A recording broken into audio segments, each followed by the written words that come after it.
But I don't know if we're gonna have enough points for that. We'll have to see. Get the bauble? Oh, right. Yeah. Okay, I think tower interior, tower, chamber.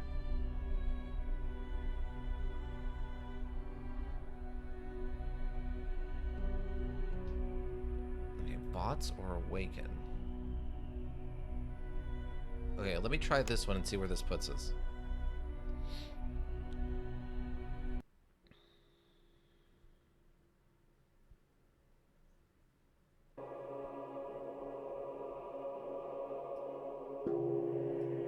Oh, okay.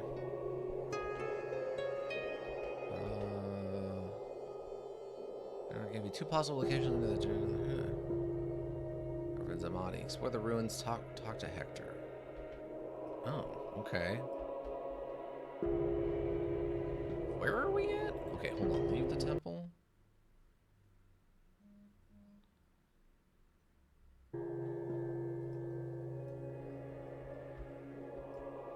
Okay, so this is just the temple of what's-his-face.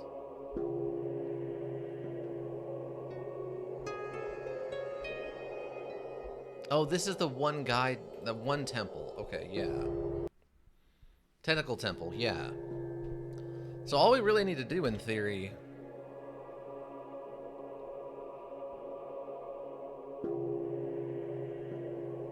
is blow this up, right? Or are we already working for... Hold on, let me see. Oh no, this is already under Balazar's Acolyte. So we've already done this. This isn't what we need. We need, I think, God Punch?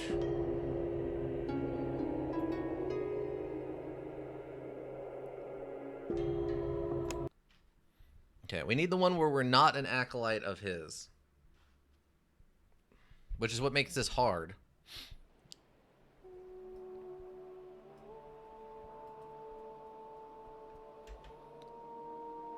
Okay, we got the Mind Shield thing. Do we have the armor? We do have the armor. So we can talk to this guy. Which will give us some points. Oh, wait. No, okay. All of the slaves got fed to the machine, so we cannot talk to the oracle or whatever.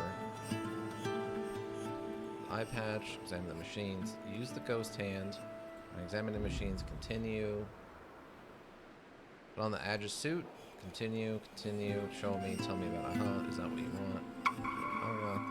Got back to the Magi, continue. What about the war? Okay. So that gives us 12 points. Now in this run, I believe that we already killed what's his face? Let's see. Dead River, we can't do anything at Dead River. Heckgate, Zamadi, Anazar. We go blow up that. Yeah, this is the one where we should have killed Balazar, killed Meru, right? Let me see. If I go back here, I think it'll give me notes about it.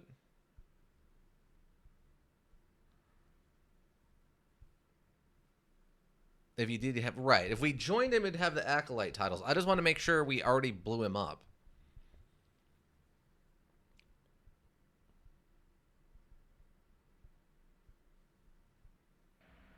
Because I just want to see the ending if there's no gods on the on the board. Which I have to imagine is like the most average ending.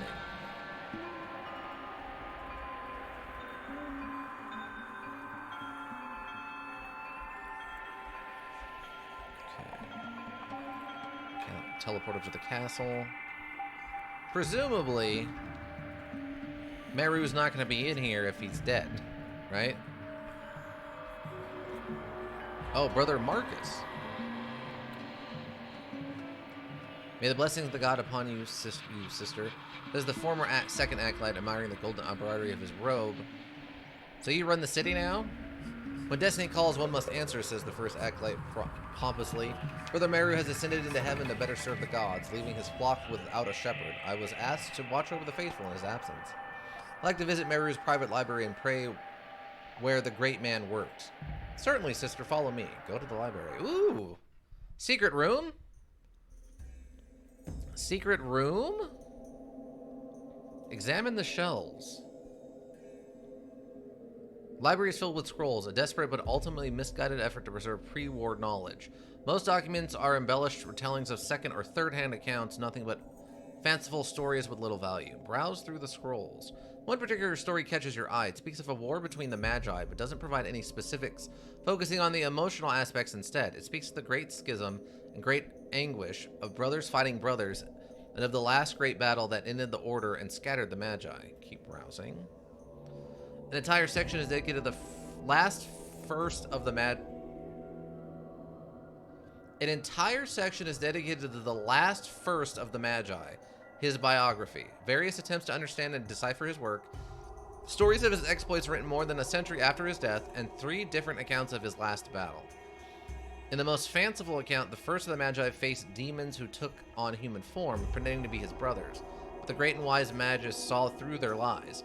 Unleashing a fiery sword of heaven, he battled them for many days and nights that were as bright as day, until he was engulfed in heavenly fire that burned him and his shape-shifting demons alike. Keep browsing. Finally, something interesting. It's an interpretation of a document written from the words of a blind Magus. The document itself is missing, but it seems the Magus attempted to explain how the shadowy gates worked to a scribe assigned to him in his last days. The scribe dutifully wrote everything down and passed to his superiors for evaluation. The document gathered dust for almost 200 years until it was discovered by an eager but overly verbose lore master who attempted to make sense of the arcane.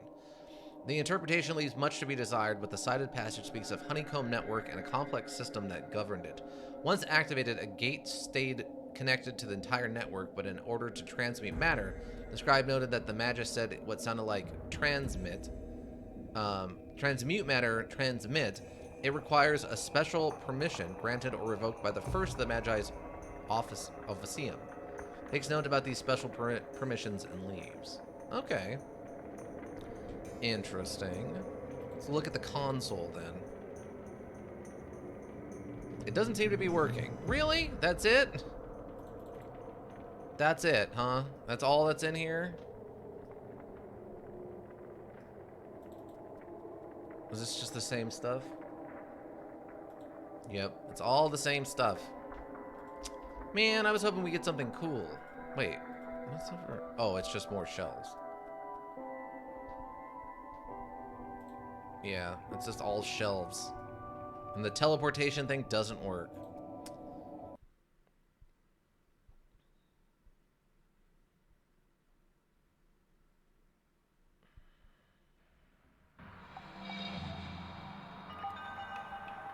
Leave? Okay, yeah, we left the library. Alright, so...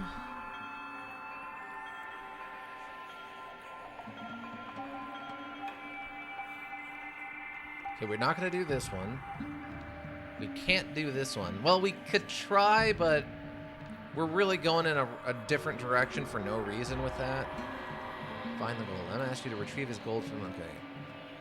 Okay, Ika, on this map quest, should I go back and turn this in for points? Or is this just kind of the generic, like, current overall goal? Because we were given the map by that guy back in the first town. Do we need to go back and turn it in, or what's the... what is that for? Or is that just the overall goal?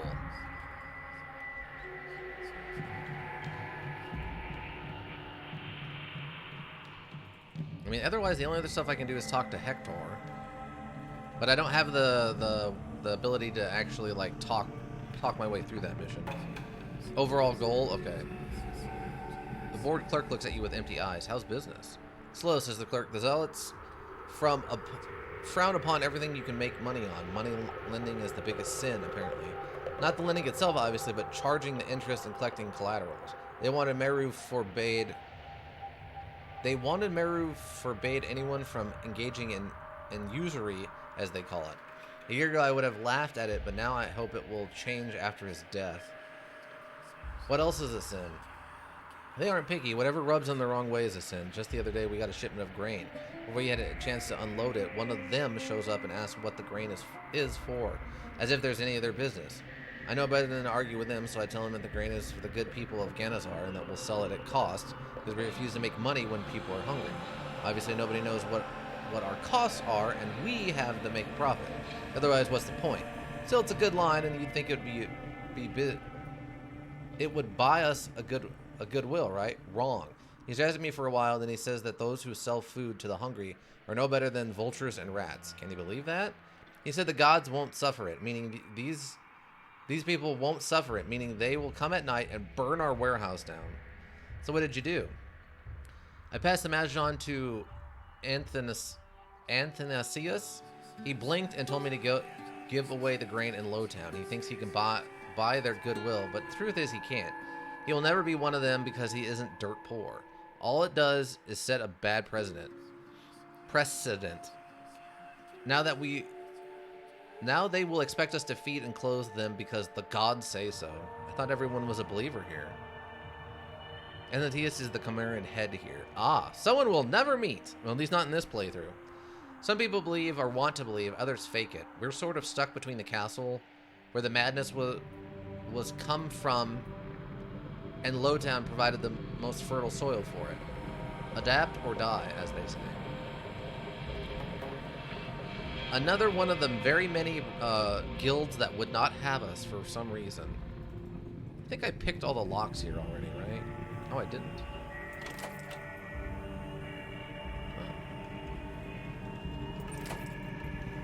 Oh, I'll take free skill points. Oh, oops. Free skill points! I can't watch this anymore. Oh, I'm sorry. Yeah, we switched over to the other thing. Usually on Thursdays, we do what we call Tactical Thursdays, which is like a slower turn-based stuff. The Fallout New Vegas is our in-betweener, which is just kind of our extra stuff. We'll be playing more of that on Monday if you're interested in coming back around. Usually we play it on Saturdays, but unfortunately, with it being New Year's Eve, everyone's going to be busy.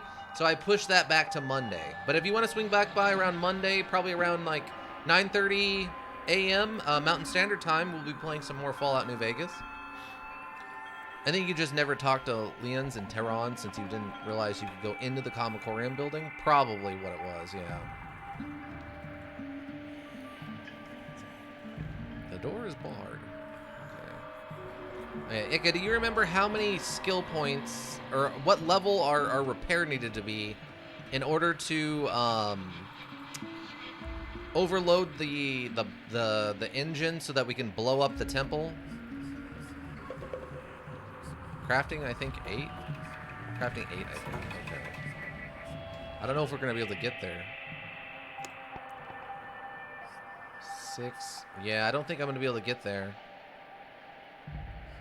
6.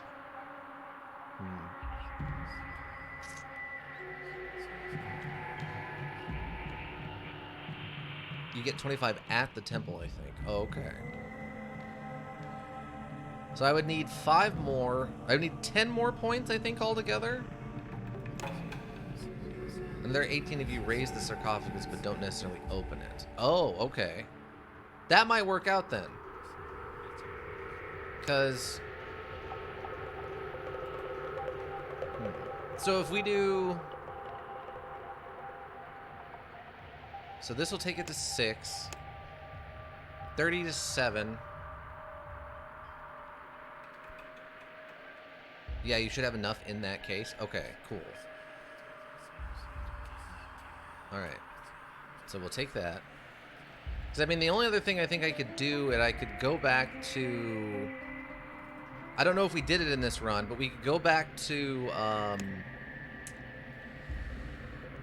We can go back to this first town, Tehran, and see if I can't pick all the doors inside of the inn here. I don't know if I did that in this playthrough. I know we did it at one point, but I think that was one of the playthroughs we ended up finishing and then switching over to something else.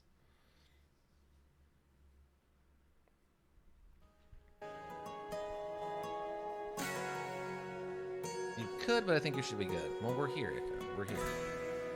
Plus, I get to just open doors and mess with people's heads, which is always kind of fun. I don't like hurting people, but I'll happily, like, mess with people. Oh, no, it looks like we... No, it looks like we did it already.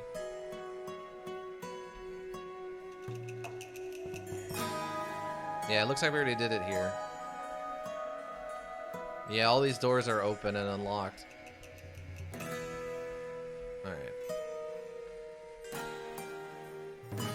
Alright, but let's go do this last thing. And this way there's no gods on this one. I have to kill Benny at the minimum, assuming the module allowed you to anyway. I thought you wanted to kill Balazar while he was in Meru's body, which would have made this more difficult. And you'd probably have to kill Benny at the minimum, assuming the module allowed you to anyway. Oh. Yeah, no. I'm not trying to kill him in there. I just want to leave it with no gods on this one. Because we saw Belisar's playthrough, we saw the Athagoth's playthrough. Now we'll just see what happens when we leave them with no gods and see what happens with that. Alright. So we should just be able to go to the temple, right? Go through Heckgate and then go over to the temple.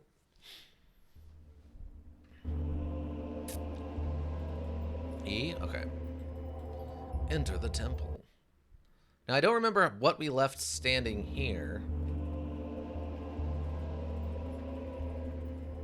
I mean, obviously, I know we can get by the robots without any issue. It's just whether or not...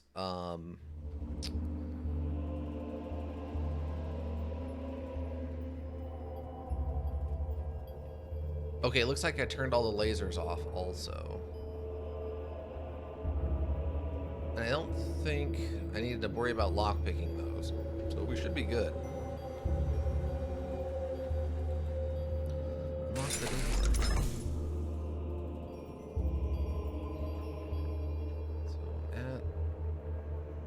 Yeah, it's gonna be real close. Let's see what happens. So we take the elevator up to the temple, which will give us 25 points. Yeah, the Great Ziggurat. Okay, that's 25 points for discovering this. We go in here. Go downstairs.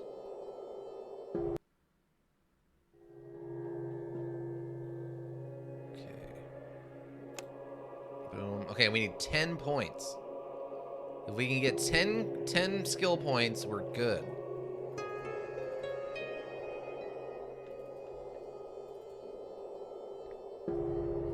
Door? Wait. Why was it telling me there was a door there? Huh? It kept saying door. Wait. What? Maybe that's... below?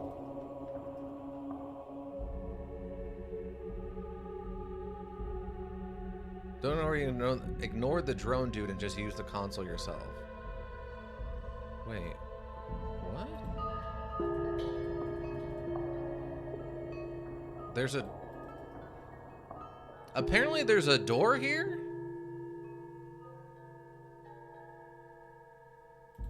But I can't reach it. Is this a thing? Is this a known bug? Some just leftover thing from the devs? Okay. I mean, we're pretty late in the module, and usually the amount of testing later in the module is less than the higher up stuff. Meaning skulls or whatsoever. Shells. Shells. Okay, let's go try this console out. Access the databanks, look for any recordings.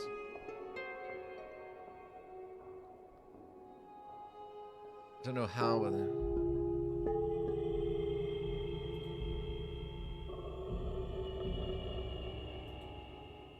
I think we talked about this was the younger man talking to the older man about like the incoming invasion, basically, of this location. We know we don't have to talk to the guy. I don't think there was anything else we really need to do. Okay. Yeah, there's just the statues. Open the door. Who are you? What happened to them? Point to the other tanks. So now what?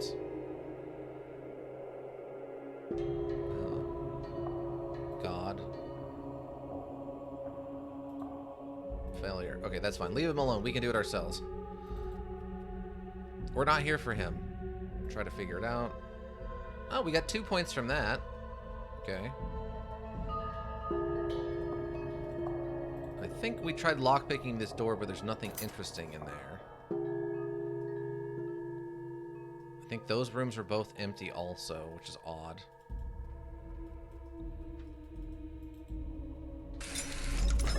Shelves. Few remaining scrolls have no value whatsoever. Okay. Oh. Can I pock pick this one? I can't. Alright. Not worth it. Alright, so we should be good. And weirdly, I don't think there's anything in here at all, right? Okay, let's use the elevator. So, we'll examine these. Examine the tablets. Decipher the tablet. And you ruin in his wake. It was just explaining. Right, when some future generations. Yeah, basically, Balazar. We got tricked into letting Balazar into the world, and then Azagoth decided to fight back. And some people were cool with that, and some people weren't cool with it. Okay, so. Examine it. Okay, wait, leave it alone. So I need to... Oh, I needed this console. It's like, what am I... Okay. Examine the image. Sorry, so it seems that the tomb has a built-in life support system. Wearing sound is suddenly a panel that pays is okay. So the canister you found earlier. The devil inside won't be too happy about it, but you can't hear talk to him, are you? Touch the crystal instead. Controlling its magic. Tombs and reservation swoops and reach to the floor level, waiting for the middle key. Okay, leave it.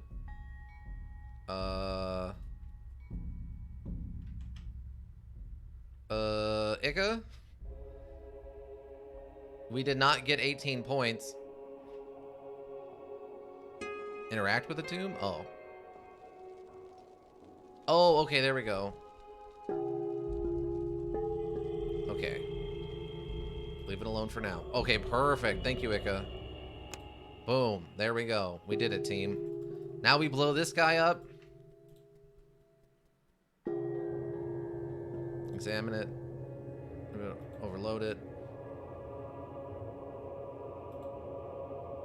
What?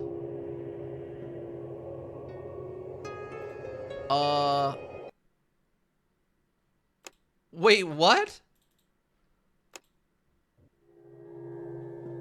What? No way.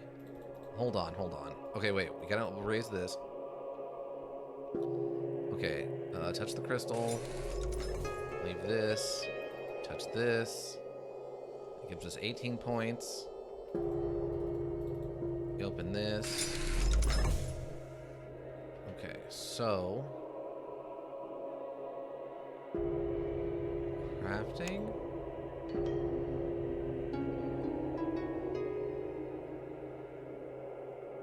Lore 10 also? Oh. So you have to have a lore 10 and a crafting 8, both of them?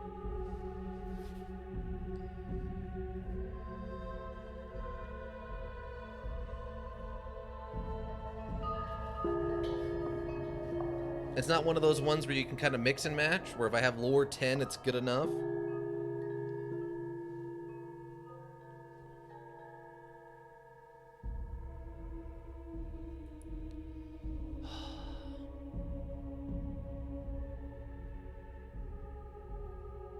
According to the wiki, no. Oh, that's brutal. You could try it, though? I will try it. I mean, there's been a couple times we've had things happen that weren't supposed to happen, so... Examine it. Lore and crafting. Nope. That's a failure. Oh, God, that's so frustrating. Oh, whoops.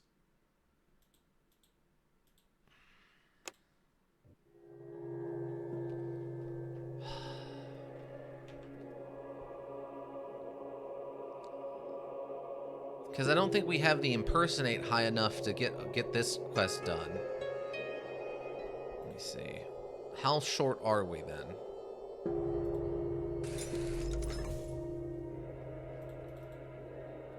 Take this. Go alone for now.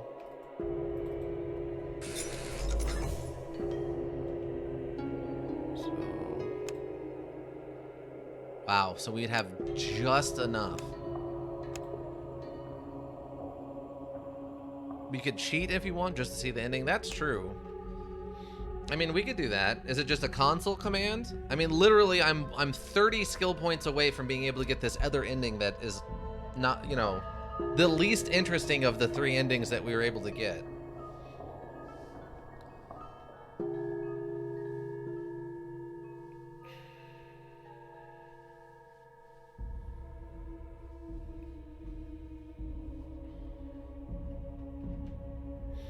Press, then dig add. Okay. Then, oh, DLG. ADD. Skill points. 30. Oh, is it in?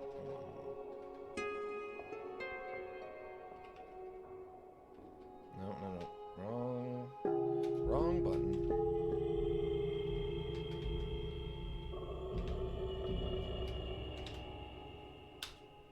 Ah, there we go. Perfect. Alright, now we should have enough points to do this. Examine it. Crafting. There it is.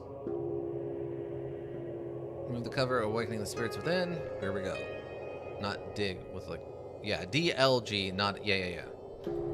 Okay, and then we run. We set off a nuclear explosion, killing a god.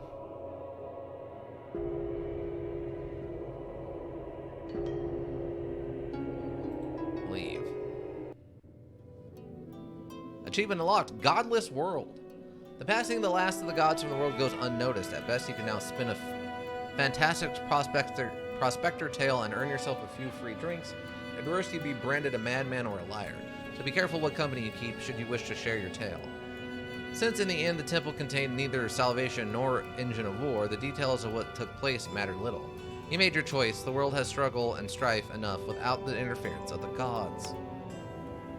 The demise of House Aurelian and the mysterious death of Lord Meru leave Duratan the last great house standing, but not for long.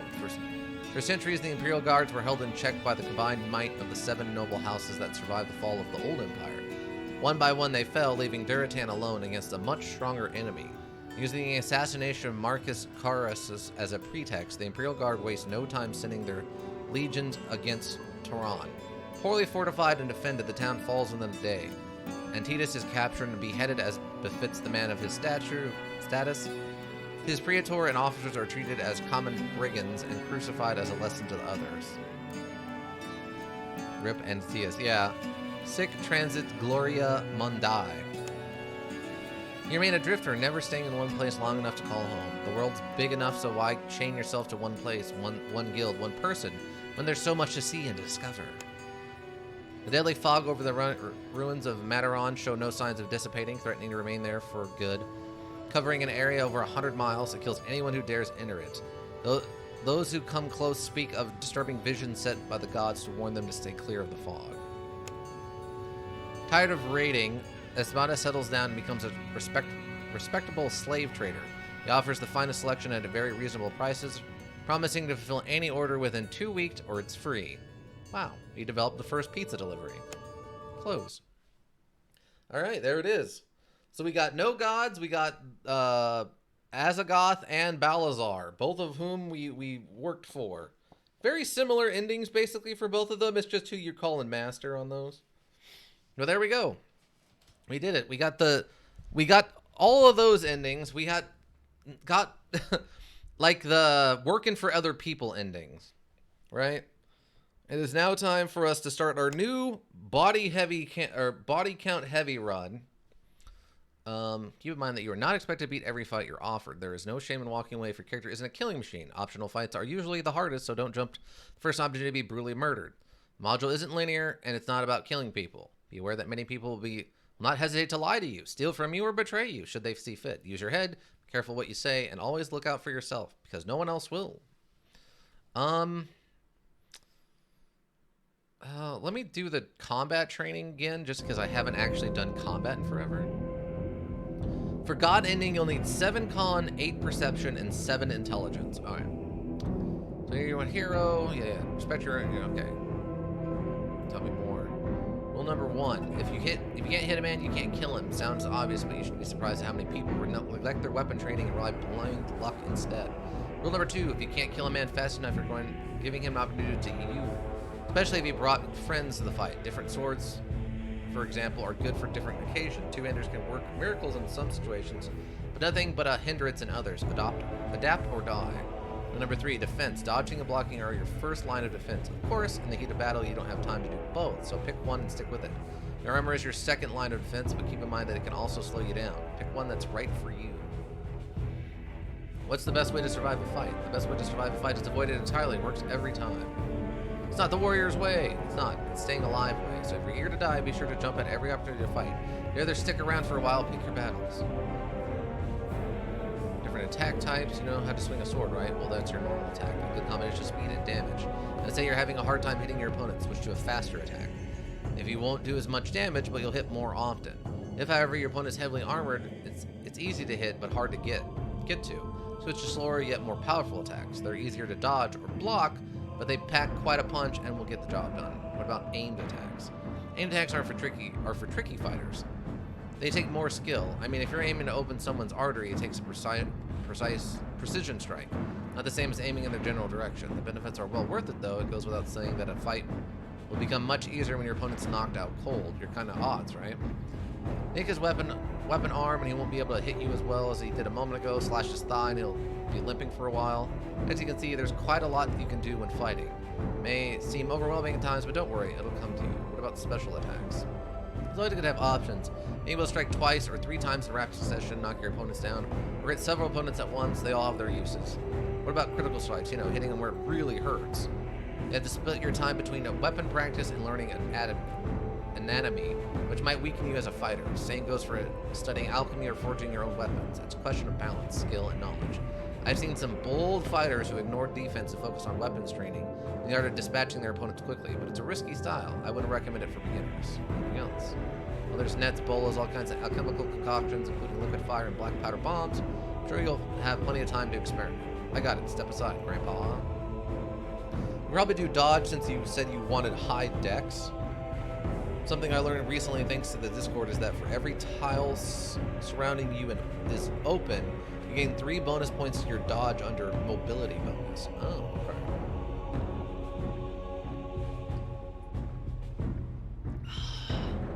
R for reloading a crossbow. Oh. Interact. Middle button for rotating the camera. Mouse wheel for... Okay, yeah. Mostly I just want to go over here and get my gear. Looting. Play. Yeah, I already know how to loot. I'm not worried about that. Let's see. Goes up to 24, but more practically 21 since in melee range, since opponent takes up 1. Oh, okay. So yeah, let me see. They have a bunch of axes and just stuff in here, right? So we were thinking about this, the scimitar, because it has the counterattack bonus of 5. Passive chance bonus. What is it? Hold on. Speed AP 4. What is a passive chance bonus? Yeah, this one has a passive chance bonus of 12.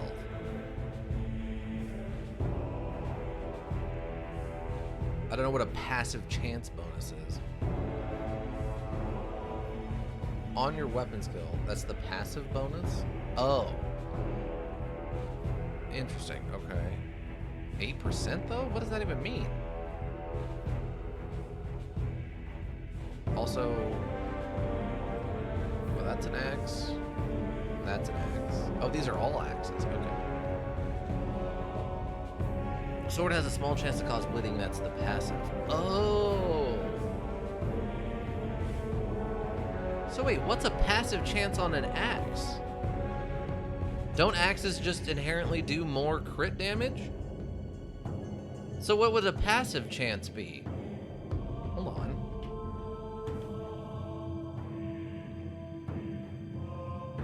Bases, okay. 1% increase in critical strike damage. Adds more to the percentage. Oh. Weird. So you can really stack critical damage with an axe.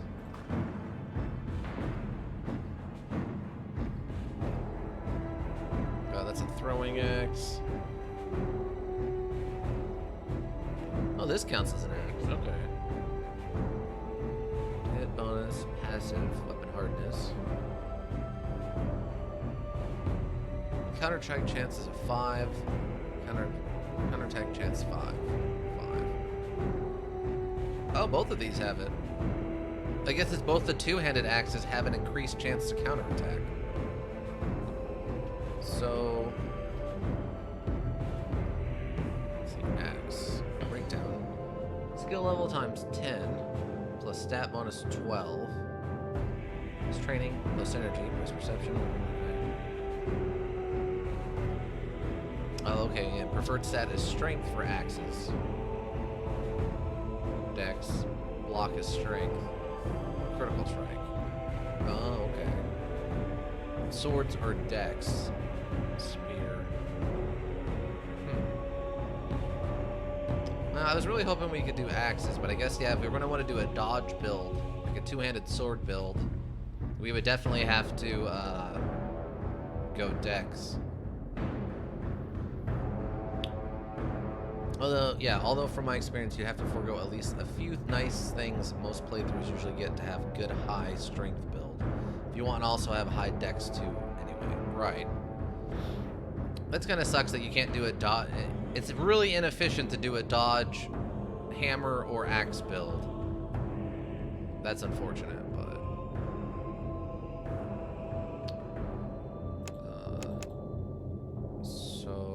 I mean, dodge is where we want to be, right?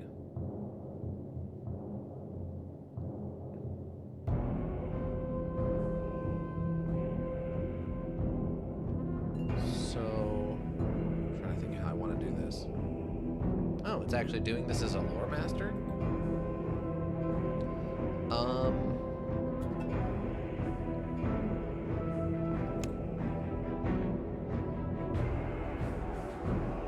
Cosmic 3 damage for 2 turns. I mean, I guess if we critical, we'll also have a chance to bleed. So we're doing a lot of bleed damage with this playthrough. So, Ika, what do you think is more relevant? A higher combat, like sword skill, or higher dodge skill?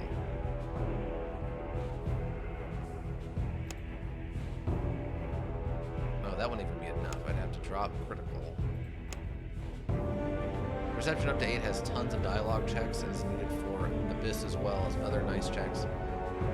Con's main important check is the Slumwell. Dex plus Con must be equal to 14. So high Dex and dump Con. A lower Dex would need to have more Con. Int needs to be 7 for Abyss, and it also gives you more skill points. Higher defense, in your opinion? Okay, so like a 3-6 is going to be better than a 4-5. I mean, that uses more of our points. Okay, so if we take that, we need a two-handed sword. Yeah? Okay. So I guess we're going to want to go with... So this would have even a higher chance to cause bleeding per hit. Interesting. Is this like the only two-handed sword is the scimitar? At least in the... I guess here it is.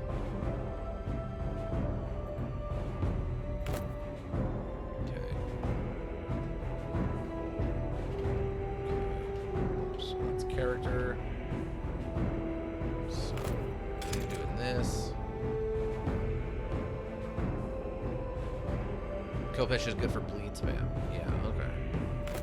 The helmet on. Yeah, scimitar is only one. Not a lot of two-handed melee weapons, except spear, to be honest. Yeah, I think there was only two-handed axes too, so it's not like there's a ton of them.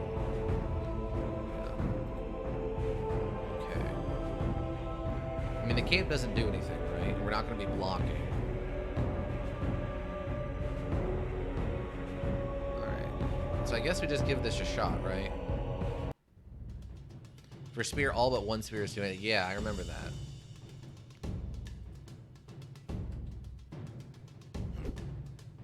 Okay. Oh, why are you... Oh, that's fine. It's, you know what? I don't care. It's perfectly fine. We already got a bleed going. Or you can wait your turn. Yeah. So, what do we got? Double tap.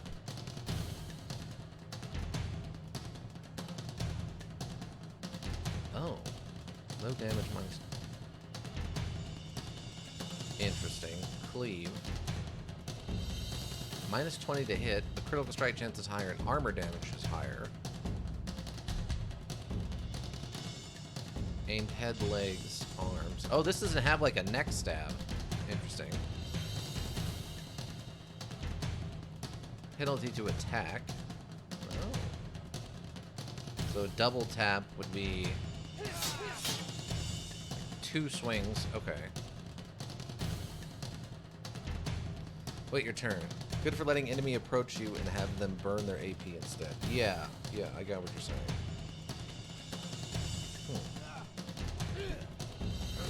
Got a counter attack, but that missed.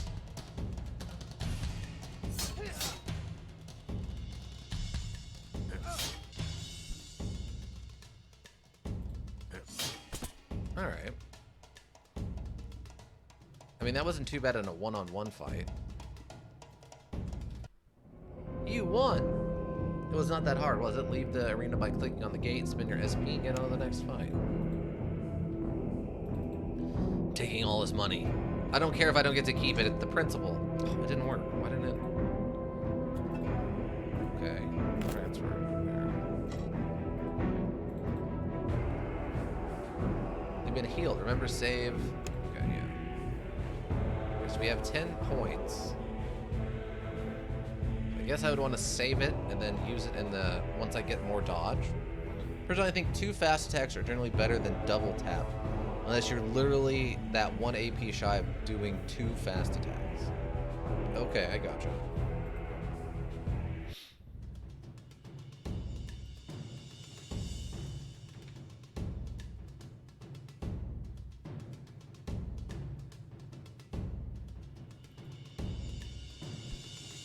No, we got a counter. Alright, so you said you think fast attacks are better. So it's 5 AP. Whereas the double tap is only 9. To hit chance 15. We'll strike minus 15. Low damage. 2 attacks, low damage, minus 2 points, all attacks. Okay. So you save an AP, but you lose... You have a lower damage minimum, it looks like, is what that is telling me.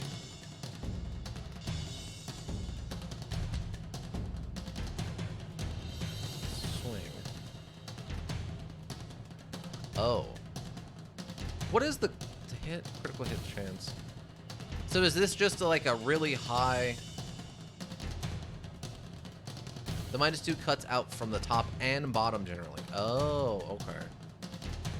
So is this just like a high damage, like super power shot, basically? High damage. Critical strike plus 15. 35. Armor damage chance plus 25. Oh. Yeah, so it's just a better power shot. It's good for damaging armor. Swing is good for hitting 3 opponents, whirlwind for more. Right. So if we wanted to cleave this guy... Yeah, the chance to hit him, though, is super low. I guess because he's so dodgy. So we'd want to do, like, an like aimed leg. Yeah, we are not going to be getting a lot of attacks with this, this setup.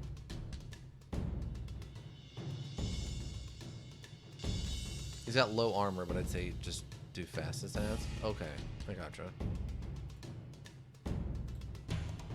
So I can't... That's fine.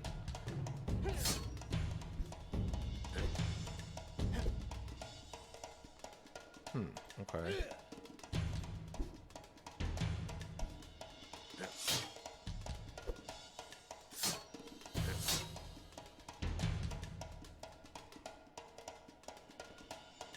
Hit chance 15.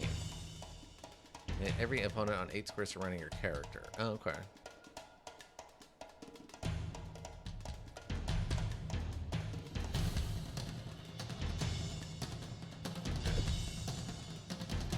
Wow.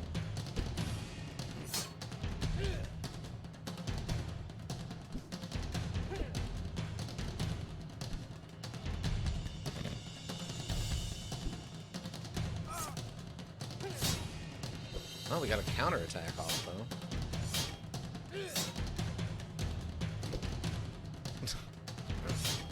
Yeah, I'm trying to hit him in the leg so he can't dodge as much, but... Yeah, that's definitely not working great for us. Oh, we got him with that one.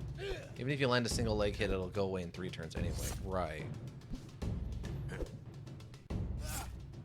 So it seems like the advantage really here is that you want to lean into that you're even a basic, like a fast attack still does quite a bit of damage.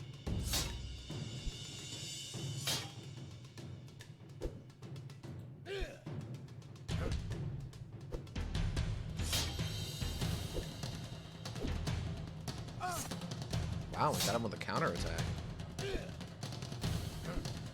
Yeah, I mean, there's nothing I can do to hit this guy.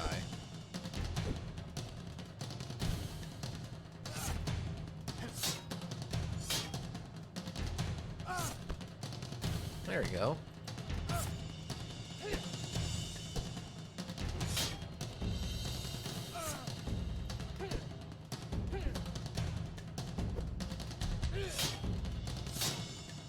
Wow, critical.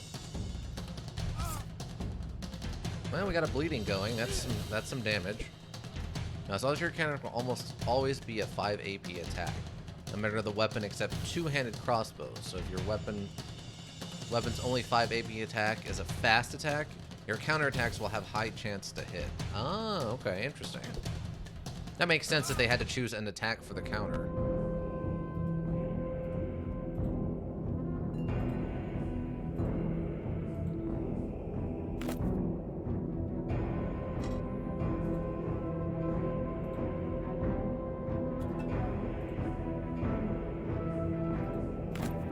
Okay, interesting. a chance to hit and still hit pretty hard too. Yeah. So it seems like leaning into the counter-strike thing with this is it'll be good for getting us counter-strikes off of our turn, which allows us to have more attacks that we're already low on, right? Oh, we're 25, really?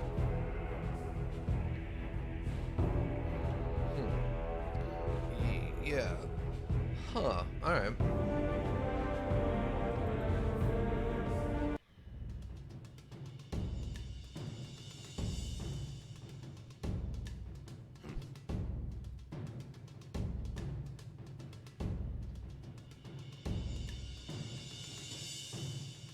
So our to hit is the same.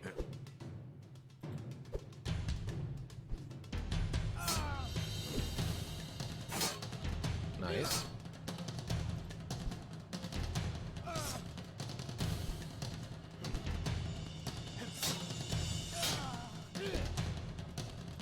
So we'll definitely need armor for this.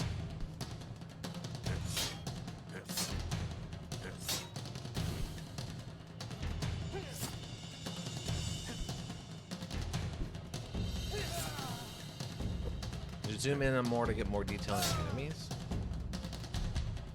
I mean, yeah. I mean, our to hit was the same on both. This guy's got a shield.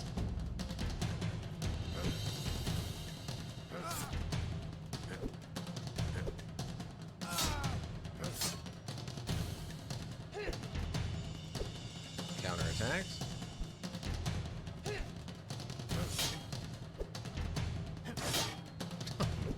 Yeah, the other guy seems to have much higher armor, too.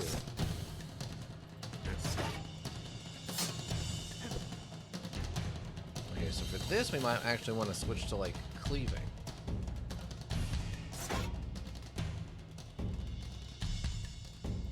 But this doesn't have a feint attack, right? Power? Yeah, there's no feinting with this weapon.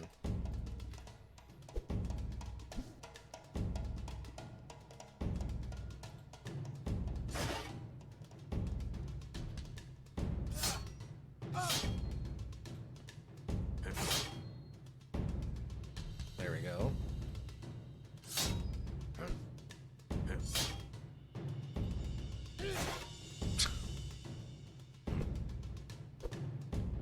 We're just power slamming him with our sword.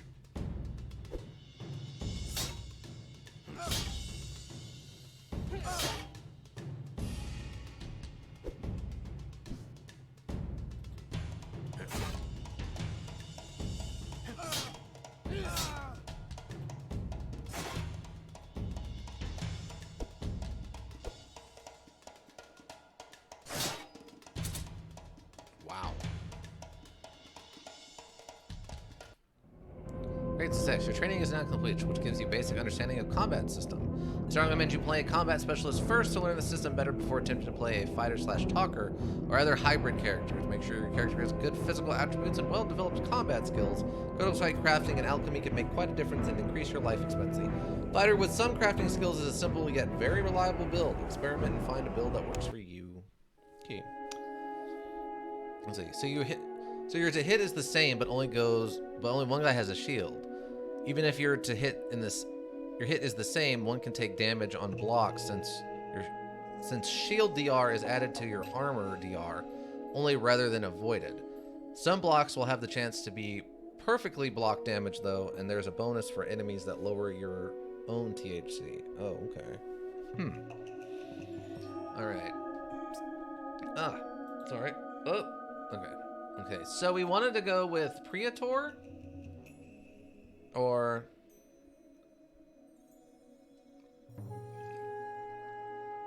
mercenary. I know there was talk of a specific starting you wanted to do. You talked to the Discord about it, right?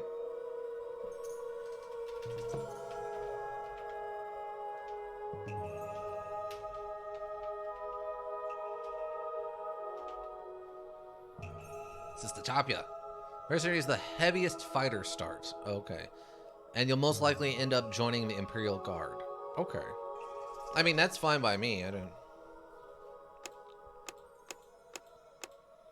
I mean, I don't really care. Never been a big fan of like the super tribal tattoos and stuff.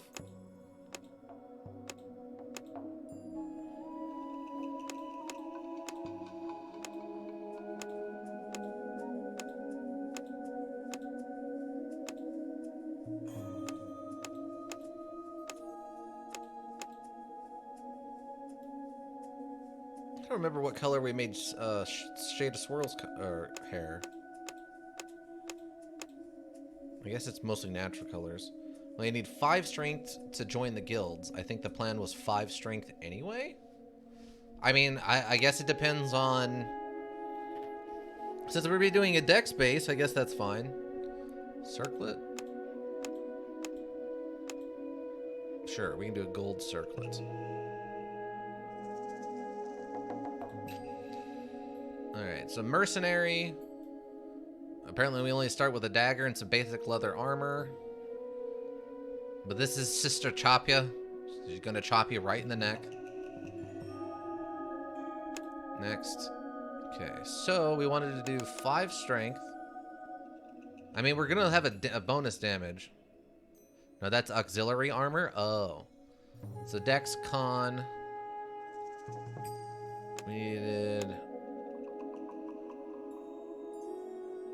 this.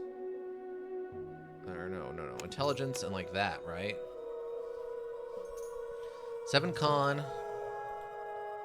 8 perception, 7 intelligence. Okay. And then what do I do with... I have 1 floating point, so like... strength so we don't have a damage minus, or should I put an extra point into like dex? Or... an extra point in the con to have more hit points?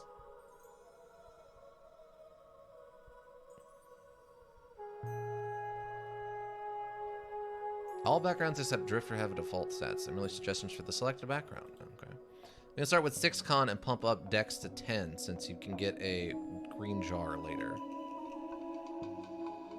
But yeah, alright. If you think that'll work, okay. I mean, 12 skill points is nice. That's a lot of attacks, or action points. That's a lot of attacks to go with. Or I mean, we could do, intelligence up a point and then have more skill points. I mean, you're the expert here. I'm just playing through this so you can watch me brutalize people. Interesting that it's suggesting axe. I guess because of my background. You want the god ending and abyss, right? Well, I mean, the god ending, yes. I don't know about the abyss. I'm not worried about that. It's interesting that they're suggesting axe and block with such a low strength stat. But I guess that's because we started with a high one.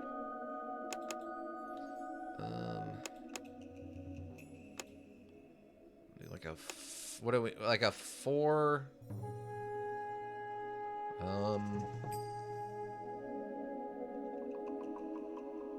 Actually, no, wait. You'd still need 7 int for God ending, too. Okay, well, I mean, we have that. Let me,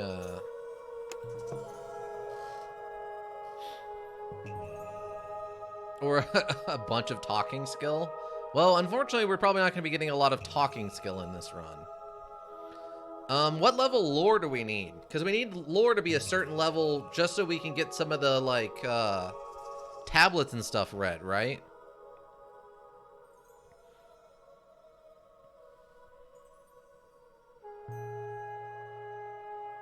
The god ending is pretty tight on your build. Oh, is it?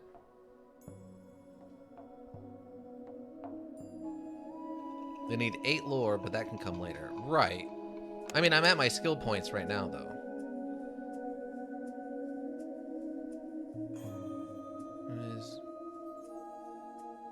I mean, Streetwise was pretty useful even with non-tricking people, where you're, like, noticing things, right? Obviously, with Lockpick, we're just opening doors. I'm not worried about stealing stuff. I mean, being able to disarm traps is probably good, but it only came up towards the end of stuff. And we're not going to be impersonating anybody. Etiquette could probably be more important.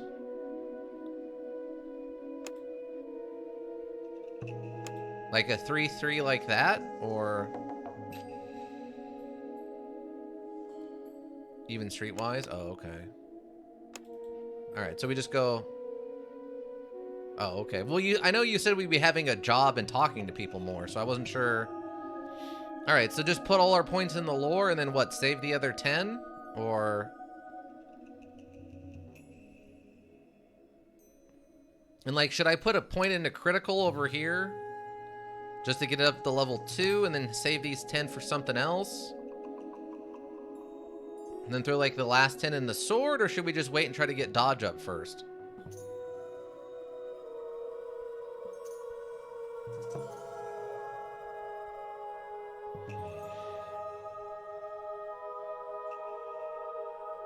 There's something interesting you can do with 4 lockpick and 4 sneak. Okay. Are we gonna get enough civil skill points over the course of this that's gonna work?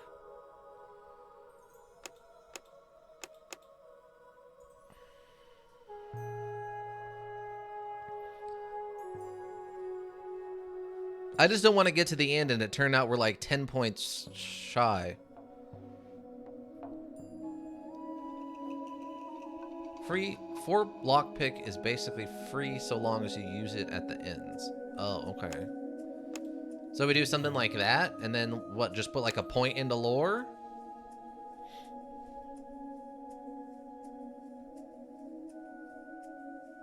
Four sneak has a lot of other uses too. Okay, so should we go? Don't do lockpick 4. 3 is good to start with. Okay, so like that. A 3-3 and a 2 down here. Yeah, so lockpick 3, a sneak 3, and then a lore, like just to eat those last 5 points. Or should we just hang on to them and try to wait to get one of these up first? Maybe not for lore? Okay.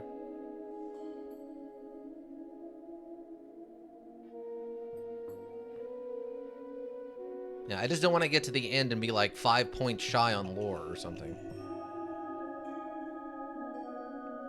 Cassius can train you in lore if you spare him. Oh, okay.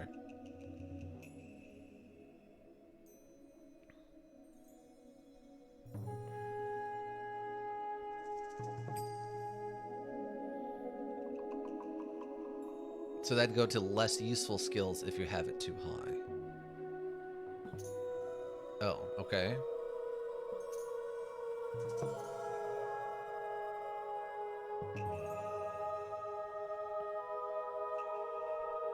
Alright, but I mean, I like this. We do a 3-3, and then we just hang on to the 5 skill points. And then once we get 5 more, we take, like, lockpick up, and then sneak. Seems good? Alright. What do you want me to do over here? You want me to do the 10 more points in the sword, or do we just hang on to these 10 and focus on getting dodge up?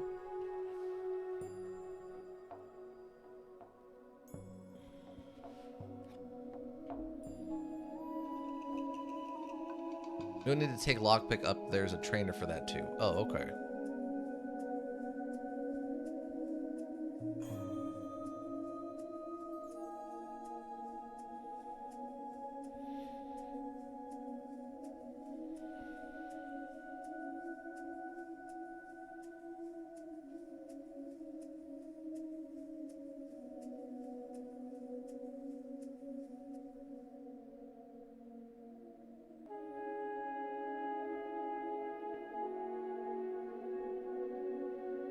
I just need to know what to do with these last 10 skill points in combat.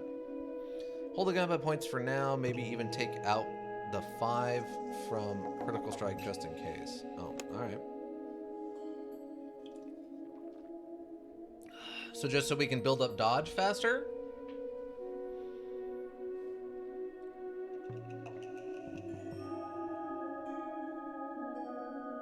Yeah, okay. Alright, so we look good?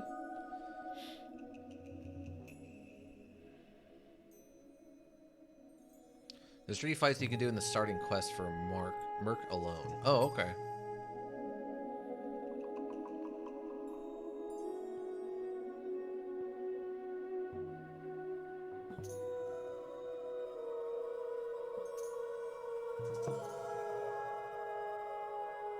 Do I think we're good? You'll probably want to keep sword at 2 for a long time as you build up dodge. Oh, okay.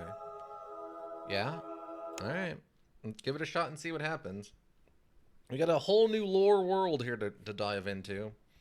Oh, since it doesn't look like I Swear Elk is still around, I'm going to take this head off. It's been way more than 10 minutes. The world and empire that once ruled lie in ruins. Noble houses, the knowledge of the old days have been all but forgotten. Hucksters peddle, fantastical messages have been slowly gaining favor, and long hold representatives. Encourage it. In Tehran, a small crumbling town. The noble houses controlling the houses have been seeing better days. Or I mean, I don't think we're really worried about the beginning of this, right? You make a living this is going to be different. You make a living providing protection services to the inn's patrons. When you were too young to know any better, you spent your days drinking and fighting. Your dedication to the craft was noticed, and you were offered a job at the inn. Now you're paid to break heads when the locals are getting too drunk and out of control, and the drinks are on the house. The inn is full of guests. After spending weeks or sometimes months on the road, they have an unhealthy appetite for cheap wine, stove-cooked meals, and women willing to share their beds for a few coins. Alright.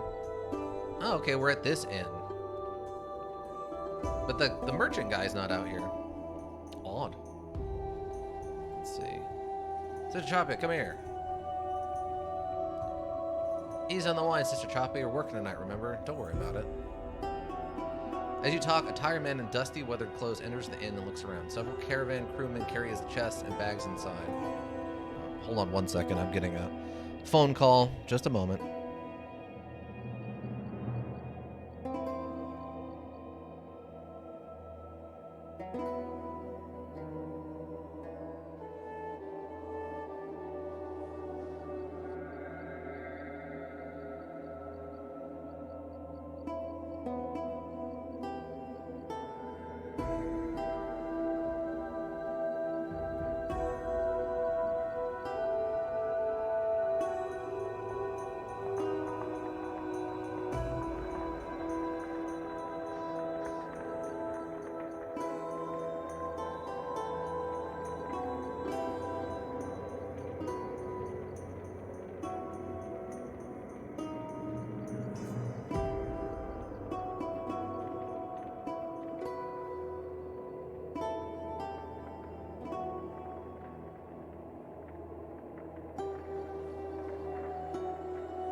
Alright, sorry, Buck. Another thing you might want is Steel 4, but that's optional. In the long run, it can make you more SP than what you put in, but the short term, you'll be a bit behind on SP. Also, lots of loot from it, too. Let's see. Several caravan crew carry his chest and bags inside. The man carefully inspects his belongings, and after a brief conversation, pays the crewman. Hail to you, Master Gracias. It's been a while. How may we serve you? The innkeeper's attention is on Gracias, who doesn't prevent him from gesturing to his servants to pour Gracias some wine. 3 fingers indicate the quality of the wine, a roast of fresh bird over the coals, and move the chest to the storage. A room for me and storage for my goods. Find me a good lore master and send one of your guards to make sure that I'm not disturbed. Says Gracias, tossing the innkeeper a coin. Hey, we were that lore master last time. Did you hear that, Sister Chapia? Our guest requires the pleasures of your company, so go clean yourself and do something useful for a change. I need better gear. Now you're telling me? Go to the trading plaza, but don't waste any time. This client is waiting. Go to the Merchant's Guild. I usually do, but Mataron, you can make up 19 to 25 of the points, but Tehran can be super tough as is, so...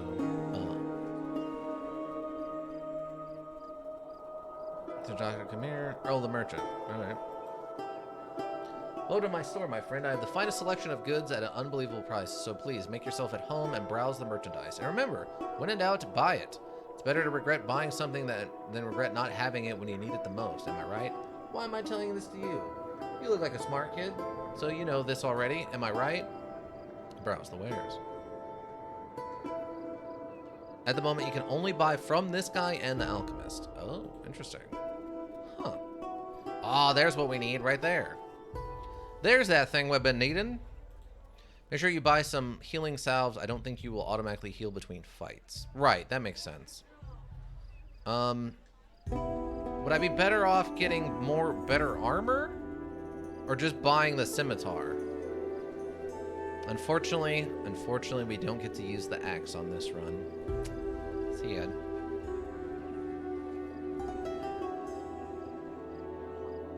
Wow, passive chance bonus 12%. We'd really get that bleed chance up there with that scimitar. Or the Shamazir. Shamazir.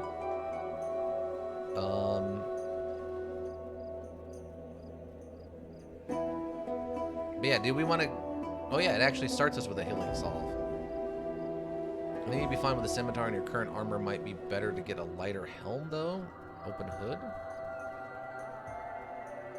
Like this? Or you mean like a Legionnaire's helmet? Our current armor is... It's a DR5. The hood? Originally designed to protect the face from enduring sandstorms, it later become popular among those wishing to conceal their identity, such as thieves and assassins.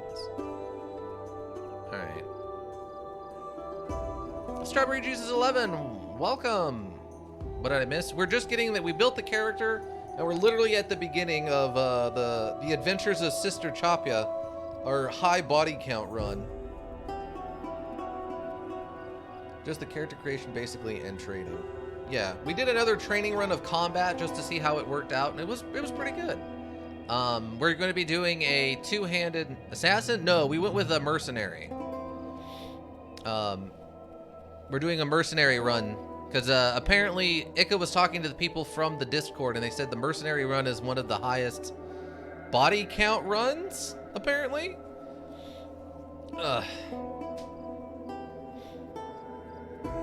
Have you seen any more endings?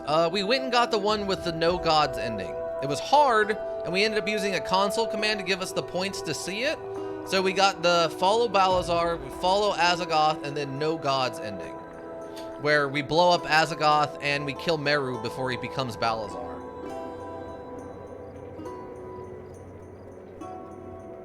But those are the three endings we got, and then this time we're going to be working on trying to become a god. What happens at no god? It basically says that with no gods around, it leaves people to their own devices. I'm trying to think what else. I mean, it tells you that your character becomes a drifter and wanders around telling stories. I don't know if that's a lore master thing or what.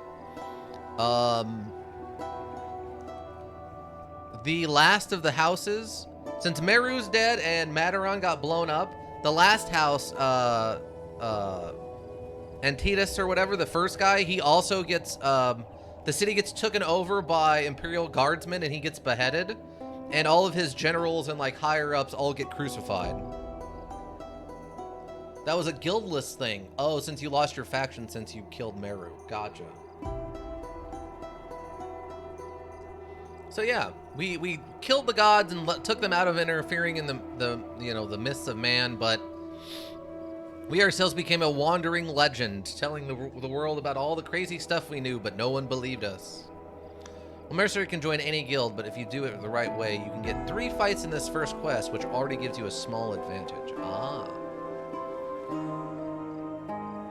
Okay, so should we sell this other armor? Do a switcheroo like this? And then pick up one of these, of course. Yeah, you'll need 1 more healing salve probably, and the hood. You could keep your helm. Yeah, like imagining meeting a man claiming that he killed a god. Right, exactly. Yeah, after I recovered the flying fortress with the god-killing missiles, I then proceeded to blow up the leader of Ganazar, and then I blew up a god with a nuclear bomb, which you don't even know what that is because you're an idiot. Like, it would make no sense at all. And dismantle it for the Carta trick. Oh, okay. I gotcha. All right, so we want to buy this, and we want to buy the hood, and that's the only thing. We don't want to worry about the armor right now, right?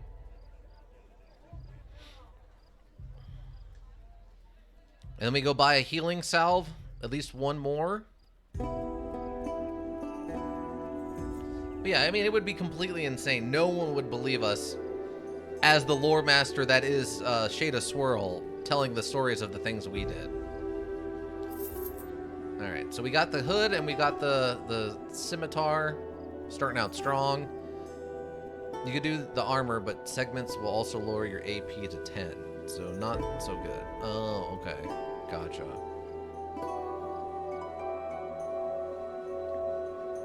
The armor hardness, max AP 10, armor penalty 30. Okay, gotcha. All right, so then we keep the bronze stuff so we can turn it into throwing knives, which is actually more value. And then we put the hood on so we don't lose so much to hit chance. Okay, the auxiliary you think is okay? Okay. Yeah, I don't see a reason. I mean, it does, unfortunately, our max AP is only 11 in it. But we also got some should I sell these? Should I sell the nets since I can't throw those, right? Or could I throw them and then keep them? Oh, okay, so I can actually use them while I'm two-handing a weapon? I didn't know if I could do that or not. All right, so that'll take care of that. And then you said go talk to the apothecary, or the oh wait, what? Oh wait, well, hold on. You're standing in this richly decorated halls of the Commicorium. Everywhere you look, you see the links of signs of wealth from the silk and golden woven tapestries lining the walls of the gilded vases. Intricately carved stonework. If money's power, then okay, I think we've read this before. Yeah, put nets in one belt slot and gladius in the other. Okay. You can't feint with the scimitar, but you'll be able to feint with the gladius. Oh, gotcha. Okay. I mean, that makes sense. So, put this... Oh, okay. Put this in the belt bag. Put this like this. Put this on. And we just buy a healing salve from this guy. Whatever ails you, my friend, you've come to the right place. I have potions that can fix your blood circulation, cure headaches and insomnia, and make your liver as good as new. Which is something you should consider if you're partial to drink. So what's it going to be? Browse the wares. What? Oh, that's a restorative ligament. I was like, oh my god, what? But no, we just need one of these. Jeez. Yeah, not the stat one. Fighting run is going to be fun. Yeah, it'll be very different for me, since obviously the last one I did basically only one combat that we barely won. Alright, so we trade for that. So now we've got... Oh, this is actually a weak healing salve. It only heals for 15 instead of 20. Interesting. Alright. Alright, so we got 2 healing salves. We have the net and our scimitar plus the gladius on our hip. So I think we're good. What are my character skills? 2 on sword, 4 on dodge, lockpick 3, sneak 3. We're saving up to try to go with dodge first. Fortunately, you can't buy from the blacksmith until after this quest. Kind of a pain. Nice. Yeah, and then we went, since we're going heavy dex with the swords, we lowered our strength down. The dex con should be enough to get us through, like, a lot of the checks. The perception and intelligence high enough that we can see our way through the abyss. And this is so we can get all the proper stuff so that we can get the god ending. Any plans for crafting? Honestly, I don't think so. Unless, Ika, you really think it's going to be... Unless Ika thinks it's, like, super valuable. I don't know. I mean, I kind of like the idea of a lockpick sneak build where we're not doing any talking. And then jar into con for 7 con. check in Abyss. This is like a nice one for daggers too. Yeah, we could have gone that way, for sure. I mean, they're both dex weapons, right? So what's good for one is going to be pretty good for the other. Not as valuable for this run if you get the special sword from Al Ikea. That'll be better than any weapon you can make for this. Yeah. I'm not super worried about building our own weapon. We found, even in our non-killing run, we found plenty of upgraded weapons as we went along. So I'm not super worried about that aspect. Alchemy 10 is super good though. Crafting is nice for throwing build. Yeah, you would have to be able, because you can't retrieve them, right? So if you kill someone, you have to be able to make new throwing weapons every time you use some. It's the downside to throwing weapons in so many things is that once you throw a spear, apparently it's dead forever. It's gone. It's like, well, that's not how it works necessarily in real life. They do it with arrows a lot of the time. You can retrieve your arrows, but throwing knives, spears, hatchets, those things a lot of the time aren't retrievable, which is a pain in the butt. Alchemy 10 is super good though. Well, I mean, yeah, you can make bombs and potions and take care of all your own healing stuff. But yeah. Alright, but now we got that stuff, let's head back to the inn.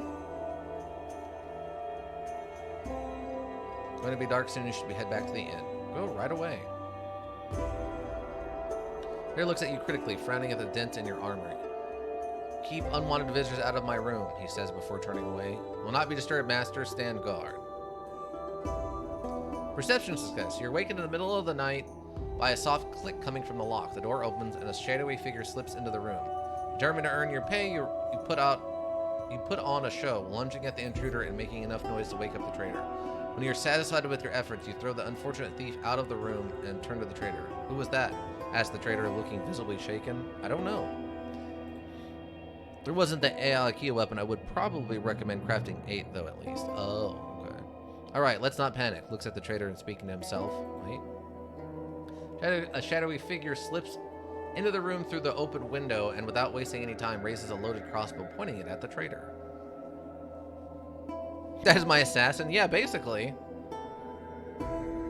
It's interesting that how all of the, I guess, or at least a bunch of the starting quests and stuff for the different classes all begin with this. Gracia, says the assassin calmly. The Command Corian wishes to remind you that you're still not welcome in this town. He pulls the trigger before he finishes talking, and Gracia falls down with a bolt in his chest. Attack? Let's get him? Let's get him, boys!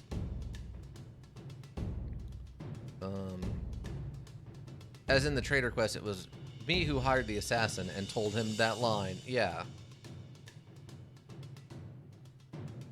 Don't forget to... Oh, yeah, select your sword. So, I mean... Assassin? Okay. I mean, I want to bum rush him so he doesn't shoot us with a crossbow, right? Oh, that's fine. I don't think there's anything I can do slow, or with 3, so...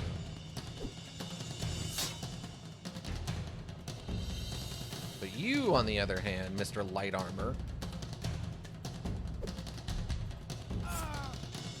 Barely a scratch. You could have done a Gladius attack, actually? Oh, I guess that's true. Oh. Can I do it from my belt at that cost? Like, Sister Choppy isn't stabbing you with a Gladius. She is chopping you with a giant sword. Yes? Oh, okay. That's good to know. Wow, you got a critical strike already, huh? You are a lucky jerk. Oh, there we go. Throwing weapons have a chance to bypass armor. Yeah, Ika has a really crazy build for a double hand crossbow.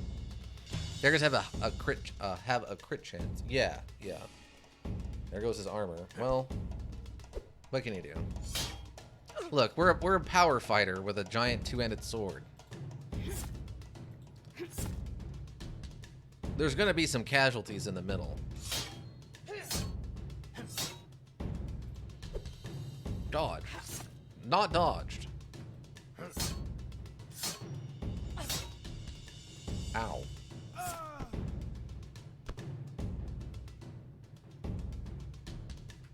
Okay. We got 1 SP for that. Looting. Take all. Just take it all. It was nice. Yeah. Okay, we made it. Gracias is also dead. We'll just take all of that. Boss, you're never gonna guess what happened. Gracias invited this guy over and then he pulled out a crossbow and just shot him. I think it was his ex-boyfriend or something. It's crazy. You take everything valuable from the chest. Sweet. You already took everything valuable from this chest. Cool. Alright, well, I guess we leave. There's nothing left to do but wait for the innkeeper to sort this mess out. Okay. Continue. Perception success. You notice that the trader is clutching some parchment in his hand, as he had hoped that it would shield him from harm. It's like an old map. Might fetch you a couple of Imperials. When you take it, you notice a small gray sphere lying on the floor nearby. You pick it up and carefully examine it. It's an unusual metal sphere with several grooves running around it. Perhaps a lore master might be of service. Wait for the innkeeper. No, says the innkeeper, looking at the dead trader thoughtfully. Well, I suppose we all knew it was coming, although it would have been nice if he had killed he was killed elsewhere. How do you expect me to run a business, he sighs. His goods are still in the storage, continues the innkeeper in a different tone. We can sell them to the Kamikorian for nothing, or we can actually make a few coins. What do you think, Sister Chapia? Wouldn't say no to a few coins. While SP might be small for now, every 10 combat SP will get you 1 training in all combat skills, which is super helpful. Oh. Perhaps a lore master would know. I think a lore master would know. We used to know a lore master in a time long, long ago in a different universe. But she was so epic, no one ever believed her stories, and she wandered the wastes, being too cool for everyone. Alright, then take the goods to Cadio. The rest will handle the negotiation. All you gotta do is watch his back and show that we mean business. The easiest money you'll ever make. Take those goods. Alright, let's go. Take the goods to Cato. Yeah, we're definitely doing that. The 40 Thieves Guild is a large and seemingly individual network of thieves, smugglers, and other criminally inclined citizens. The guild operates in every town and traces its origin to the early days of the Empire. It is said that in the past, the 40 kingpins of the 40 largest towns used to coordinate the network. Opinion is divided as the relations and ties of the 40 Thieves of yore and its current incarnation, but the name persists.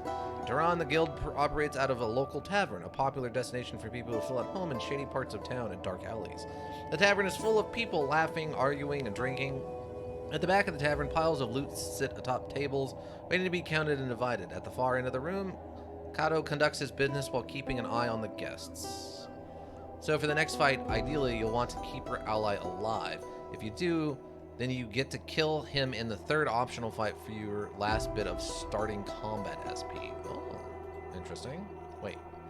Ah, Varanus, my friend, how are you? Kato is all smiles. Who's your friend? Don't tell me you feel the need to have to bring some muscle with you. I'm hurt, Kato.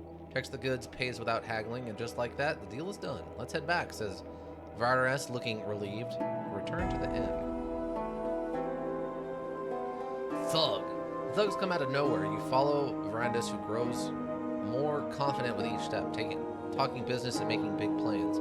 The 2 men step from the shadows. They look at Varanus and smile as if they were long-lost kin. Spare a coin, one thug to ask, pulling out a knife and smirking at his joke. Take out your weapon. I think I managed it on my run by abusing feint and taking as much as I could. A wild thug has appeared, yeah. Don't be so eager to die for nothing, friend, says the thug. You see, Madame Vard and me go back. We have a lot of catching up to do, don't we? So here, throws you a gold coin. Take the rest of the night off. Fight! Oh, we counterattacked.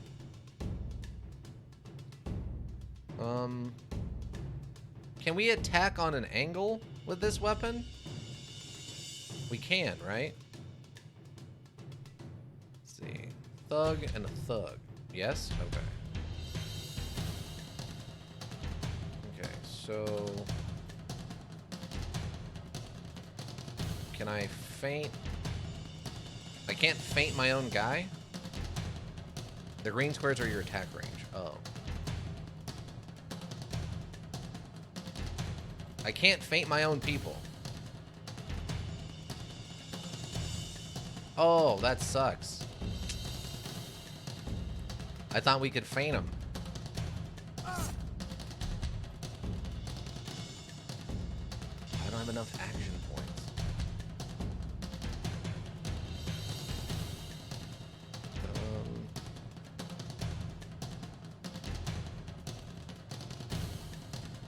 I can't feint, I guess, on the angle.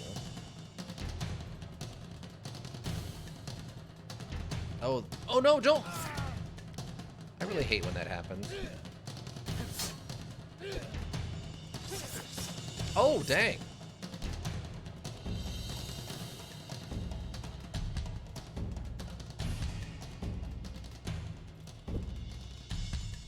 Can we... Really? We're not going to be able to feint him. Aimed attacks do like special effects. Yeah, don't forget about attacking sides and backs. Sides get a bonus to your hit chance and a small bonus to your crit. Back a bug bonus to both. That's the dagger flurry. He's in a good spot anyway. Oh, alright. If you say so.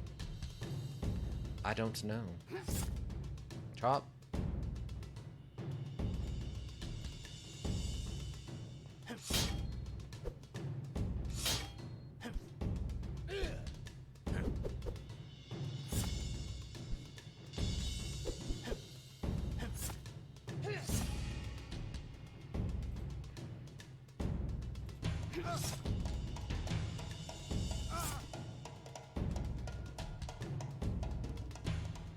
Also, you forgot to heal. Oh. I didn't realize I was going straight into a thing or I would have healed, you know.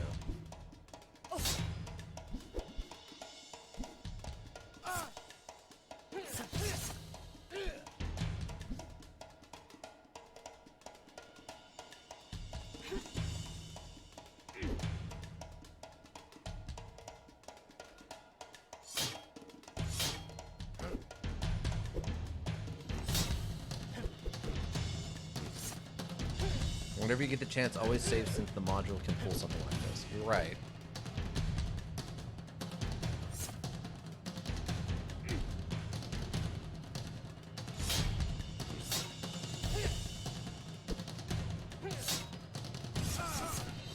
Nice.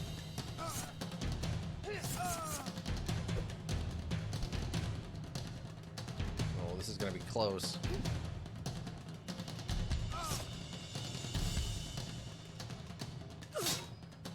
Wow.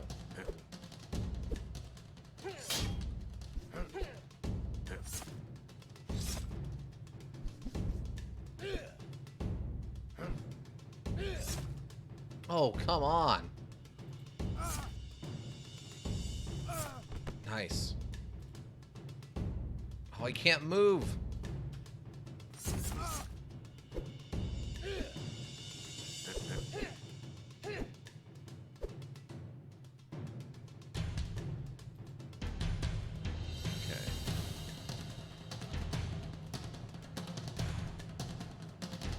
Now we pray to RNGesus. Okay. 71% chance to hit. 31. Wow. Yeah, we just have no... We just have no, like... Strike his arms? Let's see, what did that do? I mean, that's not a really good chance to hit, though. It's a problem. Well, we'll try it.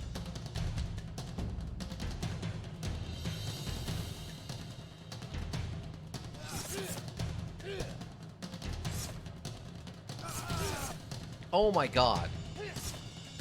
Oh my god, he just didn't make it.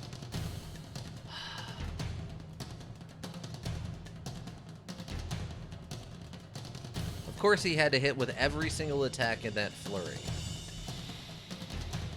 Oh, that's frustrating.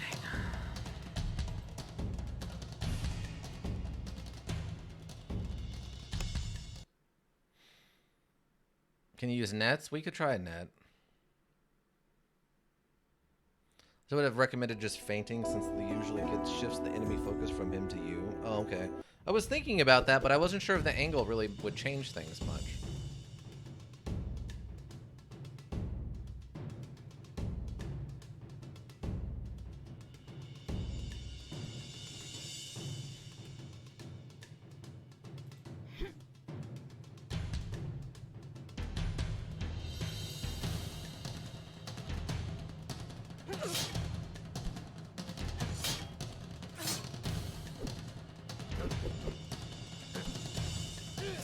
Dang.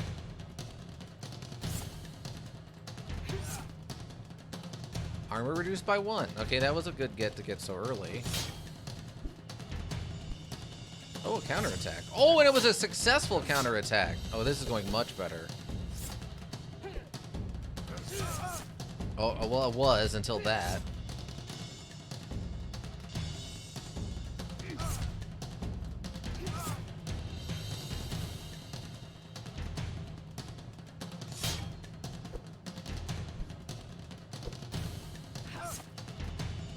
Wow, a counterattack too. Nice.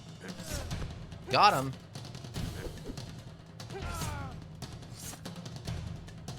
Okay, could you just, I don't know, like not die? Is there a way for you to not die, please?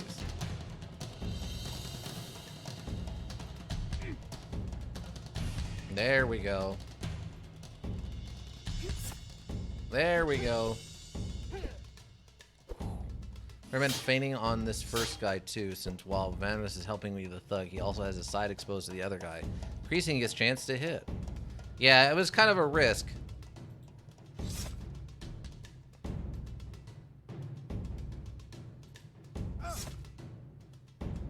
Yeah, he's dead anyway. I played it a little bit different, Ika, but we got there. We got there. And this guy's toast. This guy is burnt toast.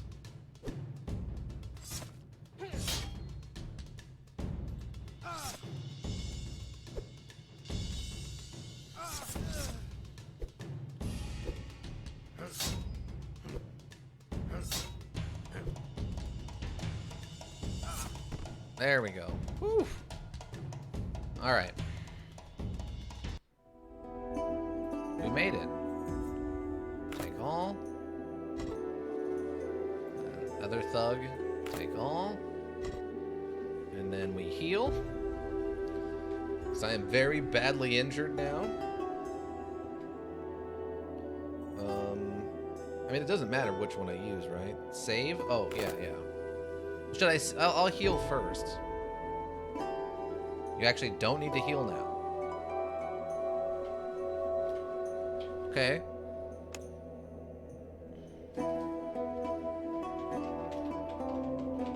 Okay, after the mugging. Save. Alright. Anything else? I don't see anybody else around to, like, get into a fight with, so... And I can't initiate combat, so I'm guessing we're good. I'm alive, yells Vern in disbelief. Alive. I bet Kato didn't expect it, did he? Jerk? Escort him back to the inn. My rates have just gone up. Why do I get to kill this guy? Or how? Just my rates have gone up and then next stab him or what?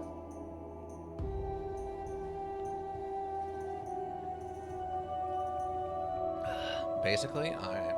At least it's just gone up. What is this? Blackmail? Hard to do. No more, no less. You get 20 a day, but I'm a fair man, so let's make it 40. 20 a day plus 50 per body. 120 if you want to be fair. You're worse than Kato. 50 and not a coin more. You're alive because of me, but it's not. It defeats in procs if you catch my drift. Against his like 10 HP left, you should probably win. Even without healing. Oh, okay.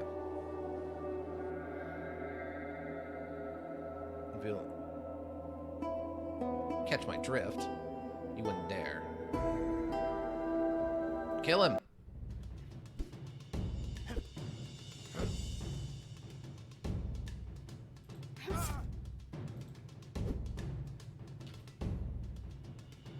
Oh.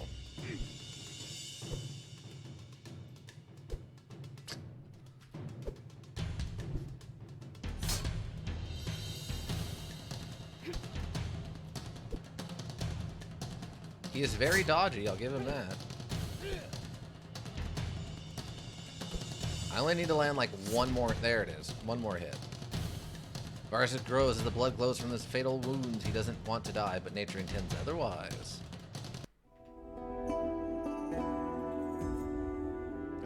Wait, what? No, not. There. Alright, so we're barely alive, but we are alive. So I assume we just leave now, right? It's a busy night, but you've seen worse. Dying for nothing is easy these days. It's staying alive that's the tricky part. Now the quest will hit you. Oh. I could go and have a drink. Should we go get into another fight? Or just go get some rest?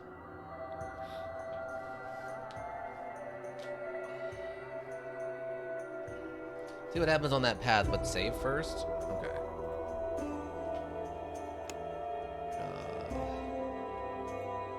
I'll just overwrite this one. Yeah. Alright, let's go to the cavern and have a drink. You go back. The apes posted outside get out of your way and you let you in. As if on cue, conversations and drunken laughter stop and dead silence fills the tavern. You may go back to the bar and pour yourself some wine. So Choppa, is it? Asked Otto. I didn't expect to see you again tonight. To be honest, I didn't expect to see you again at all. Yet here you are. I'm looking for a job. It occurred to me that you have 2 job openings. It's like it. Since you're here, what I want to know is why you are here, says Choppa. Why would a wounded mercenary with a bag full of money risk her life to seek employment in a guild such as ours? You need better men. I need better masters. I do need better men, that's for sure. Very well. You've got the job. Now give me the money you took from Vandus. Why? You just replaced 2 men who were told to cut Vandus' lying throat from one ear to the other, retrieve the money, and since you're new to the guild, let me explain how things work.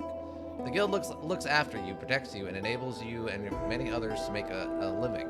That costs money. The guild maintains a vast network of people who pass information, warn when there is trouble, and often look the other way. This too costs money.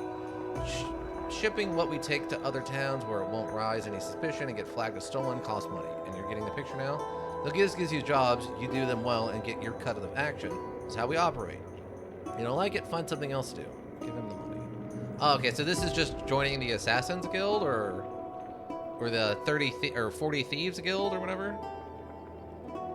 Shadow checks the money, nods, and gives you your share. Excellent work, Sister Choppa. Now, your next task might be a bit more be out of your comfort zone, but you work for me now. I'm gonna be able to put a few words together. This is just a smooth way. Oh. Alright, that's fine. Okay, I'm gonna go back and do the other one. I need to load back. Okay. Achievement unlocked, mercenary. But you can just join them the next day anyway, and they won't take your money. Wow, that's dumb. Alright. Loading back. Let's try it again. This time we just go and get some rest. Where's Venus? Where's the money? Dead, as often the case when one's chasing easy money. Says the innkeeper, mirroring his earlier sentiment of, well, at least we tried, eh? You get a new insight with 17 skill points. Yeah, we tried. Get any jobs for me? I think the last 2 men you were supposed to protect ended up dead. No, not really, Sister Chopia. Imperial Guards are recruiting, though. Might just be the place for you. Might be. Do you know any good lore master? Talk to Fang. Rest and go to the Imperial Guards fort. Oh, we can actually go and become a lore master trainee after this? That would be funny. Actually, that would have probably been better for our lore run. Then we would have had that necklace we needed for dead, Nah, Fang won't take you in? Oh, okay. Okay, we're just gonna go join the Imperial Guard, right?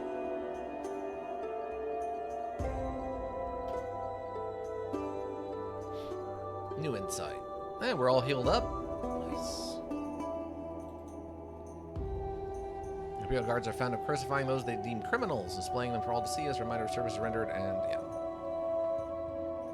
You can only start as his apprentice. Oh. Long, nothing to see here. Alright, well, I guess we'll join the Imperial Guard.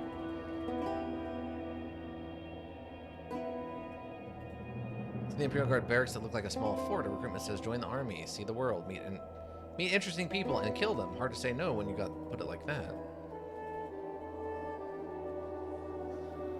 We are standing in front of the Imperial Guard's barracks. The building is well fortified, but looks as if the fortified is designed to hold off enemy forces attacking from the inside of town. State your business, demands one of the guards. Remember clearly, the first Imperial Guard quest is super easy. The next is fairly tough. The third is pretty easy again, but you won't want to do the third until you're ready to leave Tehran. Oh, okay. You want to join the Imperial Guard? It's your lucky day then, we're hiring. The guard moves to the side and lets you in. Go inside. You go inside and join 2 other recruits, patiently waiting in the training yard. When 2 more recruits show up, the guard close the gate and take their position. The door leading into the main building opens and a centurion steps out into the training yard. He inspects the recruits in silence, shaking his head every now and then. I suppose we can't expect better quality from a garbage place like Tehran, can we? Asked the centurion, addressing nobody in particular. Listen up, apes. Lucky for you, you have finally made the right choice. It's the only choice a fighting man can make, to join the Imperial Guards.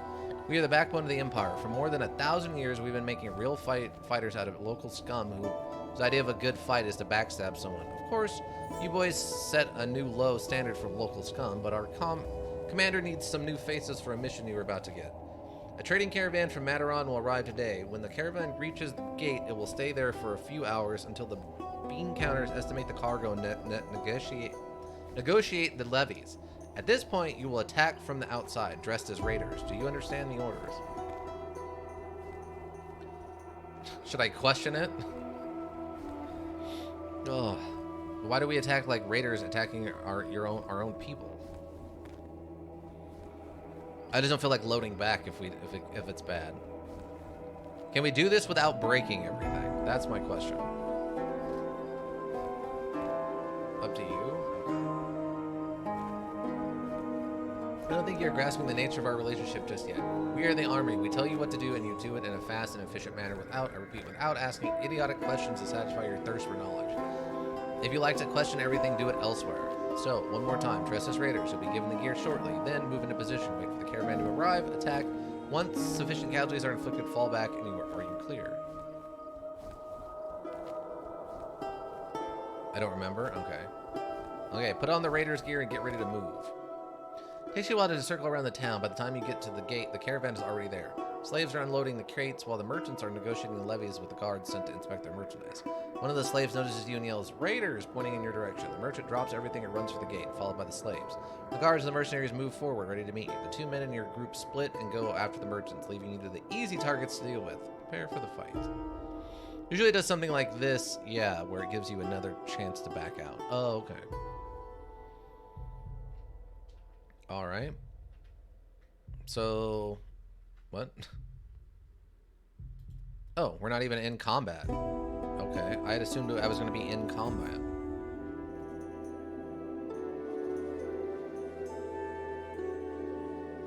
You! It's the Imperial Guard barracks. What? That was... okay. Odd.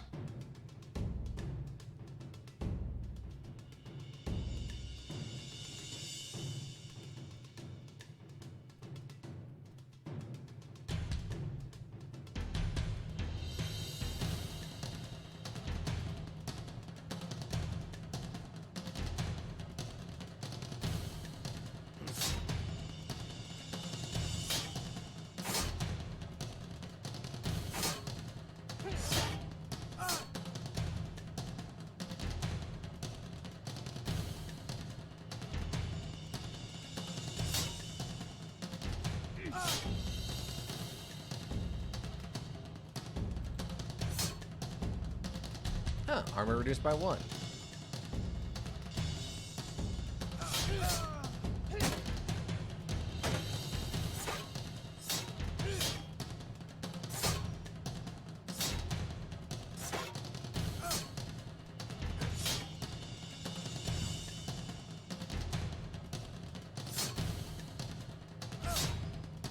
Oh, and he's bleeding.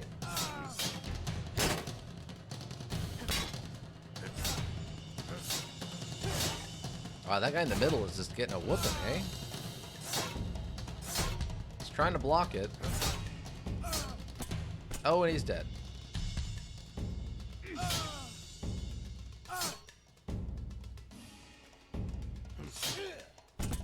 Oh, that guy's down. You can buy a better scimitar and gladius from the blacksmith after this, by the way. Oh, that's good.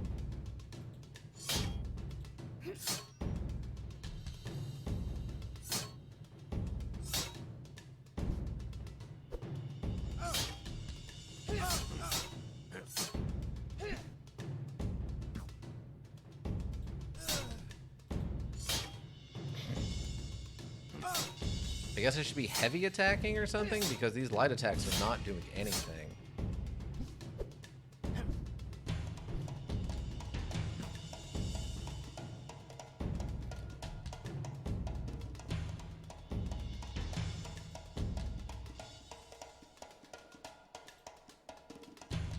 Only a 53% chance to hit, huh? Wow. Oh, he only has. Oh, he does only have one left. Okay.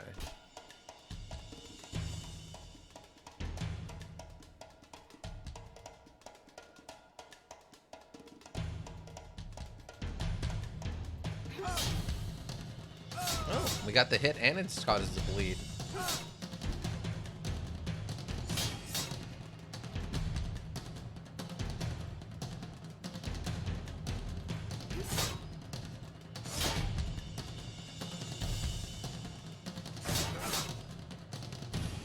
Wow.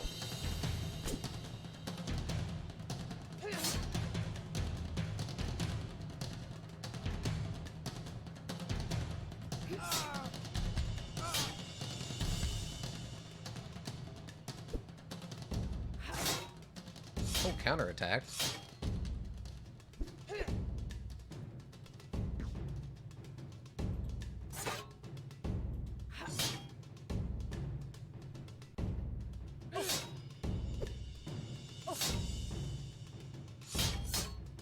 Ow.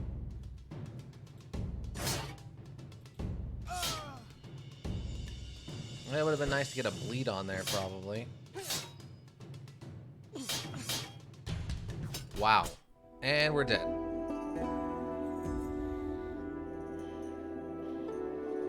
Okay.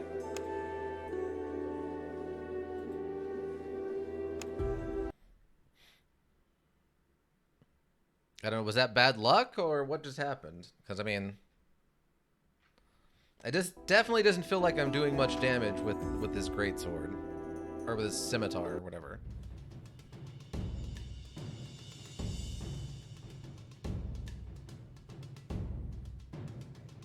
Should focus on the axe users first. Oh, alright.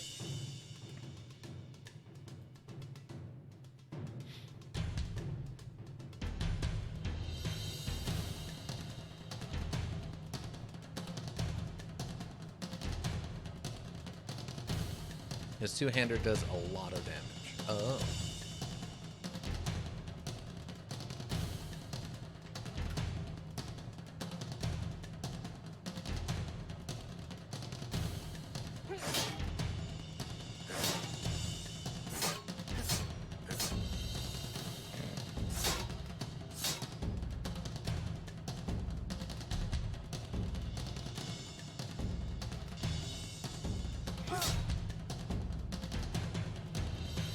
So little damage.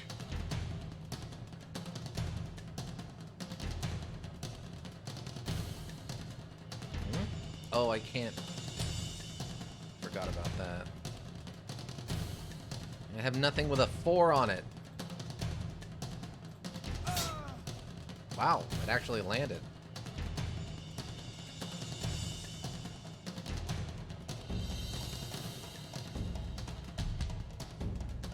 Fast is the only 5. And a crit, nice, yeah.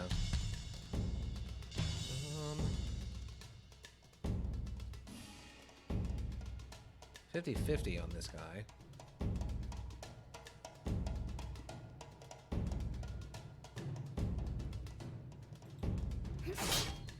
Wow, he blocked all of it.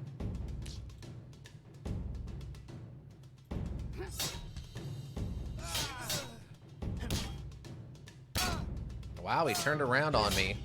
Which actually kind of works out for me.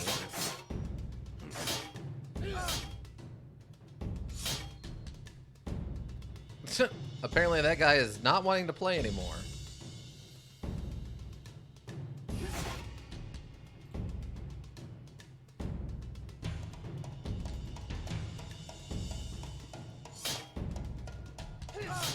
Okay. That was different. I'd say start with a fast, then do regular. If he blocks, it will turn to face you. So higher THC attacks come first. Yeah, it just isn't doing any damage is the problem.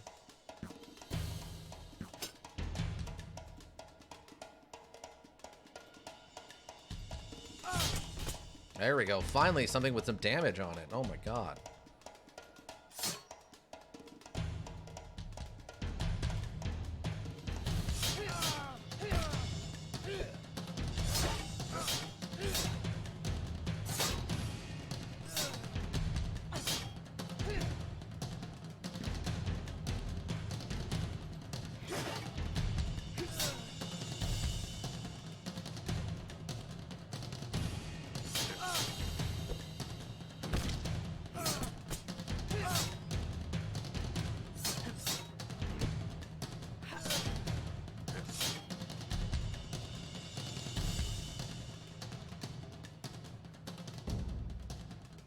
Both of these guys have shields.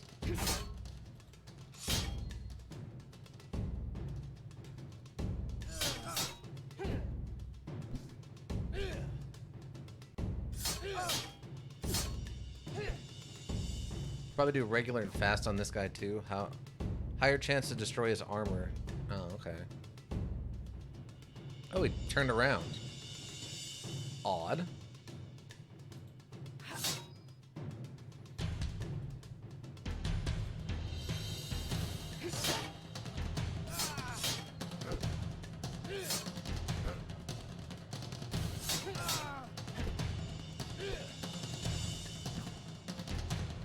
Wait, why is he attacking?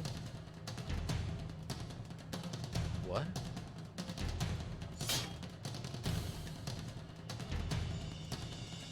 I don't understand. Wow.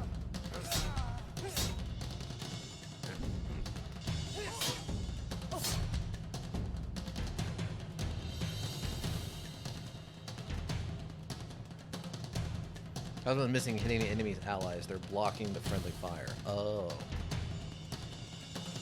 Hmm.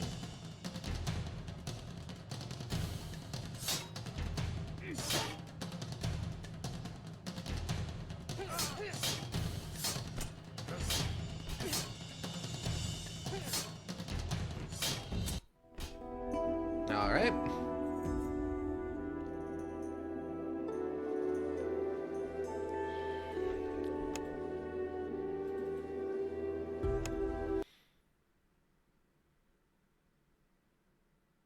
You can do an easier fight first.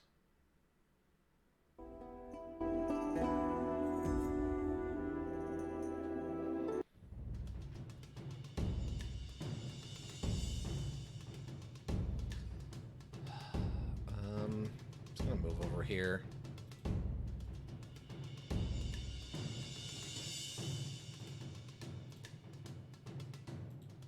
Oh, right. This doesn't attack at an angle.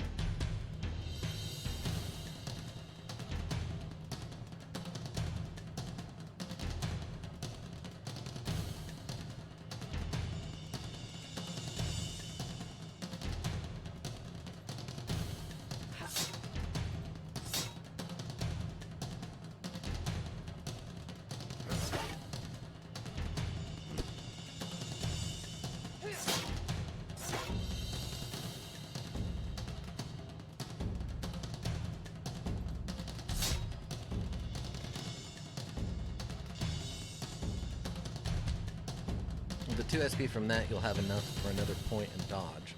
Another strat I'd say for here is to focus down the two-handed axe user. Okay.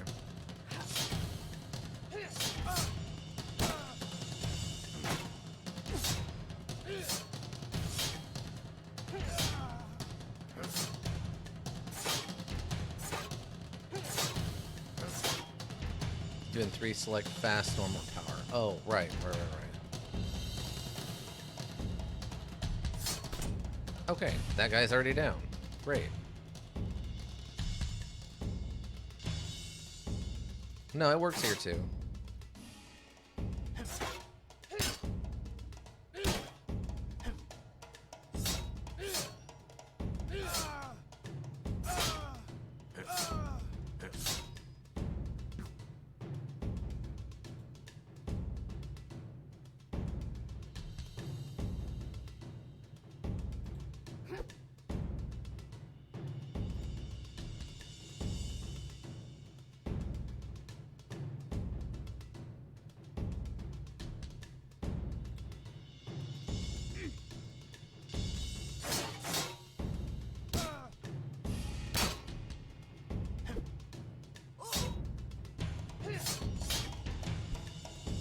Oh, that guy's dead already?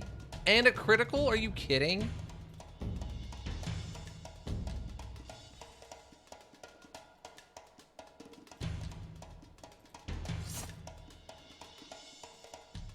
No, don't move. How did I misclick through the menu? I just clicked here and it literally did a movement through the menu. Great, that's gonna cost me this whole stupid fight now, isn't it?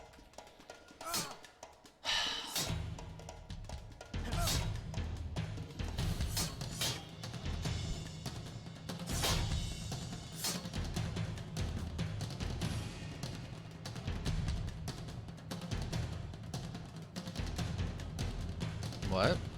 Since I'm there now, what? On the crossbow guy? Alright, Ika, I mean, if you say so.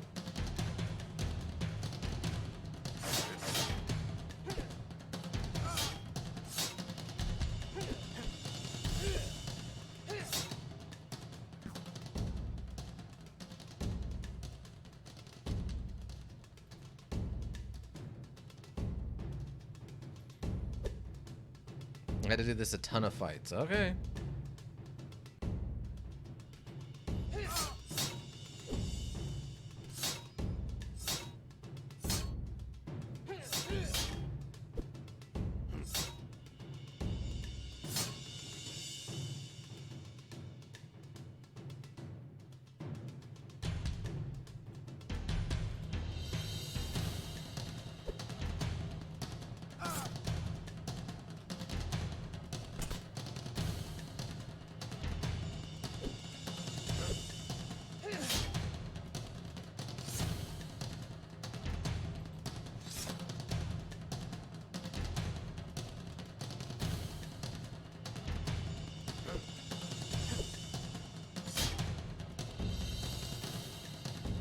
Okay, yeah, he'll bleed out. Let's see.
Alright, we'll put another point into dodge.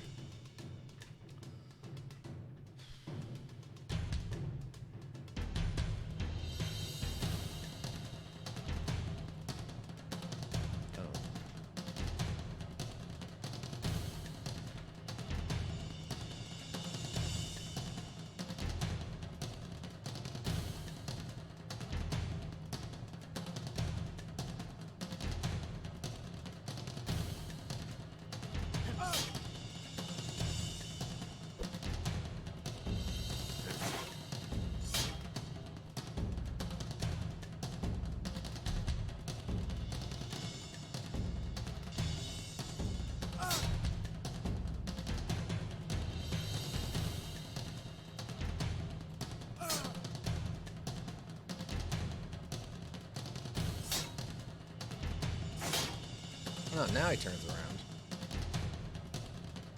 I mean, that's kind of good. Hopefully the axe guy and the hammer guy can do something to him. Oh, critical strike. That's always fun.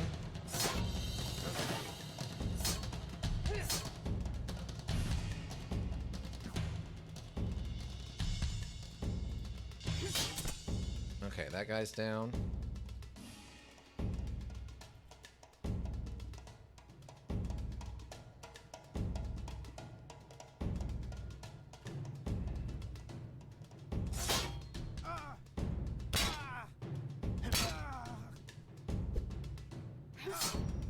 Oh, counterattacked.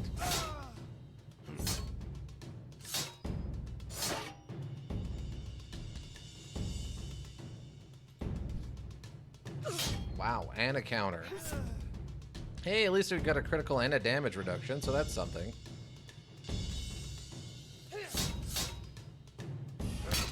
How?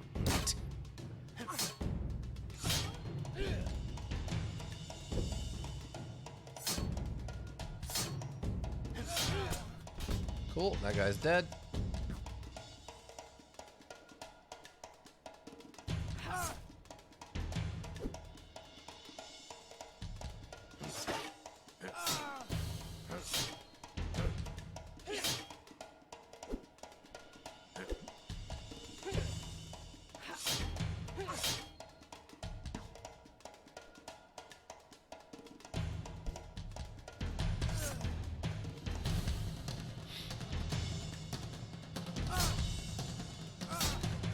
I mean, we just don't do any damage to these guys at all.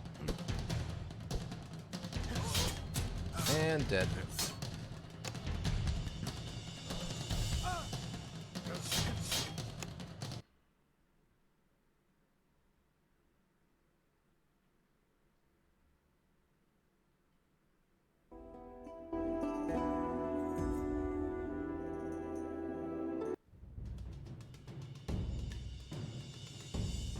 Time to try out the nets. I mean, we can do that.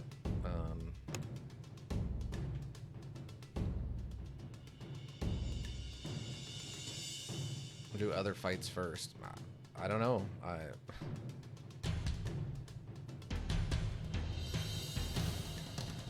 Oh, right. I keep forgetting we can't attack on an angle for reasons. Just stand here. I don't know. I'm just trying something different this time.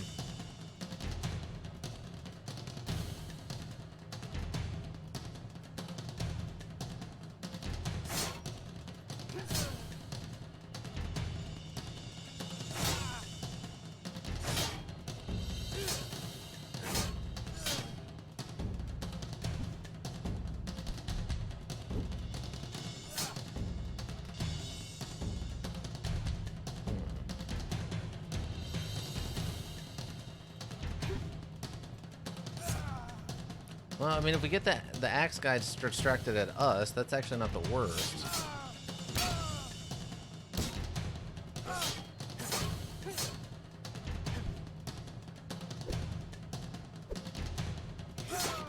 This will be better.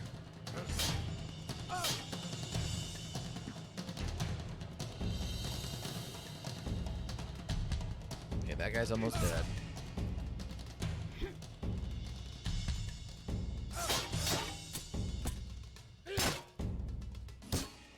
So now we keep the damage focused at us, which we can dodge better.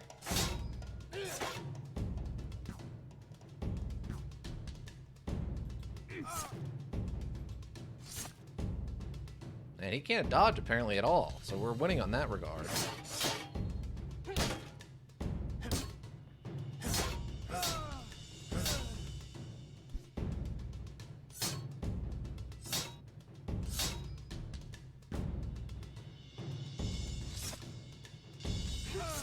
Nice.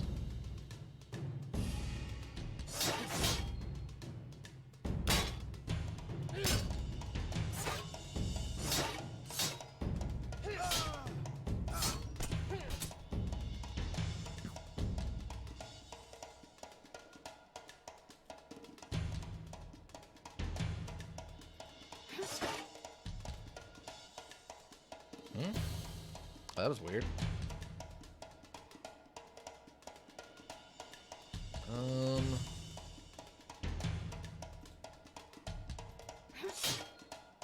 All right.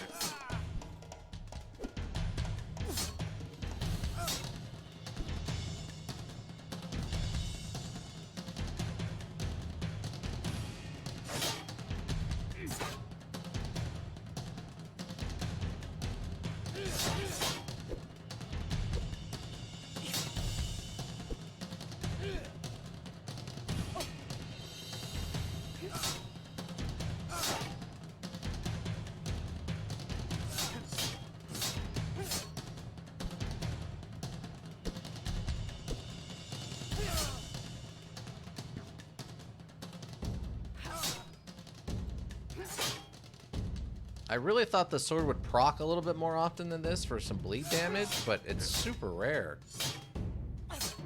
Yeah, I mean, there's just nothing we can do here.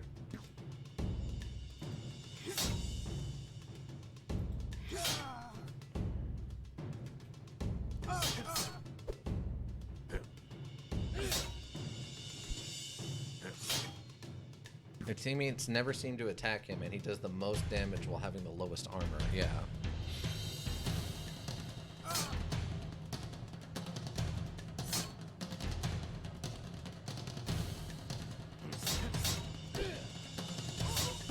And dead.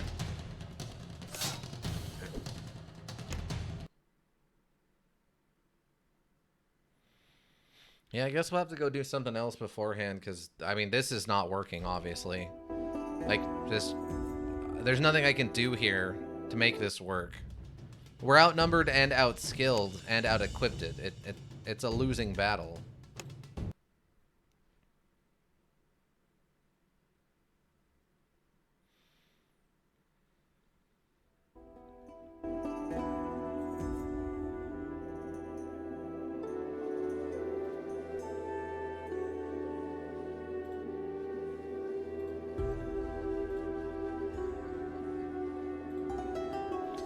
Rest and go pay them a visit.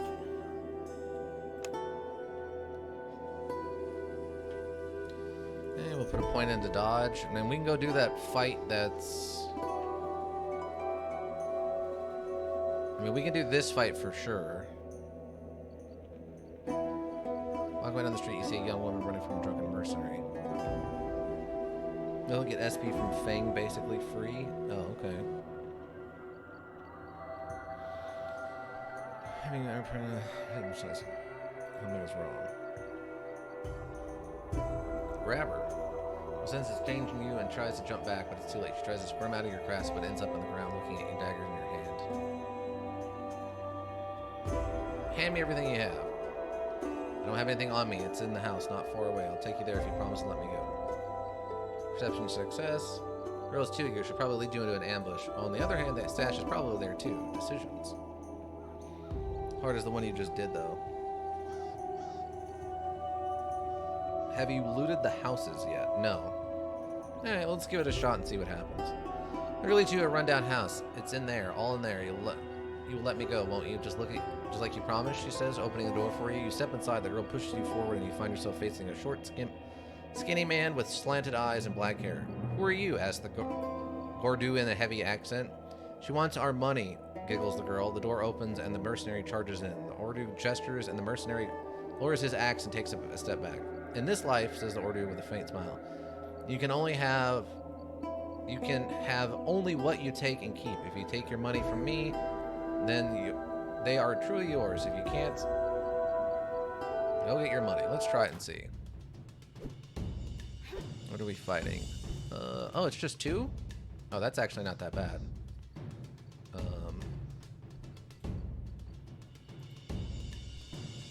Alright. That's not that bad.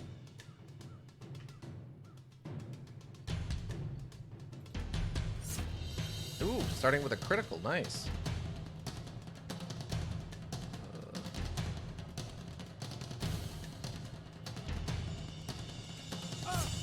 Nice, and a dodge penalty. Strong. Oh, she's got a crossbow suddenly.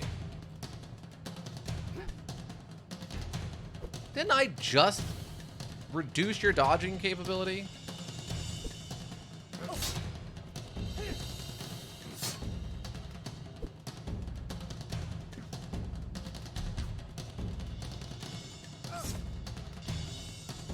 And it reduced your armor. Nice.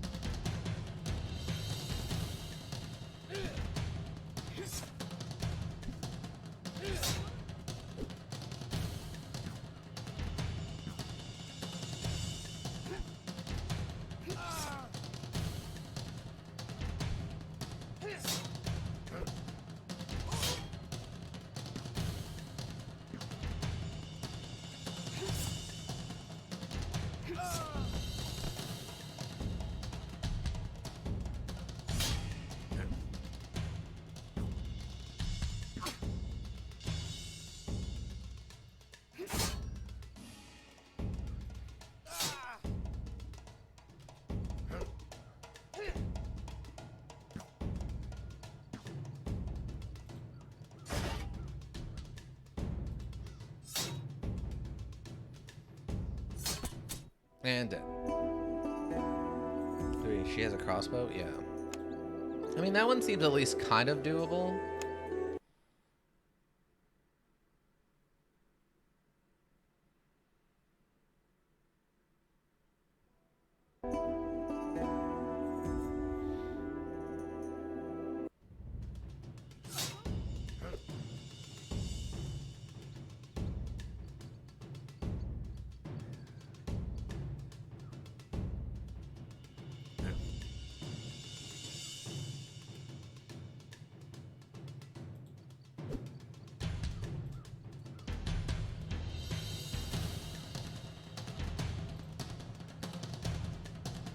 Oh, right, because it's an angle.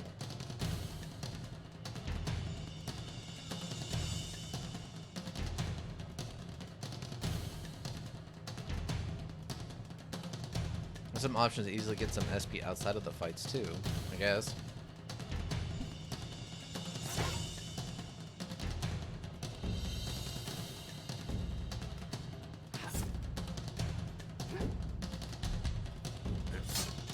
Oh, great.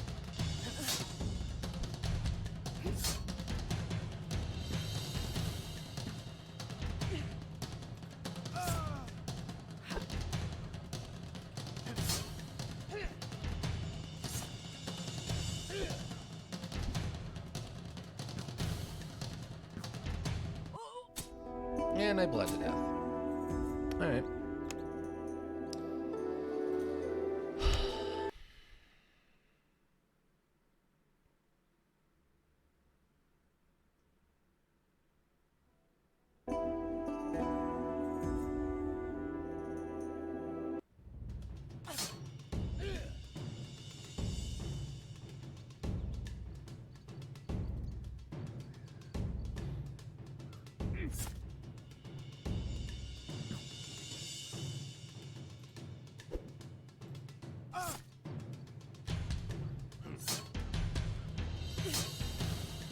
Cool. None of the dodging is doing anything. Alright, fun.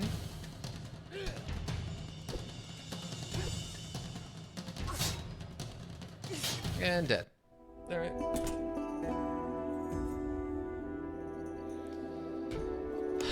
Alright.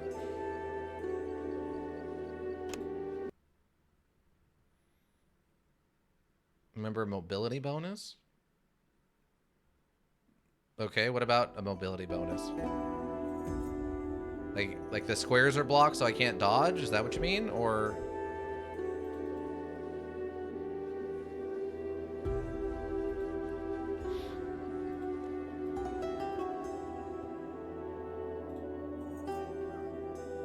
yeah, it gets lower. Alright.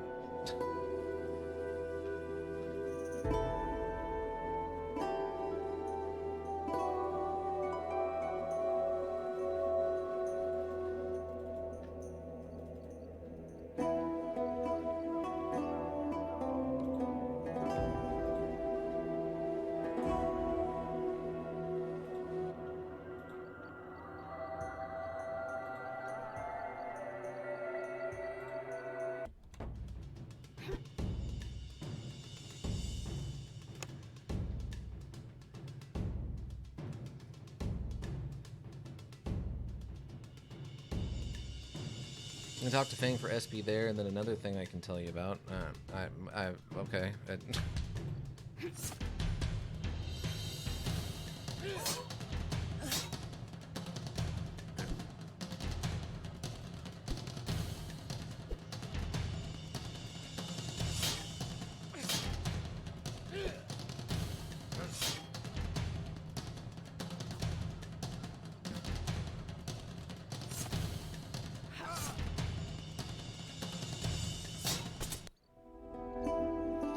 Alright, well, that's not working either.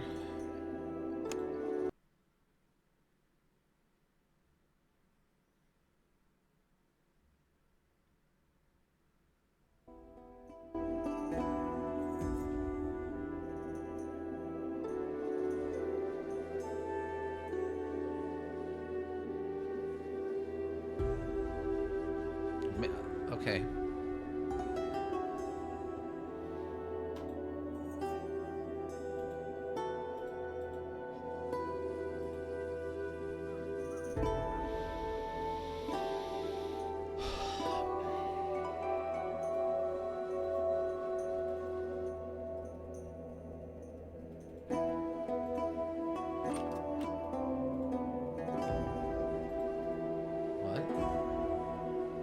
Don't sell priceless artifacts for nothing. Maybe you should... that's what I'm actively trying to do? Why are you not letting me? Let's see. I want to know the future lies in preserving the pre-war knowledge. Lore masters, self-proclaimed experts on the antiquities, are the front line of this trade, digging through ruins, copying an ancient manuscript, trading bits and pieces of pre-war knowledge, and appraising anything that looks cool. What do you want?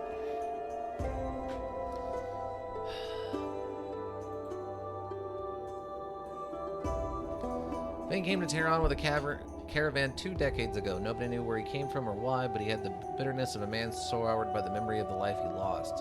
He was well versed in languages and antiquities, but the town already had a lore master. Fortunately for Fang, this lore master soon fell sick and passed away. Despite the best efforts of the local alchemist, who was quite puzzled by his symptoms, shortly thereafter Fang became a new lore master and even earned the favor of Lord Atius after discovering a number of Dredatian relics. What is it? Asked Fang with irritation, acknowledging your presence and putting down some mechanism he was studying. And after this, you can climb the vines, but make sure your armor doesn't have a snake penalty first. Alright. Can you appraise something for me?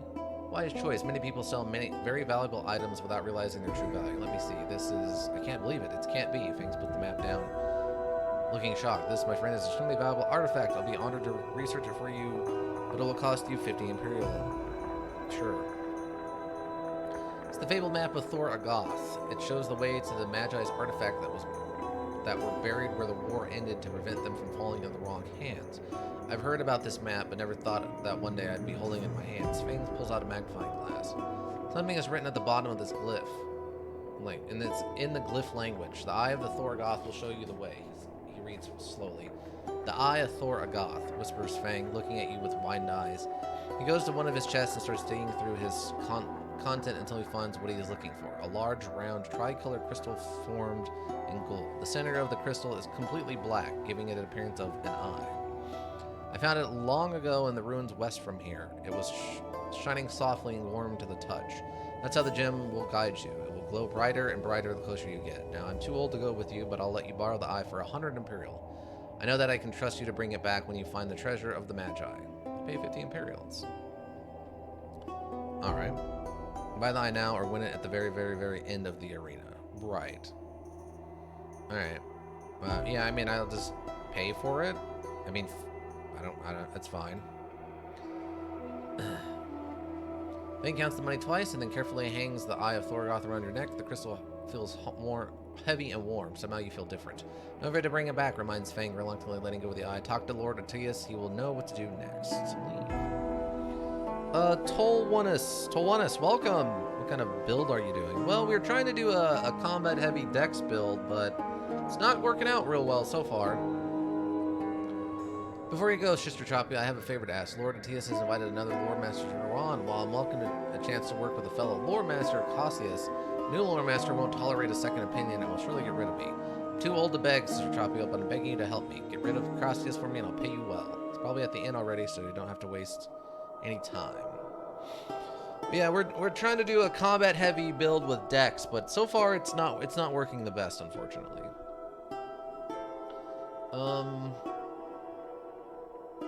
I mean, we need this guy alive so he can teach us lore stuff, right?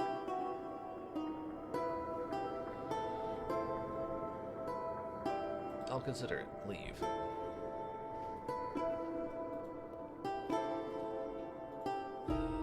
Let's see.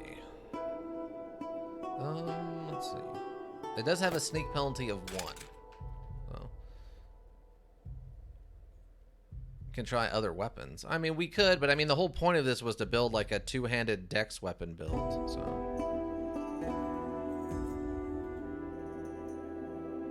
Boxes. Boxes are filled with worthless junk. And we lockpicked successfully.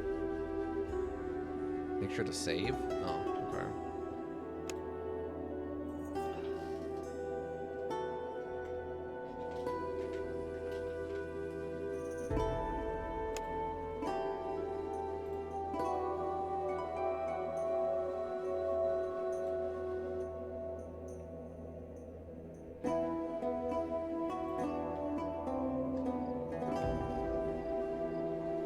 Yeah, it looks like he, apparently my stealth isn't high enough to do that.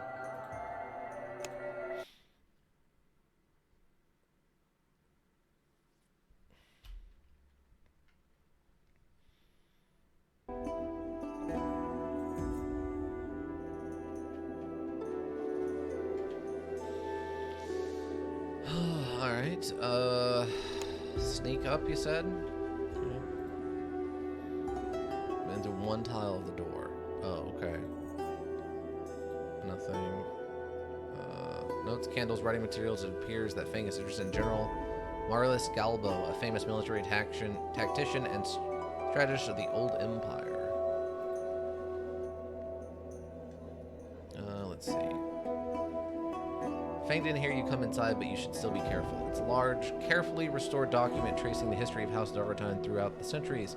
Turns out the house owes its name to the Battle of Dar Atan, where a certain Legitas managed to defeat an army of 20,000 men with less than a full legion. Your lore skill is increased by 1. Your lore skill is increased. We got 5 skill points from it.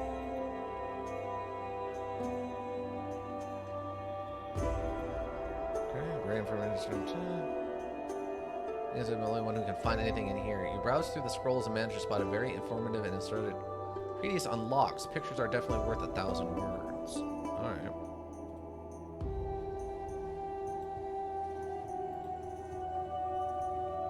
Alright. Well, that seems to be everything.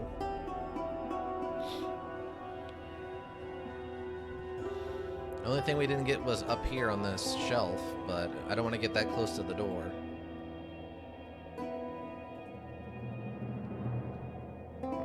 Now you can break into the blacksmithing next door.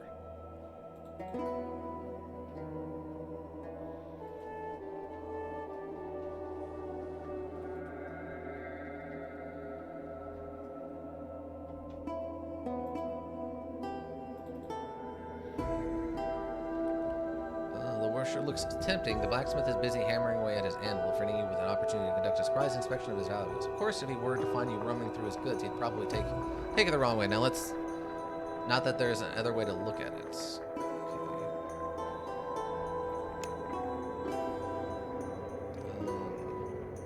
Blacksmith. Save. As you look around, quickly climb through the window, closing the shutters behind you. Sneak, look around. Stepping softly and listening to the sounds coming from outside, you move around the room, inspecting the blacksmith's belongings. Explore the house. Chests. A reinforced chest, locked. Lockpick it open. You pull out a lockpick and probe the lock gently. It responds to your attention like a farmer's daughter and surrenders instantly. Wow. Inside you find a well-oiled axe. The craftsmanship is superb. The blacksmith must have acquired it elsewhere and used it as a prototype, copying the blade pattern and the grinds. You gain 1 civil skill point. Take it and close the chest. Okay. We'll maintain iron cast. The spot is stew inside. The bed. An old oak bed. Workbench. Workbench cluttered with tools. The wall above is filled with charts, notes, and blade patterns. One of the notes contains detailed instructions on edge quenching and tempering. You quickly copy them to your journal. Your crafting skills increase by 1, and you gain 5 skill points. Okay. So he's outside or he's in this other room?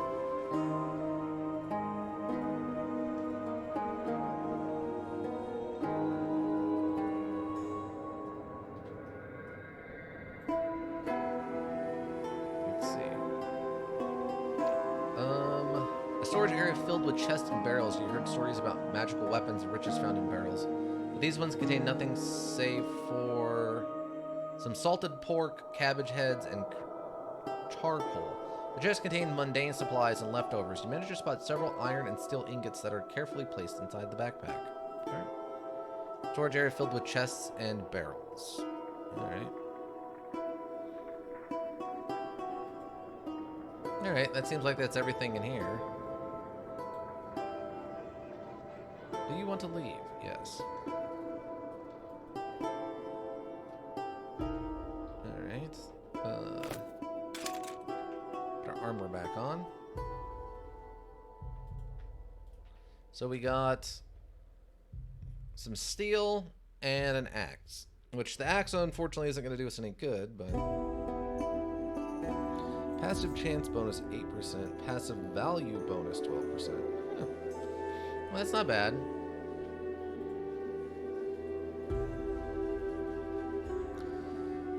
Where are we at? You can buy some iron equipment from the blacksmith. That's true. That would probably help a lot. Oh, yeah, there we go. Now we can get this up to 6. And we got a 17% chance to counterattack, so that's pretty good. Plus the 5, that takes us up to 22%. So we have a 22% chance to counterattack now, is not bad. Do we want to throw all those points at dodge for now, or do we want to try to do it with something else first? Some crafting or lore.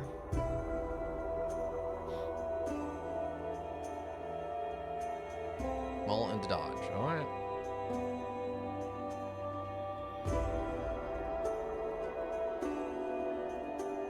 The blacksmith hammering on something on the anvil before smithy and affordable cold iron weapons.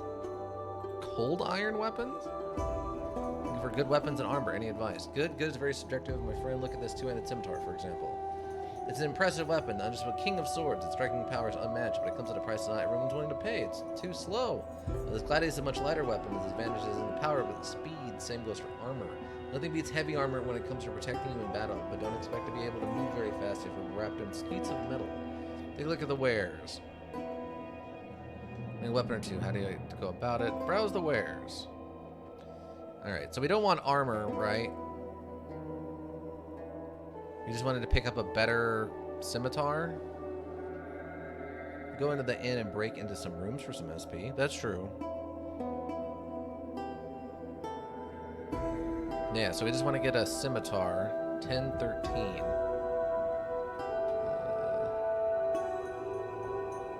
Yeah, I mean, it's only 1 point better, but at least it has the extra hardness and stuff. You can break into the palace for a lot of SP. Yeah, I don't think I'm going to quite be ready for that yet. Alright, well, we'll take one of these. Guess we can sell this, right? Not going to need that, or that. This. Sell that. I don't think we need these other armors, right? No, all you need is 4 sneak and 4 lockpick, unless you want to kill guards for crit strike training too. Yeah, I don't have any crit strike training at all, so I don't think that's going to work out for us. Oh, these are other hoods. Okay, so we can sell all of those. All right, we'll keep this just to have some light art clothes that are not our armor. Okay. Also, I remember you'll need 9 crafting for Library of Sorrows. Remembered you'll need 9 crafting for the Library of Sorrows? Really? Okay. Dang. Alright.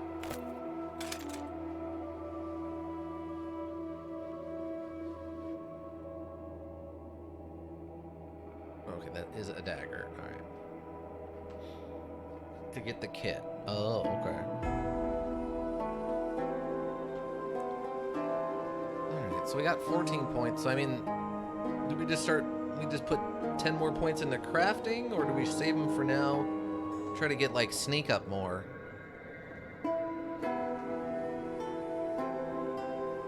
So keeping equipment to break down until later would probably be good. Alright. No need for higher sneak, really? Alright, cool. So we'll put another point into crafting? Because we know we need crafting and we're gonna need lore, right? Because lore we need to just read the tablets so we know what's going on.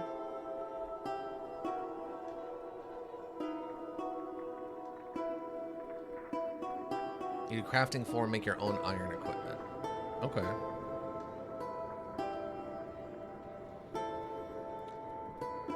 Alright, we can go that way. I mean, now that our dodge is up to 6, we should hopefully be okay there. And then we got the new sword for more damage. Let's see.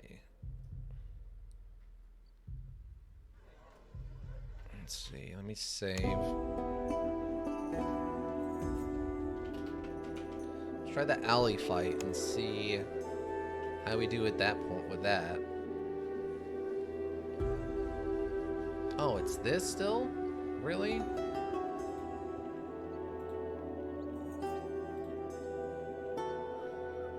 Well, I guess we can try this again, but I was thinking we could go do the alley fight and not do this right away.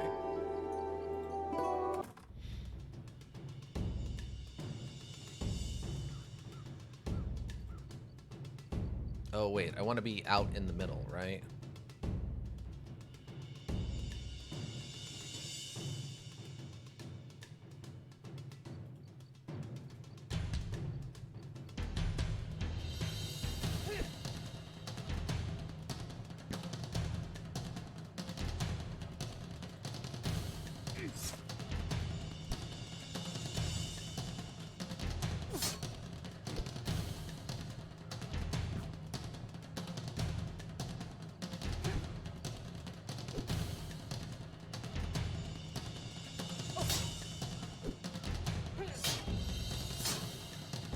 Wow.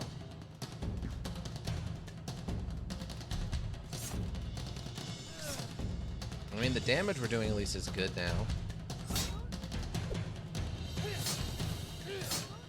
Yeah, I guess we just can't dodge enough in here because of the space is too limited. Alright, let me try going back and doing it again.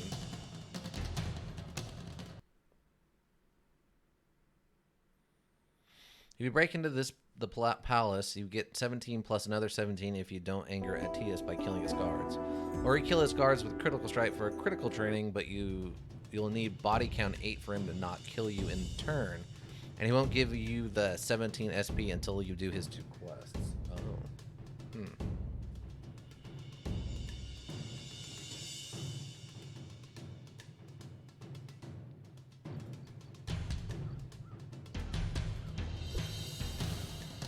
What?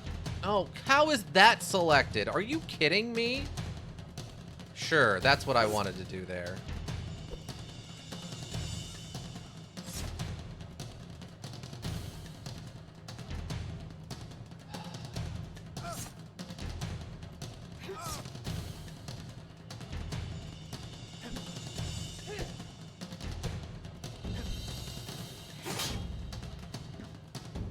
Well, at least we're dodging better now. A little bit.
This run I killed as many guards as I could, although that isn't always the best choice since you miss out on some SP for some of the kills. Oh,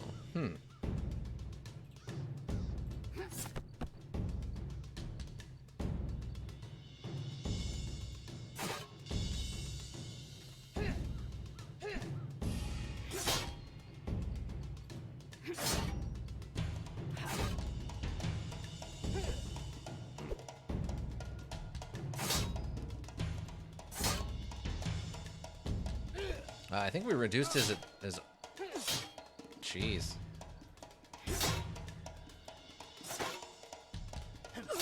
Nope, and dead. Well, that one was close.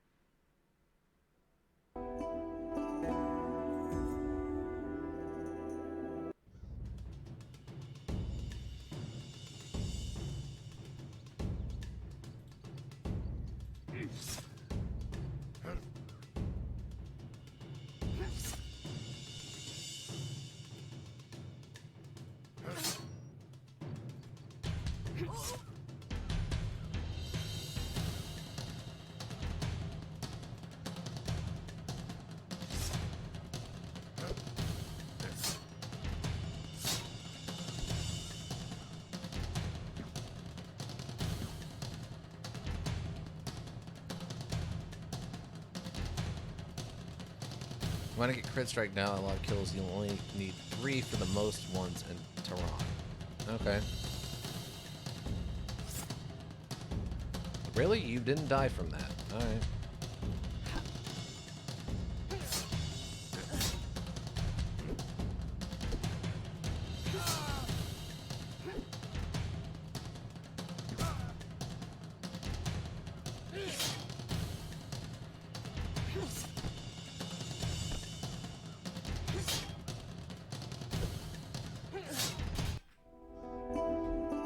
Alright.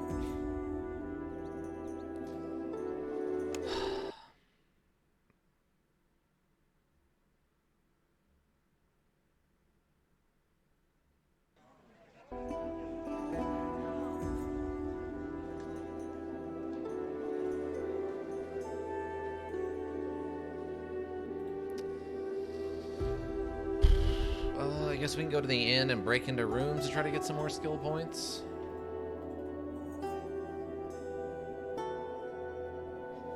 Large old building in the middle of town.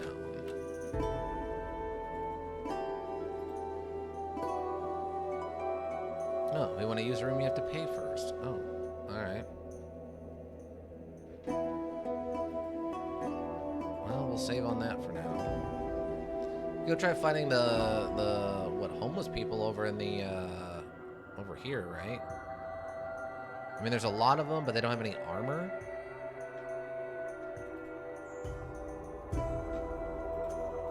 Alchemy, oh. You don't have any alchemy for that. You need crafting 5 to fight them. Oh, really? Jeez. Alright.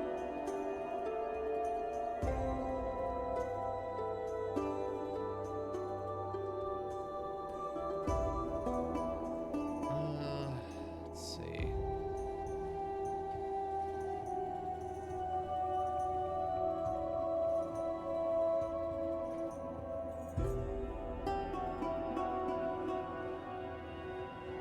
I mean, I don't know what else there is for me to do right now.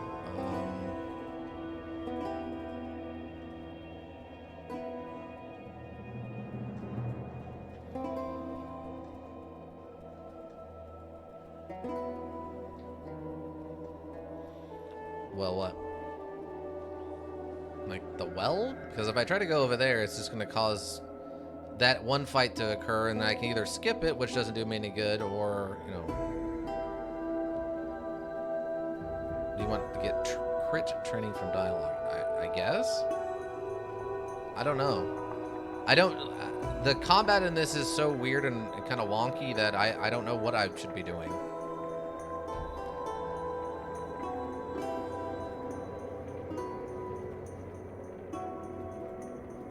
Like, obviously my character is not good. yet. Maybe eventually they'll get better at it, but as of right now, they are not very good at fighting. Like, the dodging is okay, but it just seems like our sword doesn't do enough damage for trying to fight 4 people at once. I don't know. Okay.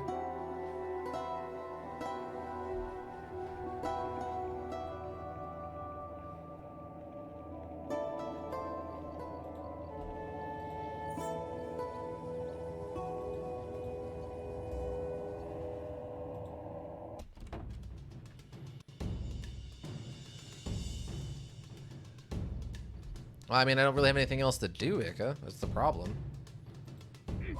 Like, I know I don't have to keep trying this fight, but I mean, if it's this or I do the Imperial Guard stuff, which I can't do because I lose that fight. I won't. Okay, so you want me to go break into the castle, the palace?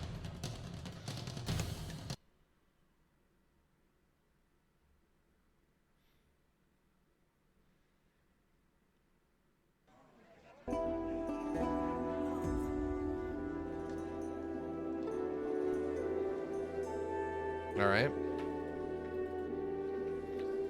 I think if you remember right, it prompted me. I just had to walk up to the front of it, right?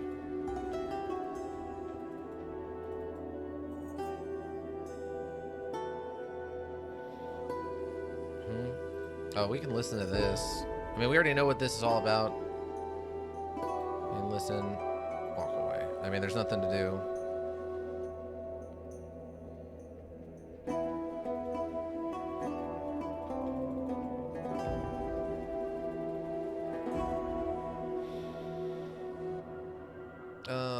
So talk first? Alright.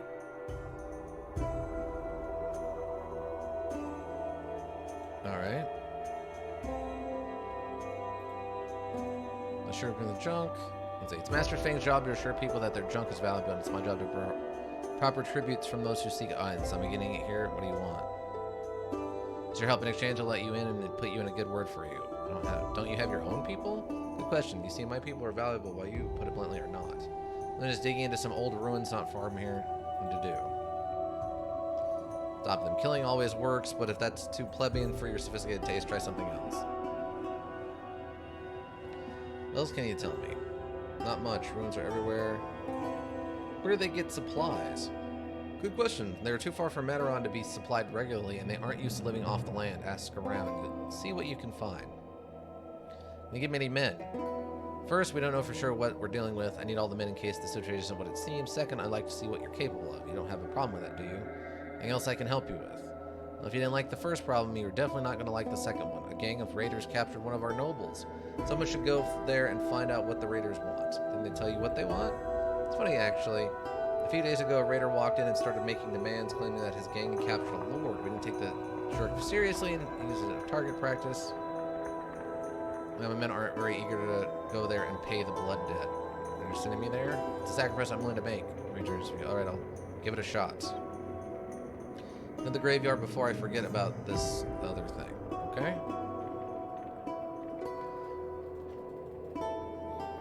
Climbing hook?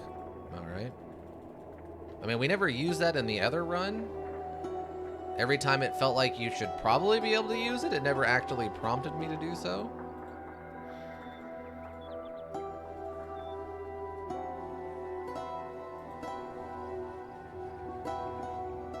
Do I know you? Doesn't it pleasure? It gets used without it being mentioned, but it lowers climbing checks. Oh, okay. Those are pleasures, inquired an old man sitting on one of the graves. What do you mean? Not the brightest torch are you, girl. If you have business with me, then you're here on business. If it's pleasure of my company, then you're seeking, then that would be pleasure. Alright, so what do I need to tell this guy?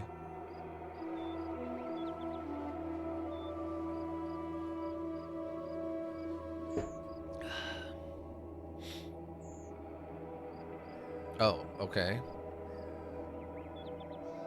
Pleasure. Sure. Give me... What's 5 get me?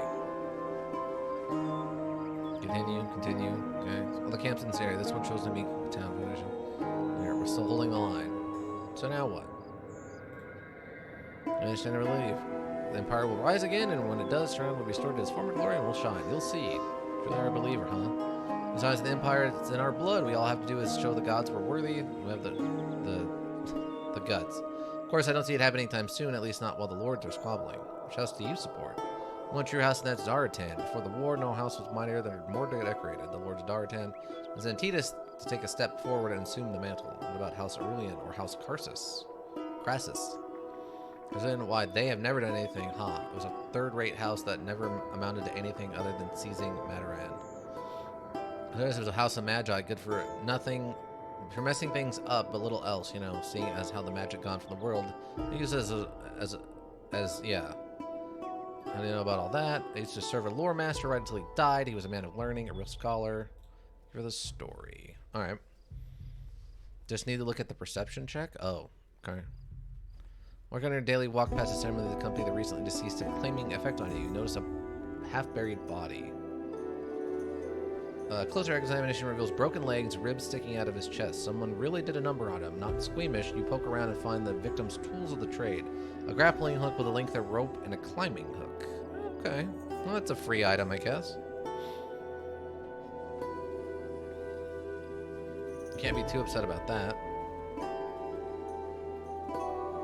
Alright, so now we just try to sneak into the... And you can sneak... Oh, break into the noble lady's house. Yeah, I remember we just talked our way in last time.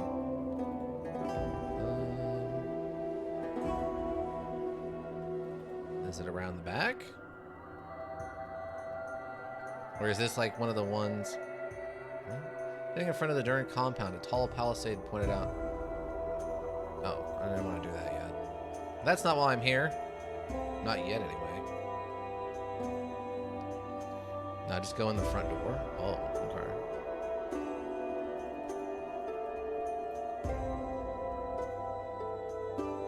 The dark and pay her a visit. Ah, okay.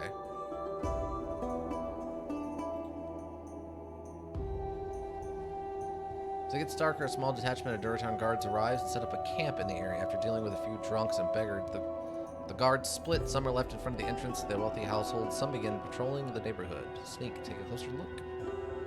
Oh, the armor? Okay. That off. That on. Wait till dark and pay her visits. Sneak. Says you circle around the villa, staying far away from the guards until you find a good spot, protected by shadows. Even the walls are in good shape. There are plenty of footholds. Use the rope with a grappling hook. Failure, you throw the rope several times, but somehow the hook fails to catch. You must be really bad at it. Climb on the roof and get inside the villa. Success. It doesn't take you long to get to the roof. Suddenly, the moon comes out of the clouds, making your silhouette clearly visible. Holding your breath and praying that nobody looks up, you drop into the villa's courtyard. Sneak. Look for valuables. In my run, I couldn't pass this climbing check without the hook, for example. Oh, interesting. Okay. It looks like she's asleep over there.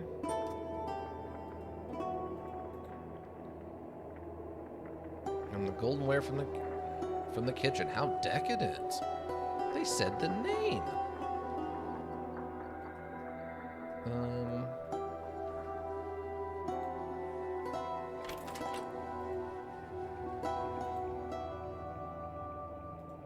Okay.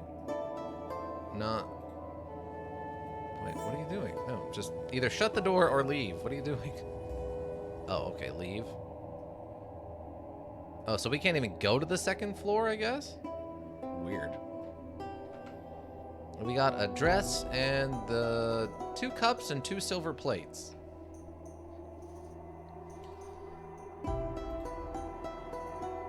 Hey, are you sure you want to leave? Yes? Take the jewels? Can I get that close to her? No? Alright.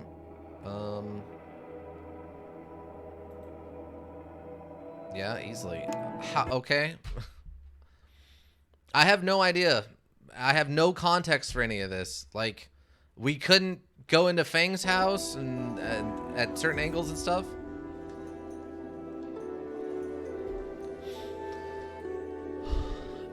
All right.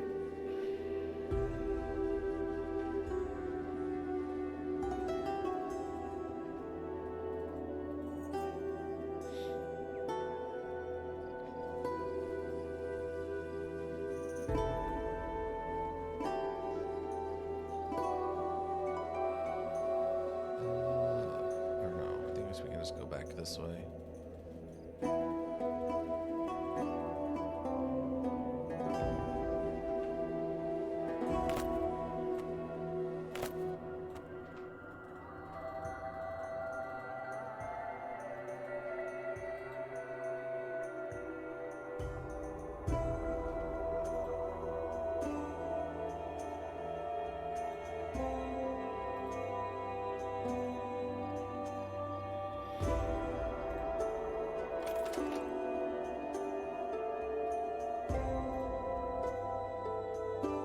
Unaware of your presence. Look up to the women meditation on the night table. They're sleeping soundly, unaware of your presence. All right.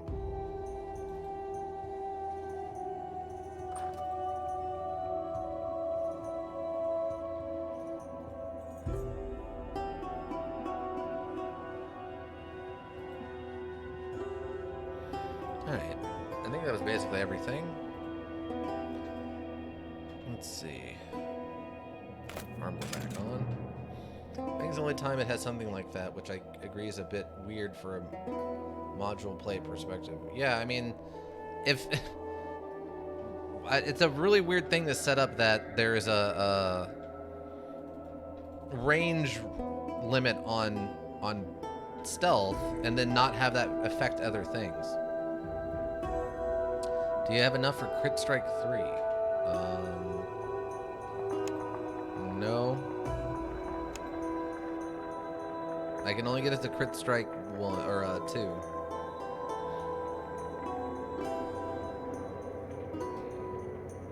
I think they crafting up to 4.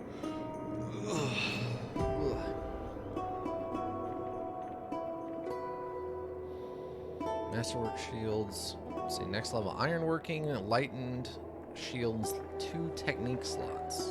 Oh.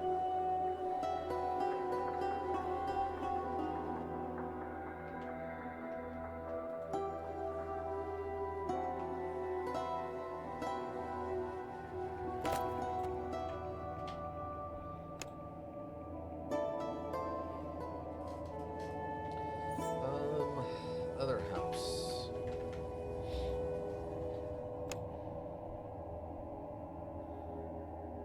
Yeah, don't worry about the training. Which training?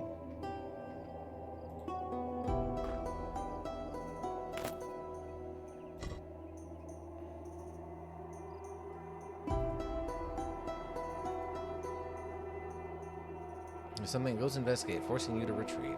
Wah. Unfortunately, we don't have a good enough sneak for that, I guess. The critical strike training, don't worry about it? Alright.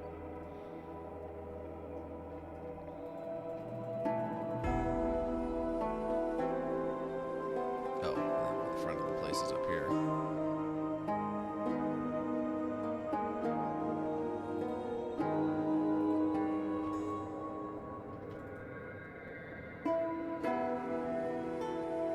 Dress as a noble and talk your way in. Talk your way in. Oh. Weird. Alright.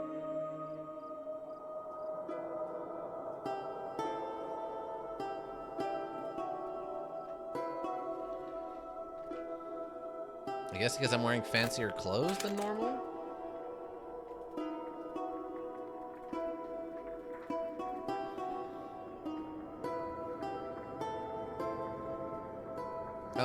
Do I need to do anything special with this, like, silverware, or can I just sell it? Oh. Is there a house nearby? Some other time, maybe. Does that mean if I go in there, I'm definitely gonna lose? You can just sell the silverware? Alright.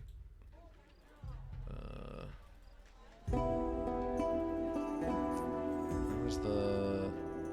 This guy was a merchant? More, my entire store is at your disposal, my friend. Browse the wares.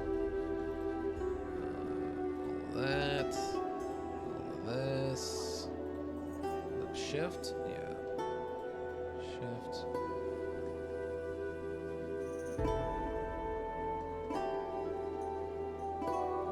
Loose fitting outer garments.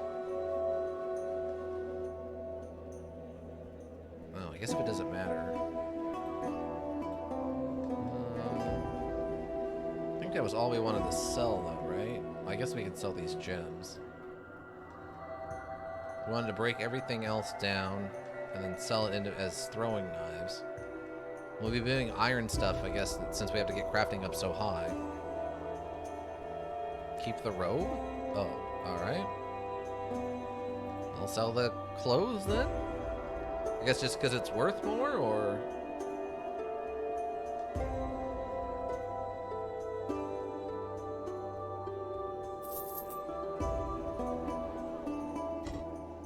Go around naked, the guards will stop you, so you need something for when you want 0 sneak penalty. Yeah, I was gonna wear the dress instead, but that's fine.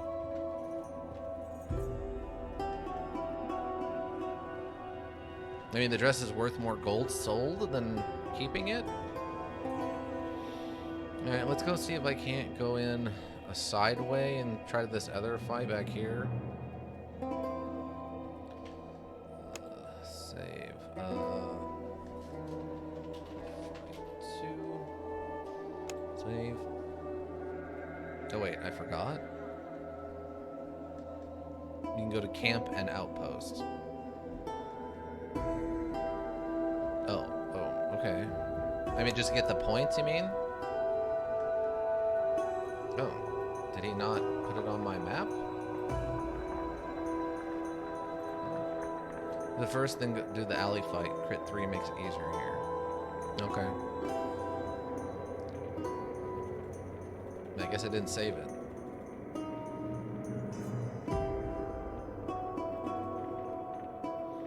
Talk your way in. Look for an alternate way in.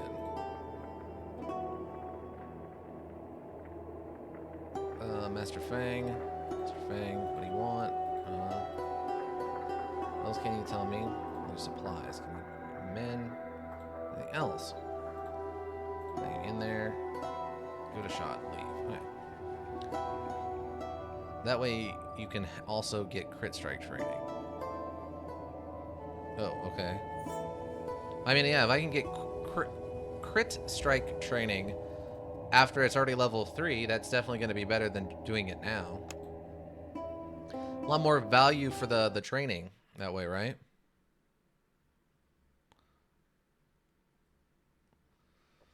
Dog and Diller also unlocks the easiest fight in the whole module. I mean, that's fair.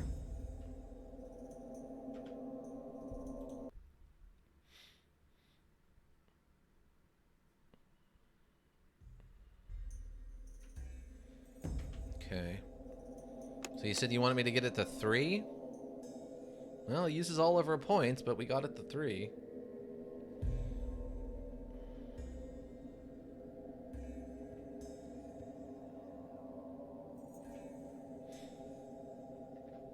Ask the merchant about who's buying supplies, then go to the shanty town and murder him? Oh, okay.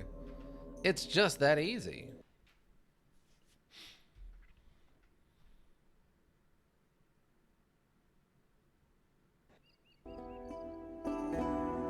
Yep, wow.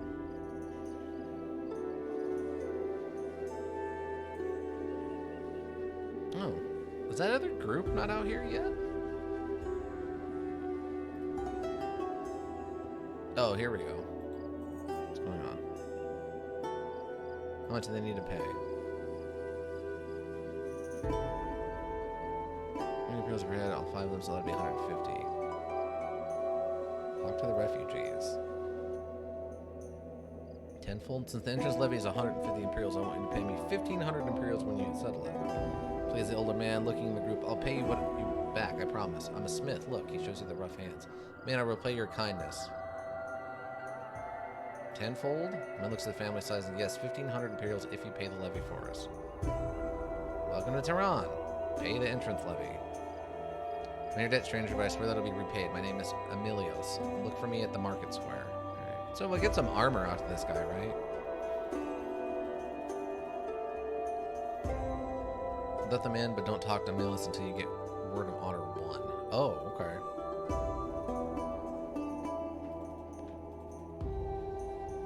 Alright, well, let's go do this alley fight then. His armor is bad anyway. Oh.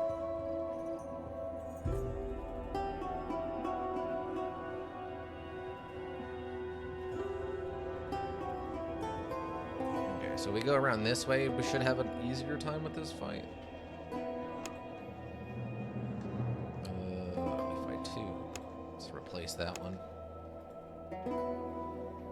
Slow day. You still have your dagger, or did you sell it? No, I still have all my weapons.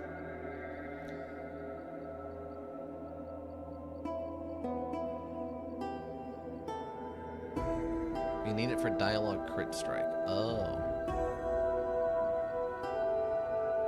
Okay, turn around. Oh, okay. So do I need to equip it, or do I just need to have one in my backpack?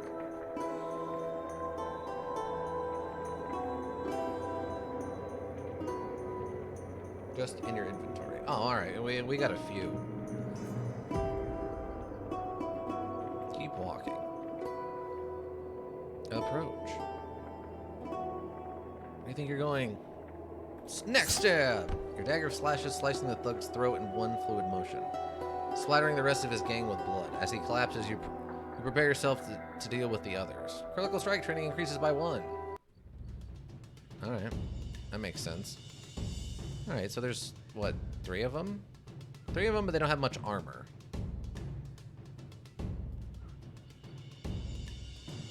Hammer guy needs to go down first, otherwise your armor is gone. Yeah, I figured as much.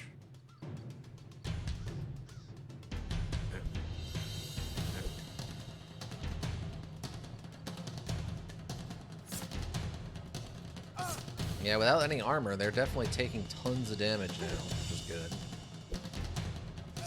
Oh, the counterattack. That's a big one.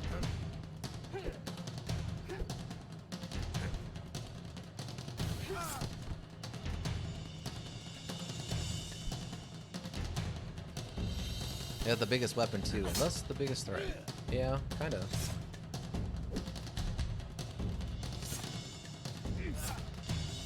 Yeah, these guys do not have any kind of armor. I mean, they have the numbers, but that's not going to help enough.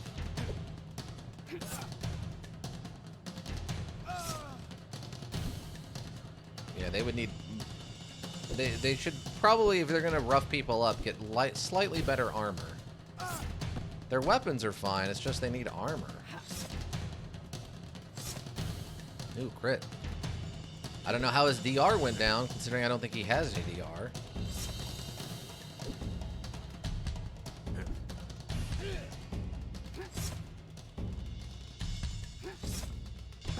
There we go. We got 2 combat for that. That was weird. He had like 2 different stacks of throwing axes.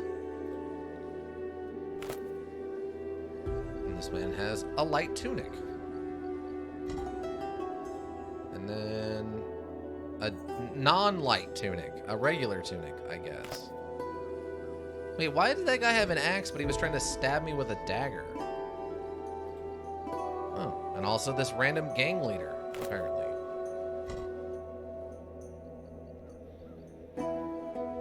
I love the people casually walking by. Yeah, they don't care. They're probably actually relieved. They're probably like, oh, awesome. That's one less stupid thing we have to deal with on a daily basis around here.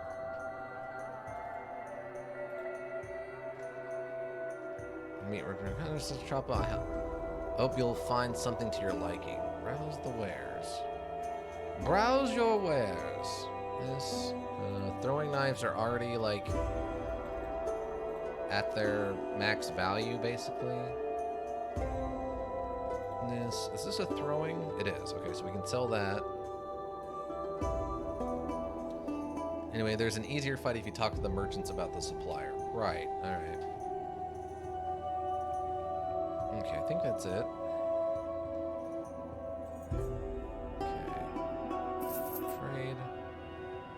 I don't think you had anything, like, weapon-wise that I care about, right? Like, we already got the one... Yeah.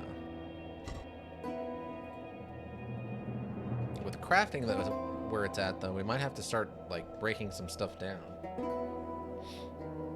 Even if just, like, the bronze, just to make, like, practice making stuff and selling it. Plaza guard. What you looking at? Merchant. Throwing axes weigh 1 pound each, yeah. You can dismantle the axes in Nakarta for more money later, actually, since throwing axes weigh 1 pound each. Oh, really? Yeah, who's been buying supplies on a regular basis lately? Enough to feed a camp full of soldiers? Small town, I know all my customers. I'm happy to sell you the information you seek. Say 50 Imperial. 50 Imperial. Looking for Rashakas. You'll find him in the shanty town. Leave. Alright. Shanty town. Is that over here, Shantytown? Or like over here with the homeless guys? I'm assuming it's over there. I mean, this looks more like a shantytown to me than...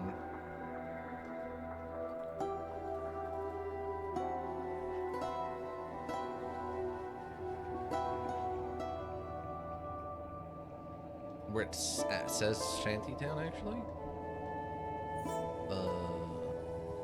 Oh, outside? Oh, weird. Alright. I'm looking for a trader. Undermining the civility of this place. Oh, there he is.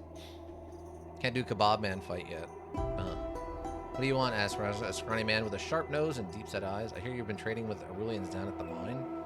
What's it to you? House Darkon is about to reclaim the mine, so your business venture is done one way or another. You can still make a few coin, though. What do I have to do? Spike the wine. No way I'm getting involved in it all. You're already involved, but you can still get out alive. Failure. No way. Have him your way. Have it your way. Kill him and deliver the wine yourself.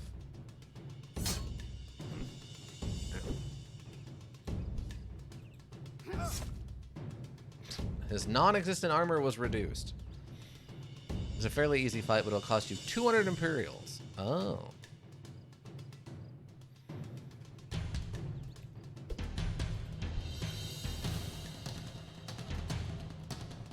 This guy's very dodgy. Well, we got him with a counterattack, though. Go back to sheep herding. I was never a sheep herder. I mean, whatever he's attacking with is doing okay damage.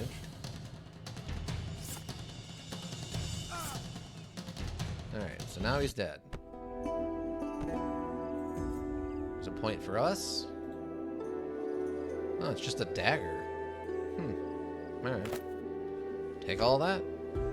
Yeah, it's just an iron dagger. It looked like a club or something, but... You see a basket with fresh bread, some meat, and an amphora with wine. In another pile, there's a dirty tunic and other personal belongings. Get some poison to spike the wine. I guess I just go talk to the apothecary. Go over to the old... These mountains are going outside the walls. Close by the town provides good protection at a fraction of the price paid to be town dwellers. Alright.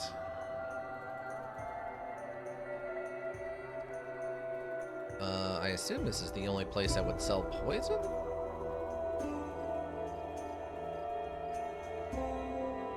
Lets you buy rat poison for only 5 gold each, but since you won't be getting impersonate skills, don't bother using it on that. What? So this lets you buy rat poison for only 5 gold each, but since you won't be getting impersonate skills, don't bother using it on that? Oh, okay. 2 vials of it, which is actually pretty handy for killing people, too. Oh, okay.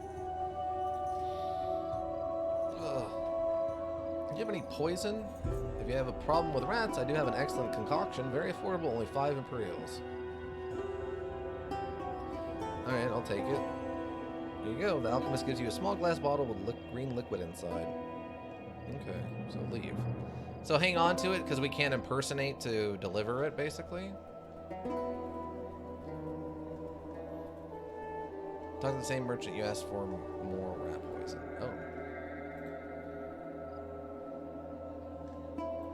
There's the wares.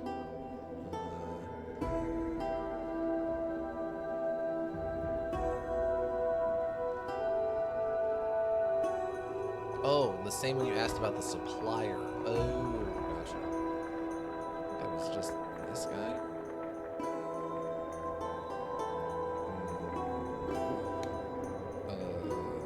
Is it you?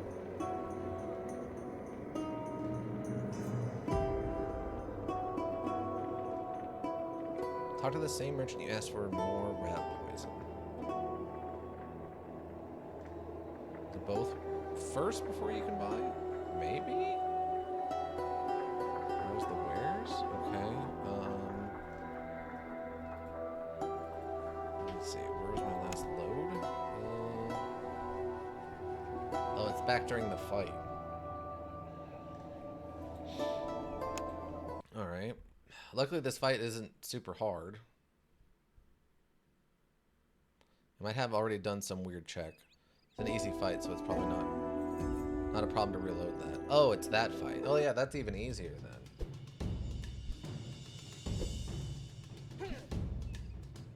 Wow. Those daggers with all those attacks, they just do so little damage.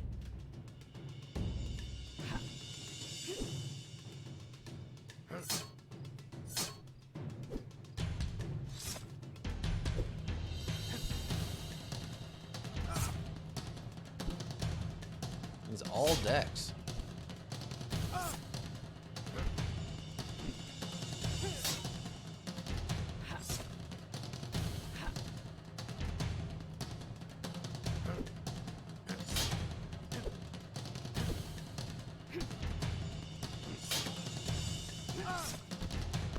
Alright, there we go. Cool. So you think I need to talk to both of them?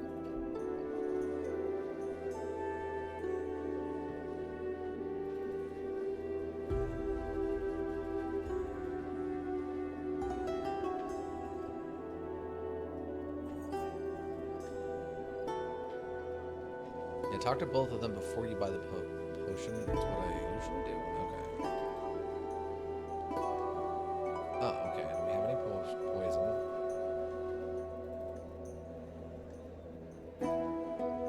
Okay. So then buy the poison here, and then buy it from the other one too? Basically? Any poison. Okay. About the poison specifically. Ah, alright. Seems more like a bug than anything else. I'll take it. Pay 5 Imperials.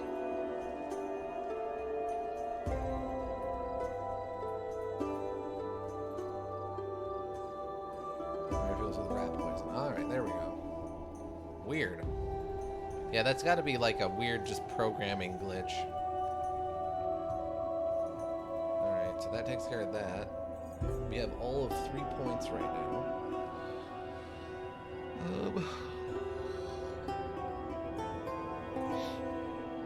Well, yeah, the devs. Yeah, it's a silly little thing. I mean, there's a few of them. We found that door that wasn't a door, right? So,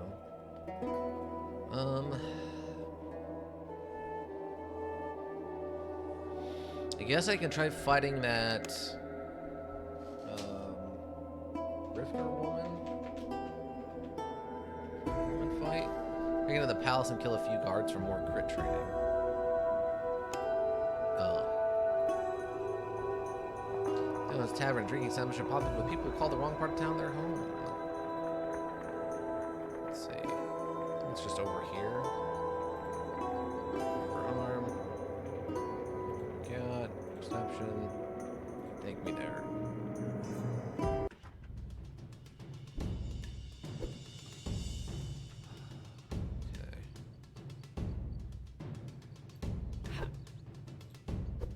Wow, she's dodgy.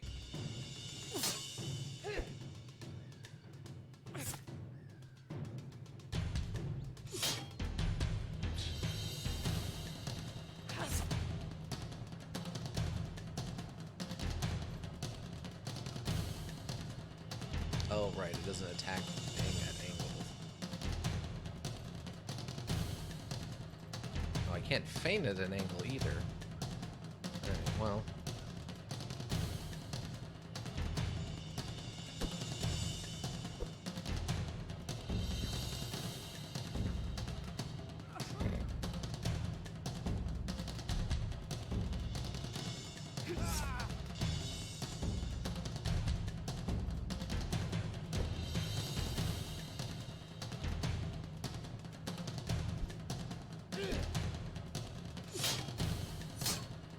Wow, he can dodge and get move and get 2 attacks off.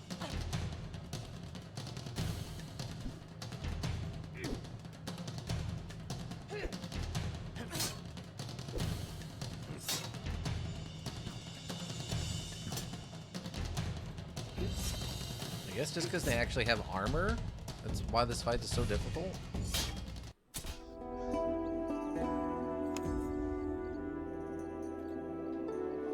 I don't know. I think your body count is 6 or 7. Yeah, it's something like that.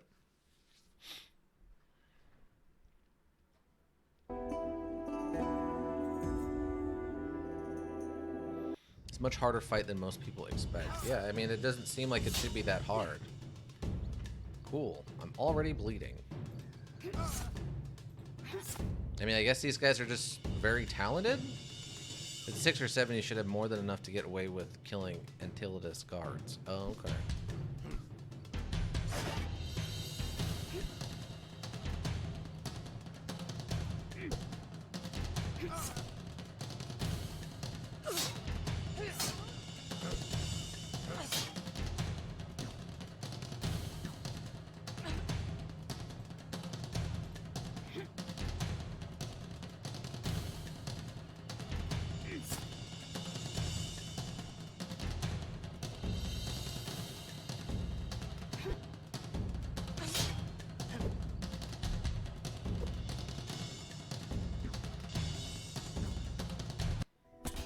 Man, I bled to death. Well, we'll do it one more time and see. Oh. So I think switching it with him seems to work okay.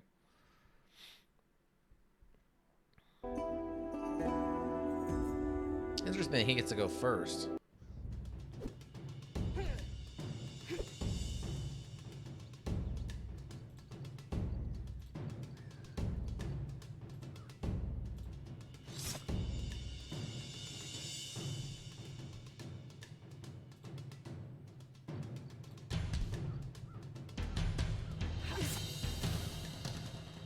Oh, that actually worked out. He blocked her in. That buys me a round. Usually what I do is just put myself in a spot like that. Livia can friendly fire her team. Yeah.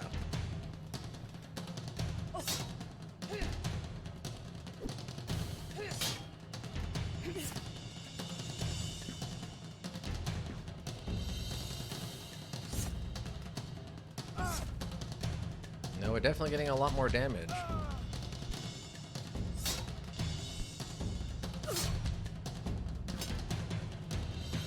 Wow. Okay, so he's gonna die.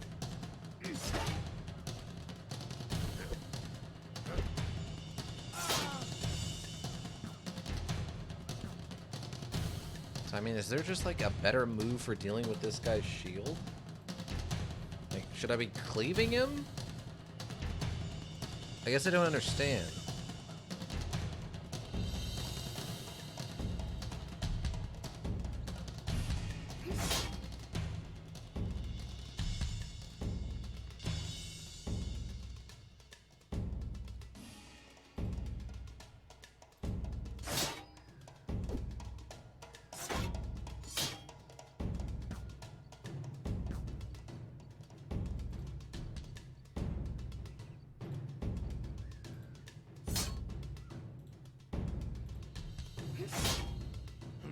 Okay, I mean, that does seem to be working better.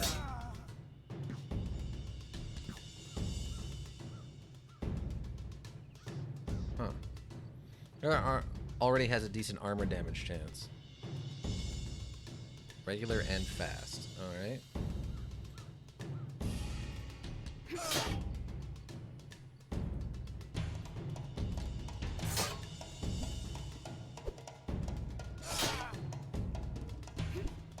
Oh, I guess she's out of arrows.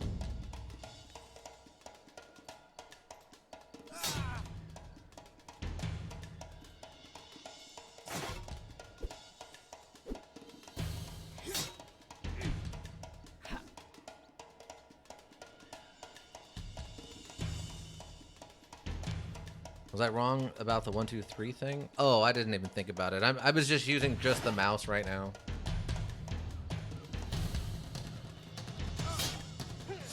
It'll be close.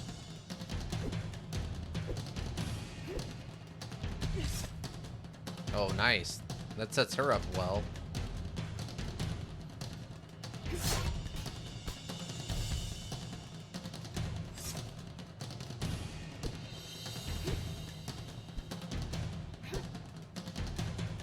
I mean, I'm gonna be super badly hurt is the problem.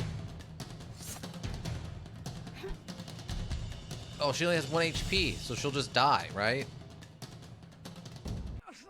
Wow. What a weird fight. All right.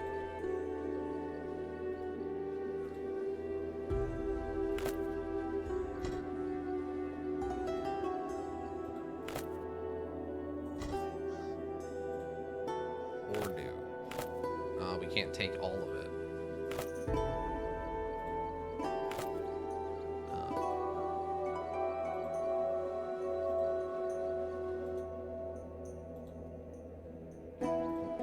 All of it? Why would I not take all the money?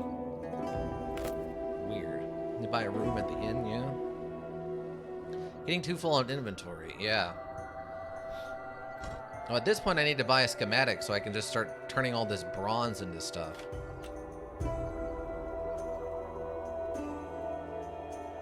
You have plenty of money for it anyway? Yeah.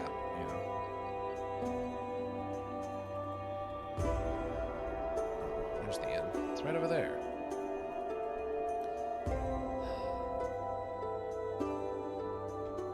I mean, let me go buy... Where am I at right now? Well, I have enough. I can take my crafting up one more. Should I take my crafting up one more and then buy some schematics and just start breaking everything down? Plenty of money from other things like gems and whatnot. Well, yeah, but it also gets it out of my inventory space, right?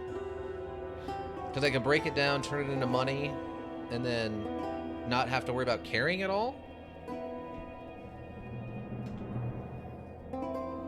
Yeah, but you can just store it in the inn. Alright. I mean, we need an excuse to go in there and lockpick the doors for skill points, so... I need a room. Alright, sure. Inn is good for more loot and skill points anyway. Oh, okay. Second floor near the end of the hallway. Thank you.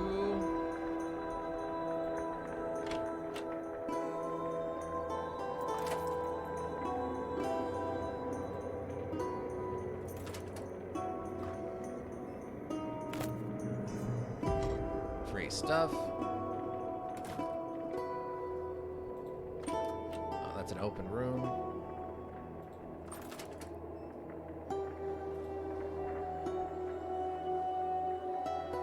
Those insects is... If you pick one, you go with the insects. Alright. No value.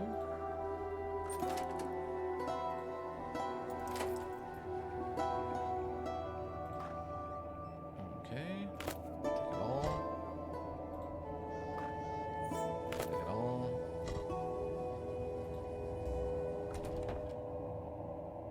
Wake up the guests, forcing you to retreat. Aww. Well, no stealing on that one. Let's see. Swiftgate approves of the full of rattling things. Unfortunately, you don't have the key nor the inclination to getting into trouble stealing some trinkets.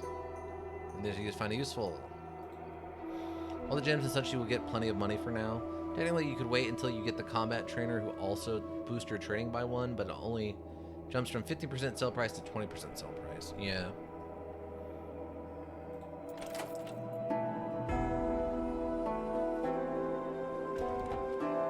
Oh, sneak failure. Okay.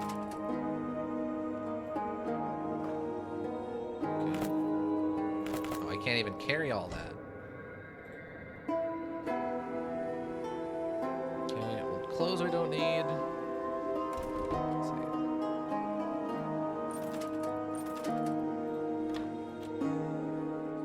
Glass was murdered. Nobody's eager to rent it. No, which one is mine?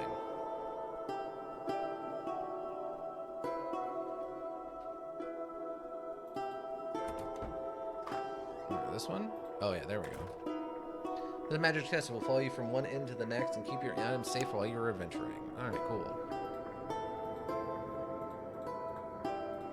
Basically just throw everything in there.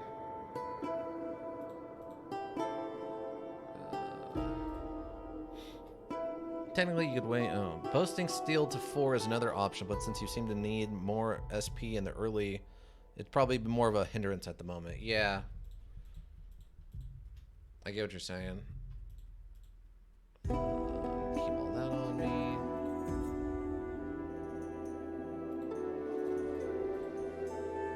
That on me. I don't need this helmet, right? There we go.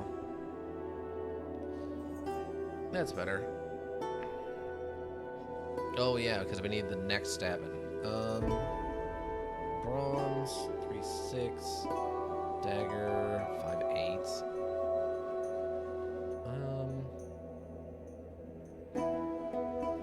Oh yeah, I have the steel one. We'll do this. We'll take the steel dagger. We'll stab him in the neck with at least a valuable dagger.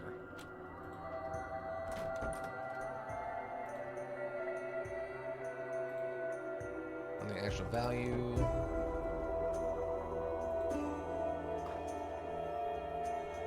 Oh, that's a fancy jacket. Noble clothes. Ooh.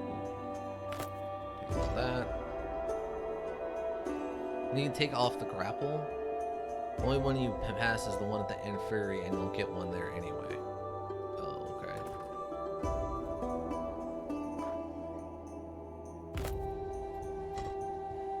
Wait, is there anybody in this room?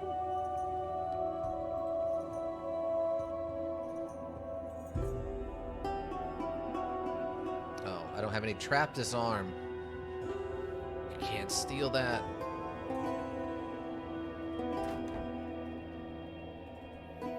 Don't touch that? Yeah. Take all that. Okay, nothing in there. Alright, cool.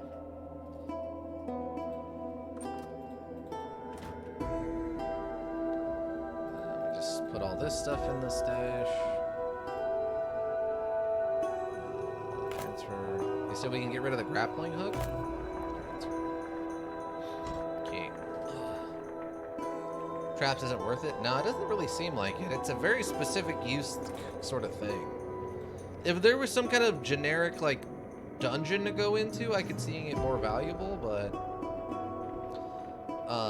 the way this is set up, it seems like it's only very specific cases that you're going to need the trap skill.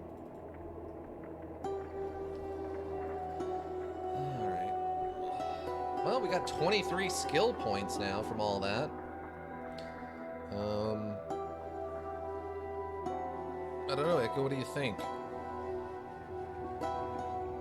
Lockpick, sneak, more crafting. Crafting and allure.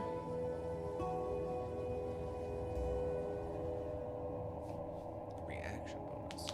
Yeah, they really should have had more opportunities where you can take advantage of it. There were already plenty of scenarios where you were waiting for an enemy to come to you and it didn't have it. Oh, yeah. Yeah, if there was a way to lay down traps or, like, something, maybe it would be more useful. Like, the higher your trap skill, the more powerful of a trap you can set in combat or something. But the fact that it's so sporadic when you use it. Maybe in crafting 4 and you can make your own gear. That's true. We can start making iron stuff. I mean, how does armor work in regards to, like,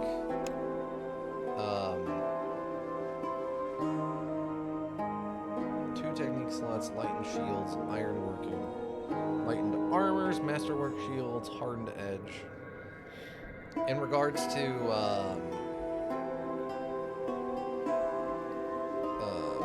like you said that, because I mean the armors all have the negatives to like to hit chance and all that sort of stuff, right? So if you do palace, you'll get more SP too. Yeah, we could do the palace. But do we want to do the stabby one or just the regular one? Because it feels like I don't think I would win a fight against like an actual armored guard. They sell me some materials. A couple of sharpening stones lying around if you're interested, but I can sell you bronze and leather to get you started. Sharpening stones? The best stones come from the mountains up north. They are made from tiny crystals, and it's these crystals that give them superior honing abilities. Of course, you have to put in some elbow grease into it. By the time you're done, the stone is all used up, but it's well worth the effort. It won't last long, mind you, but it will definitely give you an edge. Any crystals? That's what the old lore master said, the one we had before Fang. I had it written down somewhere. Let's see. Silica-rich microcrystalline, he called them. He's a man of learning, that's for sure. I'll take all of them. What? 3 stones and all I have. Like I said, they come from the mountains way up north. There aren't many prospectors who are willing to go there and crawl into old mines, so the stones are somewhat rarity, hence the price. Alright. I'll show you the path. So you wait until you hit crafting 5 if you want to do the jellyfish now. I can show you the path to do it all in dialogue. I can show you the path to do it all in dialogue, so it'll just be that. No actual fighting. Oh. Yeah, any schematics. What do you need? Show me your weapon schematics, armor schematics.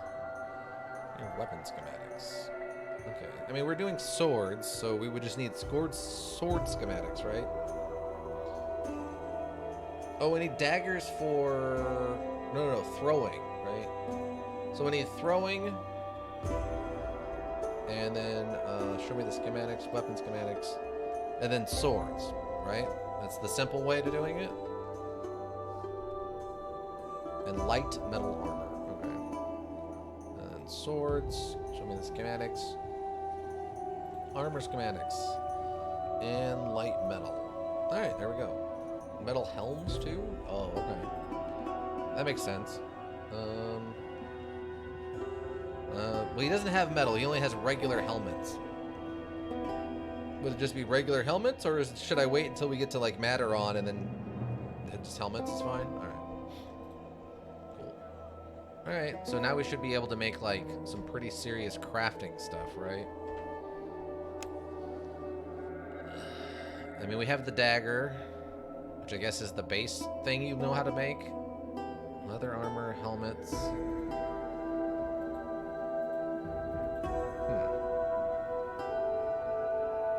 After crafting 5, you can get lightened armor. So yeah, I was just trying to check and see what I actually have. Hardened, masterwork, reinforced. So penalties -4. Oh, okay. Armored hardness +12. THC penalty 1. Oh, okay. So that's how we would make it not hurt our attack so much. Let you make auxiliary armor that has 12 AP. Right. And if we can make it a masterwork, then it should reduce its negatives to hit and stuff even some, right? Alright, so we can masterwork an armor that would be really good for us. Alright, so...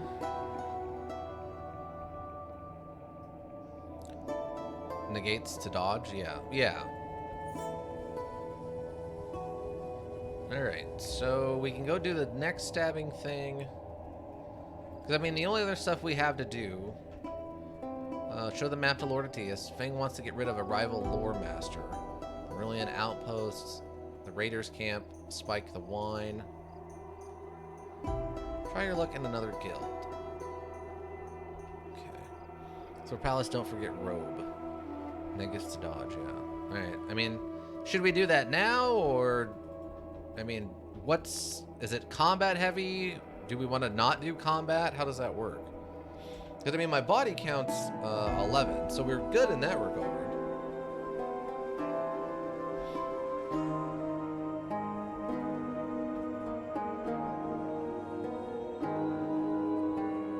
Palace has no actual combat. Oh, okay.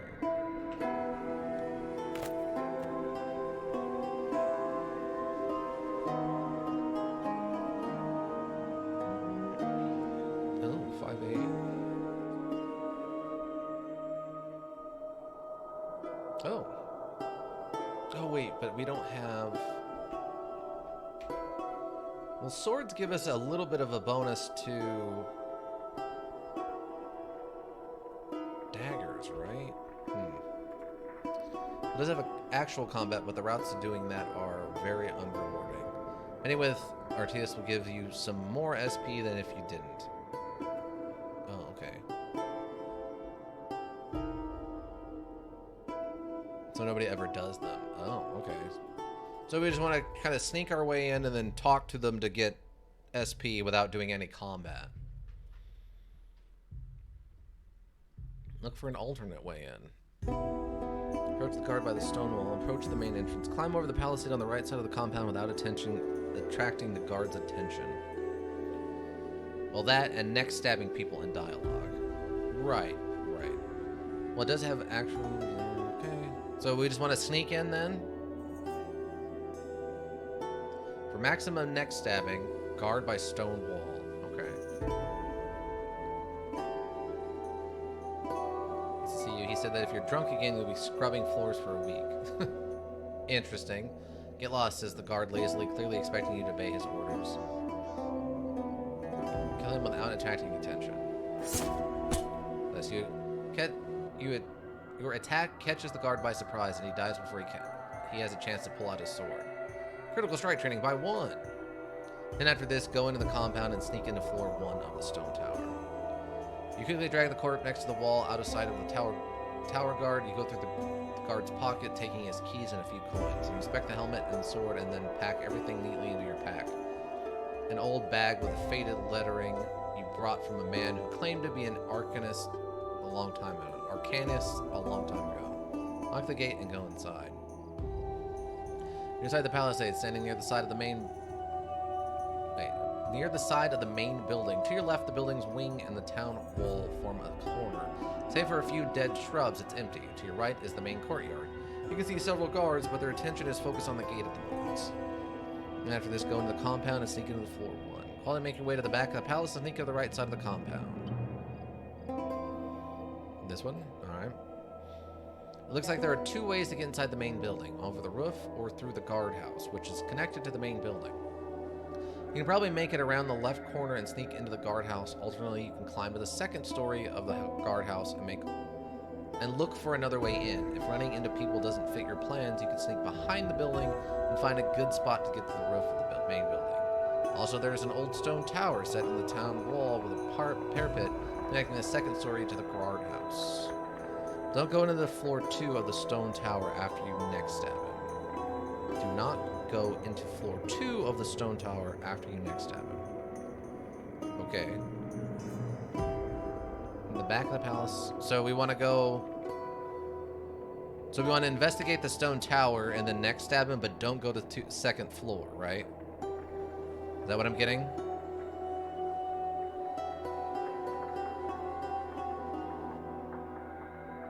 Yeet? Okay. You approach the tower entrance. Inside, the ground floor serves as a makeshift storage area for weapons and water barrels. A ladder ascends to the next level, watched by a single guard sitting on a barrel. At the moment, his attention is focused on a fairly large topaz he's polishing with a motherly love and affection. Take him out! That catches the guard by surprise, as he clearly didn't expect to be attacked within the compound. He falls backwards and lies motionless in a quickly expanding pool of blood. You pick up the topaz and slowly go up the ladder. Your critical strike training increases by 1. Wow.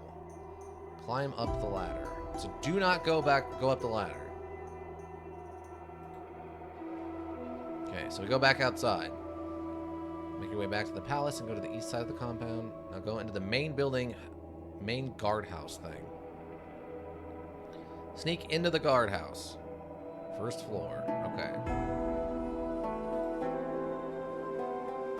Success. You blend in with the wall and start moving, carefully watching the guards. You cut the corner, being now no more than 10 feet away from the guards, and keep moving slowly, barely breathing, checking every step. Soon you reach the door, push it open, and step inside. One simple point. Now back room here, don't go to the second floor. Okay. Find yourself in what was once a warehouse, but now serves as a mess hall. Rough, but broom-swept and neat. An acrid mixture taints the air with the aromas of spilled ale, cabbage, and smoke. The mess hall is empty at the moment. You see several tables, a small bar, a makeshift ladder disappearing into an open hatch into the ceiling. A door leads into the back of the building. Personal quarters. Another door leads west in the direction of the main building. To the guardhouse. Take the door leading west. First floor. Now, back room here. Don't go to the second. So explore the back of the guardhouse.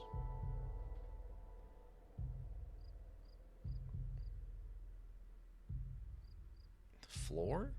Yeah, okay. There's a small barrack. There are several sleeping men among the rows of beds and a few chests. So we just steal some stuff.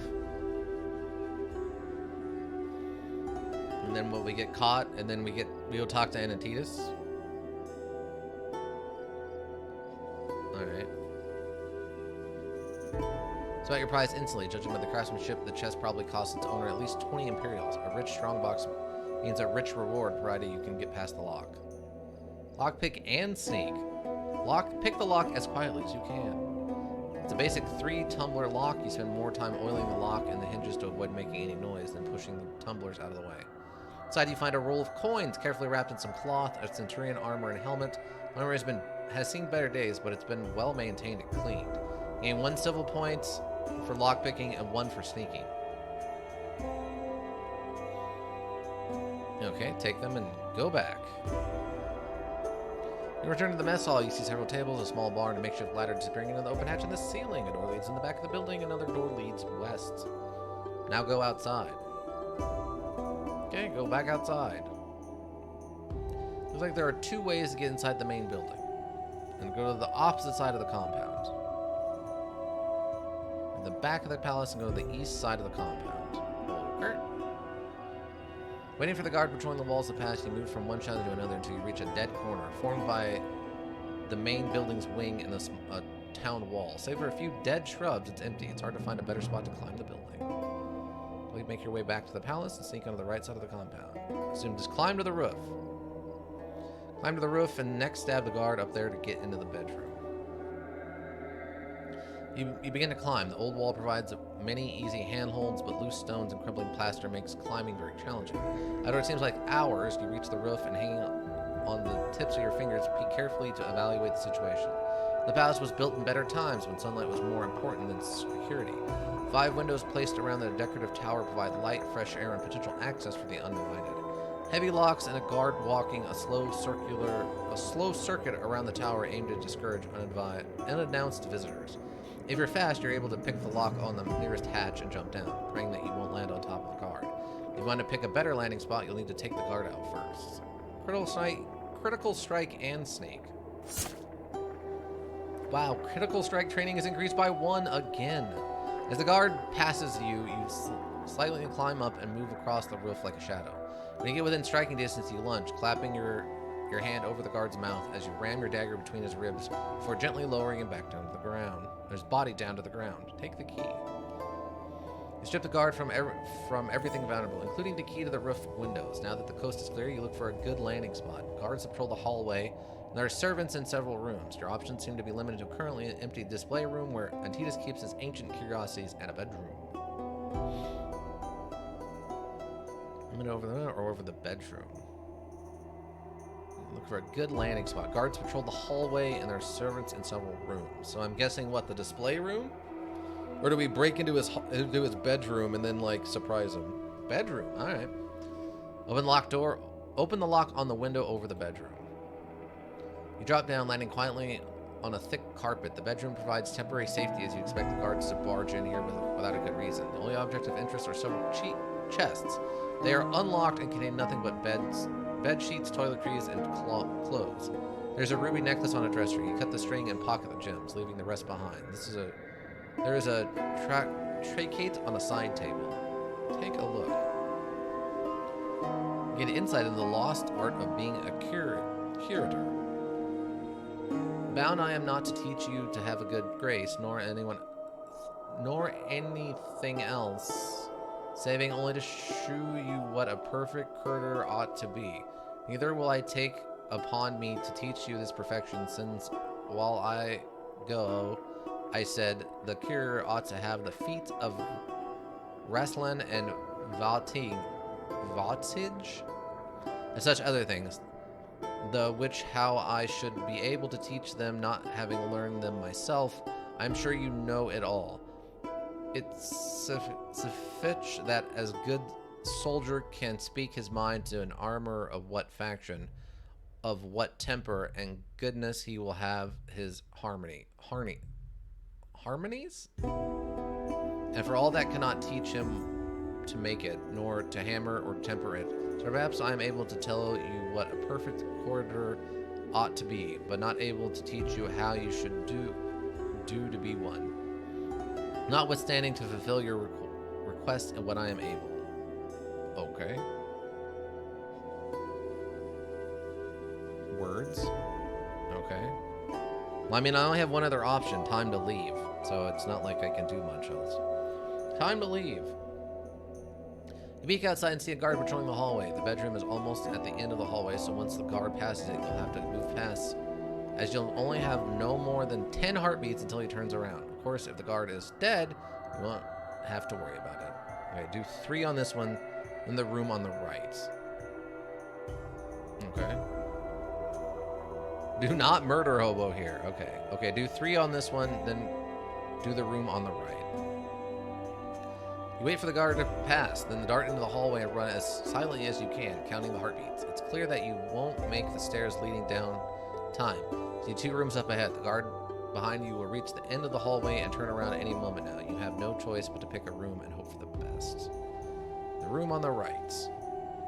Sneak success. You duck into the room on the right, and it's a dining chamber. Several servants are clearing up a recent meal, their eyes fixed on their task. You react quickly, rolling under a large desk. A large oak table before anyone can see you. One civil sneaking point. Wait for the servants to finish is all I can do. Oh yeah, just like hiding under a thing like it's like a horror module. When the servants leave, you get out and explore the room. The only items of interest are several golden goblets and a well-crafted steel dagger used for carving meat. You pocket them and wait for the guards to pass. Let's see. Wait for the hallway to clear and make your way downstairs. Wait for the hallway to clear and check the display room. I'm assuming if we're trying to leave, we want to go downstairs, but I don't know. This module is pretty weird when it comes to what its choices are. I think you can check the display room, but you need traps for that. Oh, okay. So we just go downstairs then? Pass the escape check, though. Oh, okay. So go to the display room and then just escape?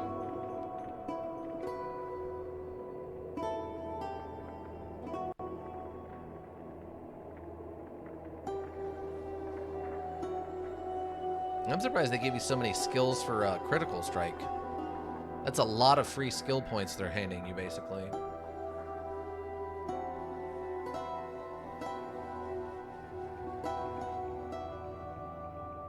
Yeah, go ahead. I don't think it'll mess up you if you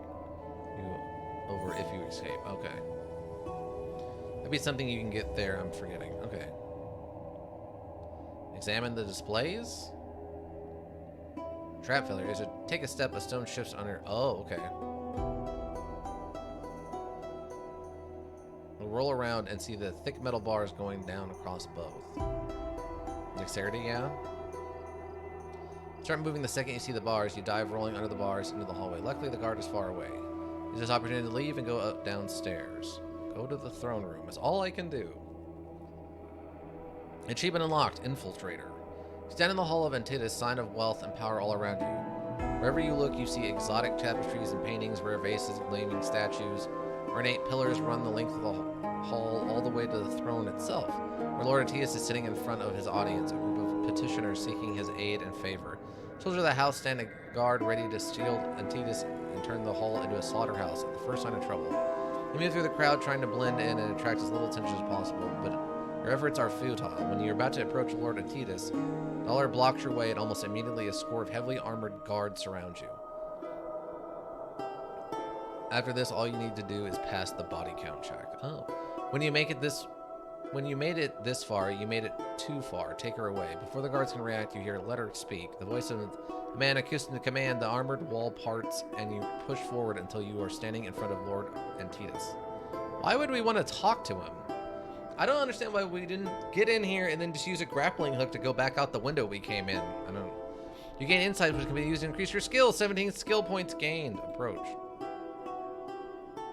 You're my man and have the nerve to approach me. Dollar thinks I should kill you. Not just yet, at least. So go ahead, tell me why I should overlook the insult and spare your worthless life. Just show him the map, or should I join the house? Because I know if we join the house, we'll get some favor with him, and then he'll probably give us some skill points. If we show him the map, he'll just send us on our way, right? Show him the map? Alright. Ah, body count. Looks familiar, but it doesn't answer my question. Why should I overlook the insult and spare your worthless life? Killing folks has always been easy for me. It's not a talent that many people admire, but every now and then comes a time when you want someone dead. A woman of my skills might come in handy. Body count. Good at killing, you say. I think that's a demonstration of your abilities in order. Deller will tell you what you need to be done. What needs to be done. Continue. I've already given her a task, says Deller. I'm a bit surprised to find Sister Choppy is skulking around the compound instead of doing what she was told. Not the sharpest knife, is she? Perhaps not, replies Antidus. Still, if Sister Chopia is as good as she says she is, we can definitely put her abilities to good use. Bring her back to me if she passes the test. I love how Deller gets annoyed at you. Yeah, like, you're not supposed to be here. What are you doing here? I sent you on missions already. Go do the mission. Stop breaking into the thing and killing guards for no reason. Alright.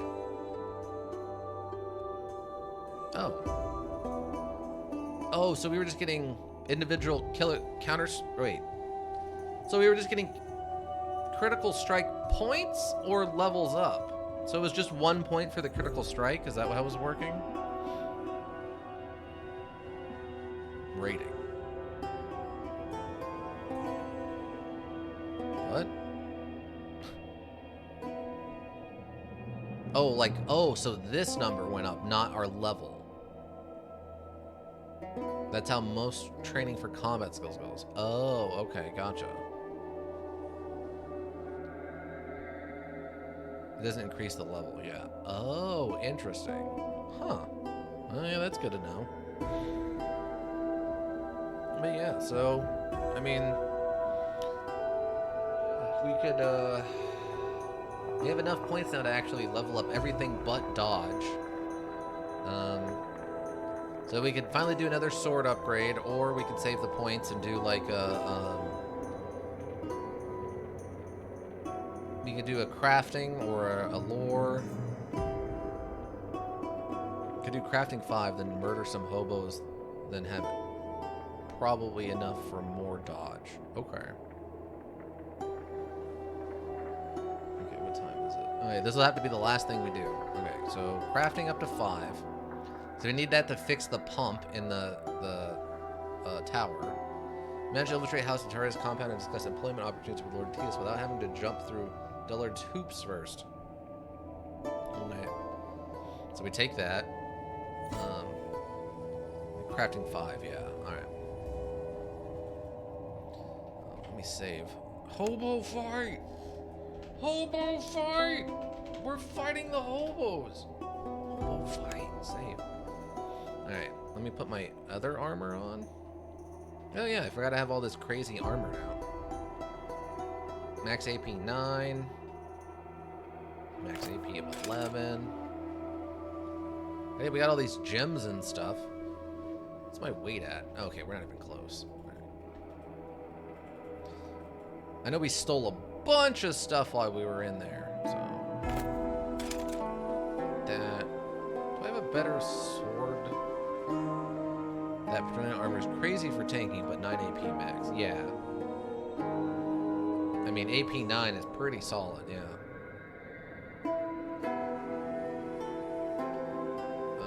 Let's put that in there.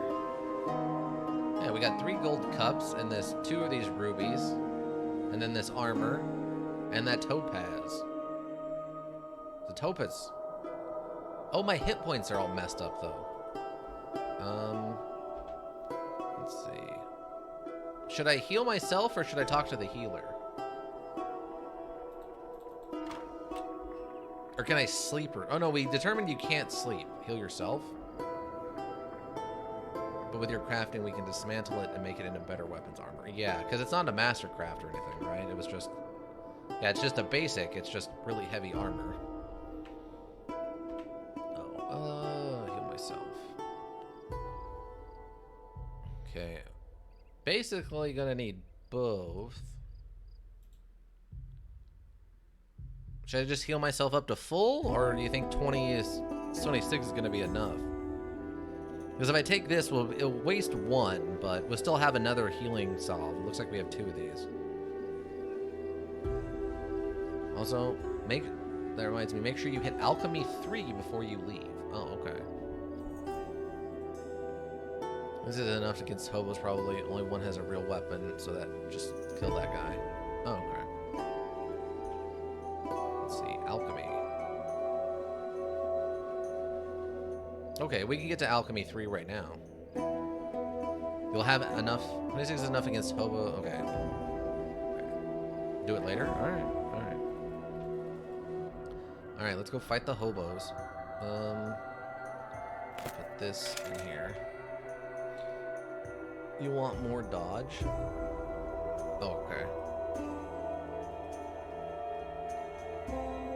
Enter the ruined tower. It was destroyed during the war. Yeah.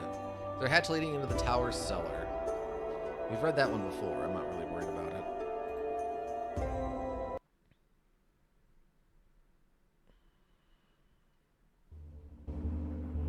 It's just the sin to half dozen rats abandon their dinner, rotting human remains. One of the quant matters. Sorry, if you have to pay. No free stuff, he says firmly. Look around. There's much to see here. Rats, decaying bodies, gnawed bones. Explore.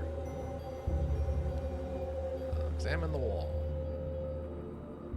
Perception. Take the wall apart. Take a look. Intelligence crafting. Success. Go down. We take the jellyfish. We have acquired the jellyfish. Right?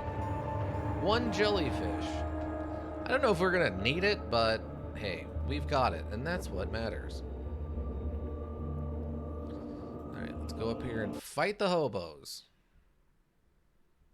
4 reasons. Maximum body count.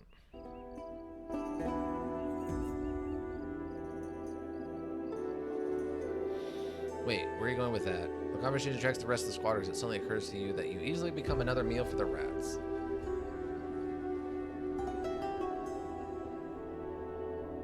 Kill them all. Give the rats their last meal.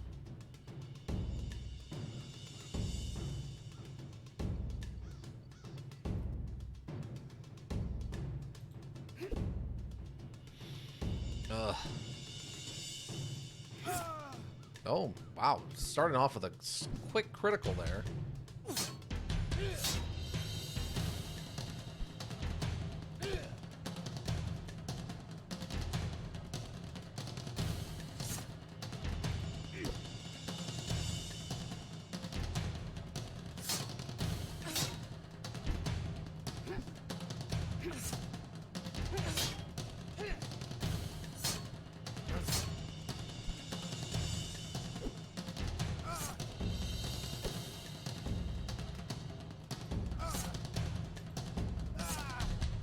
Oh, come on. Really? 1 hit point?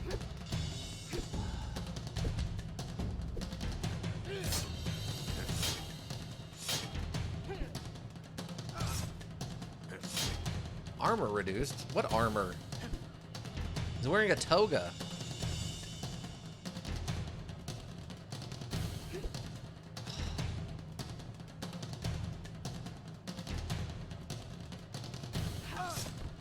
There. God.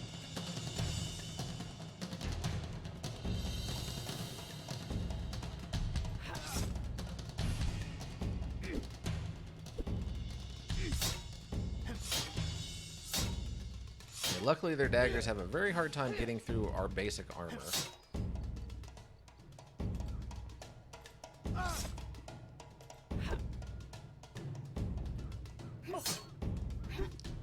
That axe will hit, though. Yeah.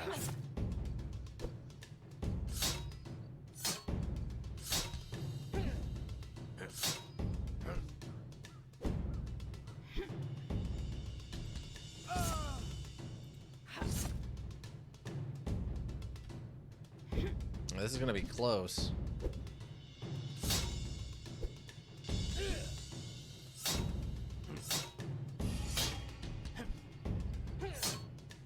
Ow. If you end up losing, you can just run down to the bottom of the tower and fight them one by one. Oh.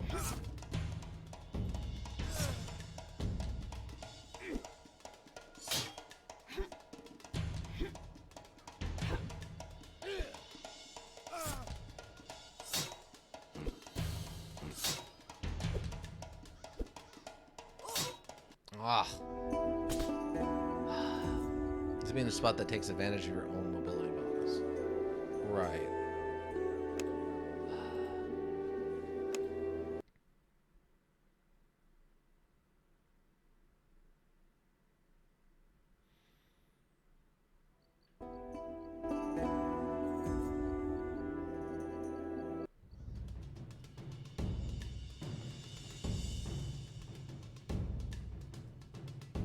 I guess I just run her down here.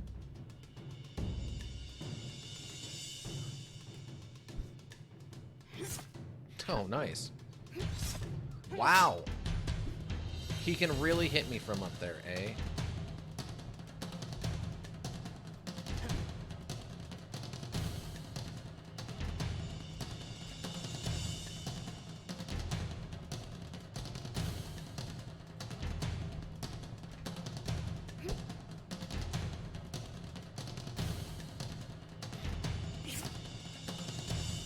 See, at least this feels like some strategy or something.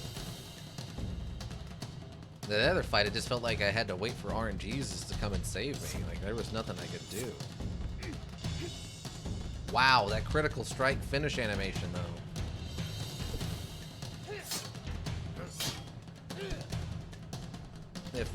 Yeah, fortunately, this is the only time in the Malta you can get hit that way. Yeah, I love the crit finishes. Yeah, they're brutal. Reminds me of some like Mortal Kombat style stuff.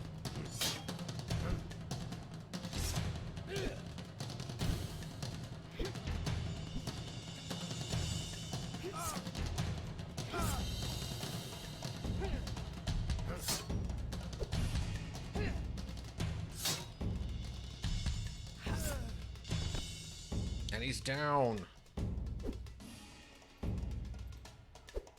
Oh. The wibbly dodge. That does a good job of taking up the enemy's mobility bonus too. So they're easier to hit. Right.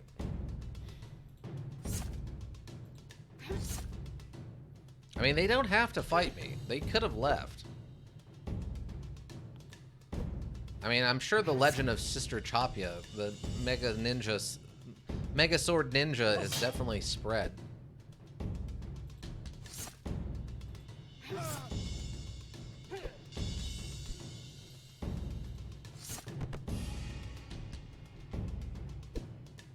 Dude, you have a stick. You seriously have a stick, bro. All of your friends are dead. Why? What are you doing? Just call it a night, man. Let me go. You're literally just trying to hit me with a big stick.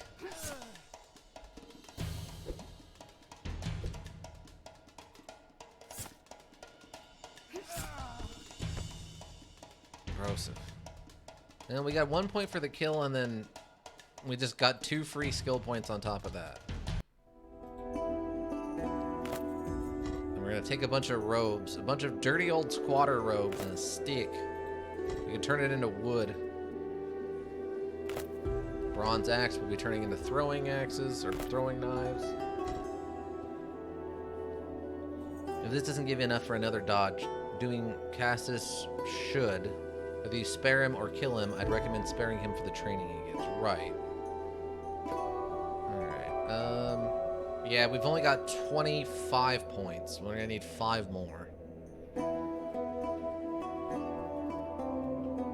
Alright, so we go to the end, and then spare him.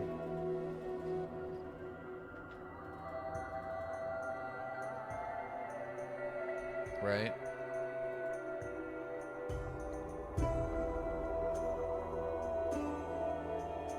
Alchemist, storyteller. I don't think talking to him actually does me any good. About alchemy? I don't even know what to do with it. You can turn it into something useful. With me so far? Yes, please continue. Go to 8 basic techniques. We'll start with this, okay.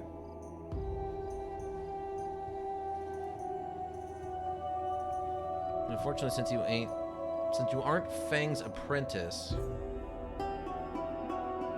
the only way he'd give you training is if you have 7 charisma, which most people wouldn't do except for a hybrid. And a hybrid fighter talker is kind of a super hard. Tells you a good kit. Oh, right. So what can I make? Alchemist frowns. Didn't I explain it to you? We're gonna get more reagents. You can buy them from alchemists. Sure, I'll take it. 50 for you from that. Okay. Storyteller just gives me lore. Yeah, isn't he here? Or... Lore Master. You haven't agreed to anything yet. Fang asked you to get rid of the lore map. Oh, okay, we haven't agreed to anything yet. Turn my screen around? What do you mean?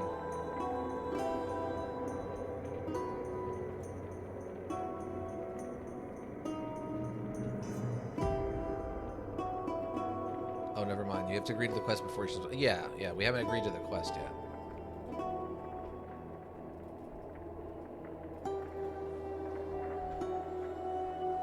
Kind of high news. Oh, okay. The problem with the kind is how much will you pay me? 50 Imperial. It's a deal. Alright. So now we go talk to him and tell him that he's going to be killed. There he is. 2-year-old Lord Master. I just admitted him to Tehran because you arrived early and was getting tired of waiting when you showed up and graced him with your attention. Is there something you want? Let me to escort you. Follow me. Lure him to an abandoned house. Take him to Lord Antias. Lord Antias sent me to escort you. Follow me. So I just escort him then? Or do I take him to the abandoned house and let him go? In my mind, I would escort him. Well, I won't be able to talk to Antias yet. You will be able to get Cassius's training. Right. So I just take him to Lord Antias then?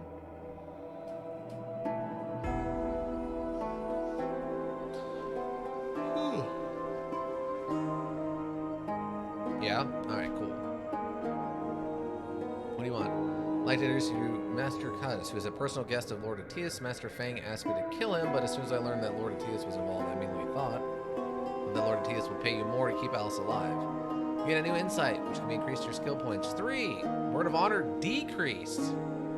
Can I speak to Lord Antias? How should I go in? So I should go see him?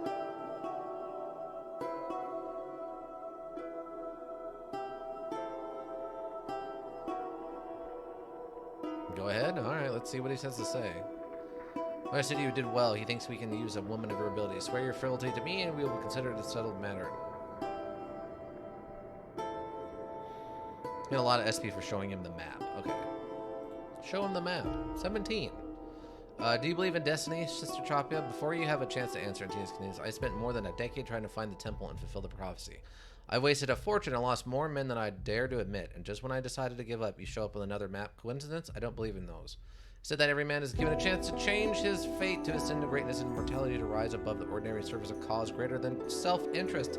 You didn't come here for an accident. Fate guided you here, and it will guide you to the temple. The temple, the prophecy, another map. My apologies, says Atias with a faint smile. You know, of course, that of our empire has lasted thousands of years. Can you imagine living in a horror, towering over a battlefield and sweeping it with your arms, tearing flesh?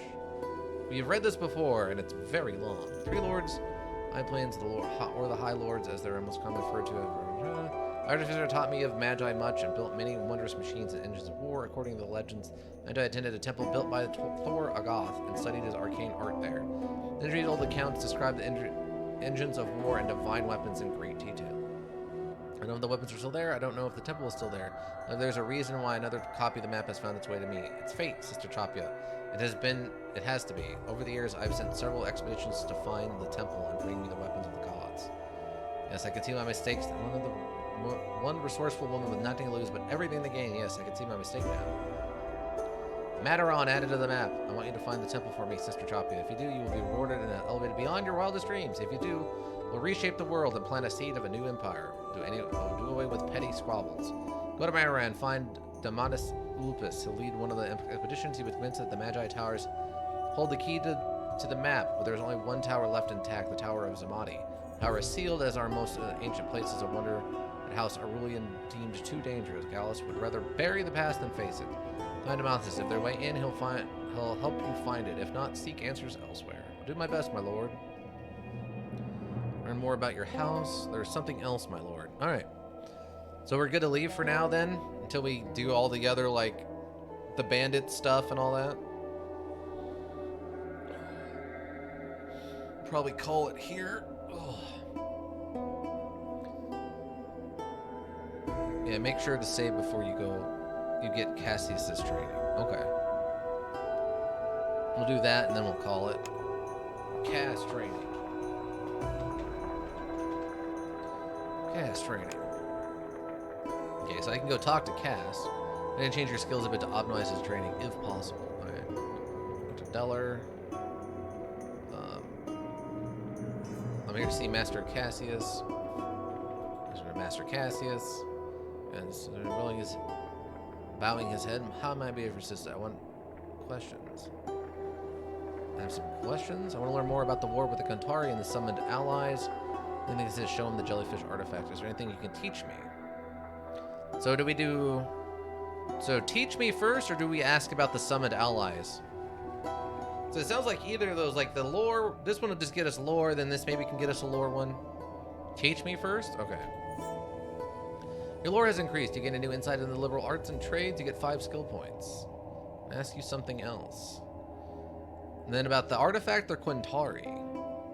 Okay, that's good. Alright. Perfect. Alright, great.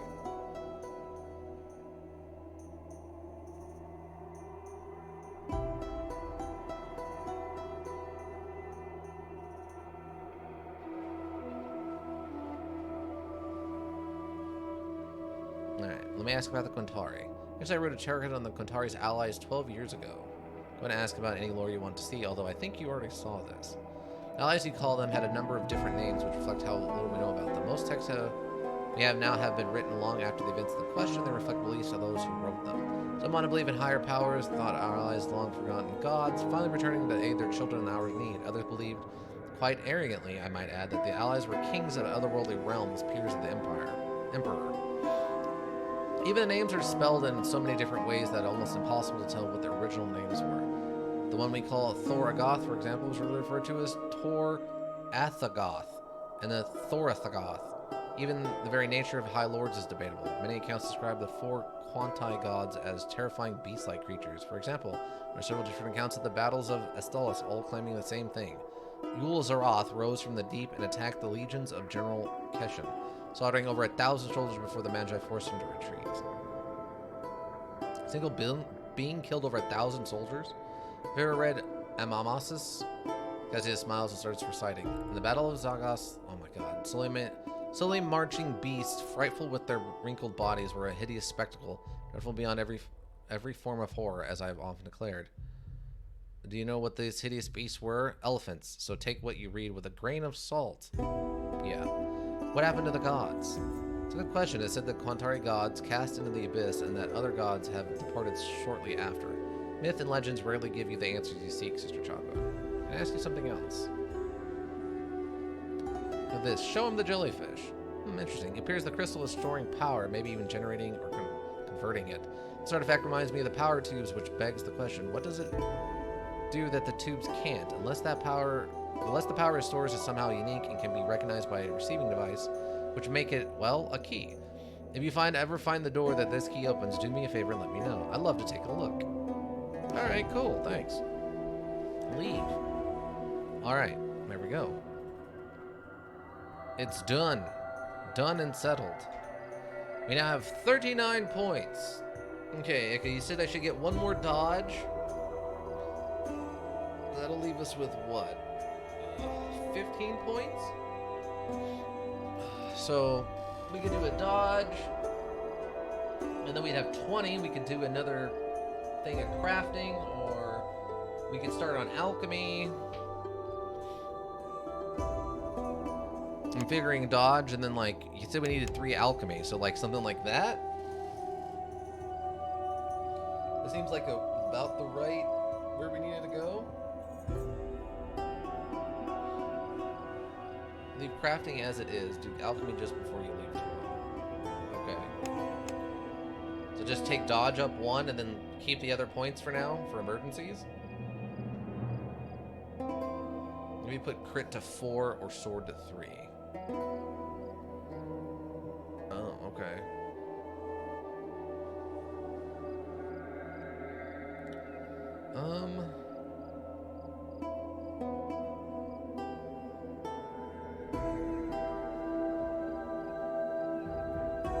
Change called bleeding on a critical strike. It doesn't really cause you to critical strike more often. It just causes bleeding on a critical strike. Crit 4 is needed to next stab Espinez. Oh, okay. We can next stab that idiot. I'm happily next stab Espinez. That jerk face. I love that he retires at the end of that other story. He just retires and becomes a honest slave trader after milking us for all the cash. Such a jerk.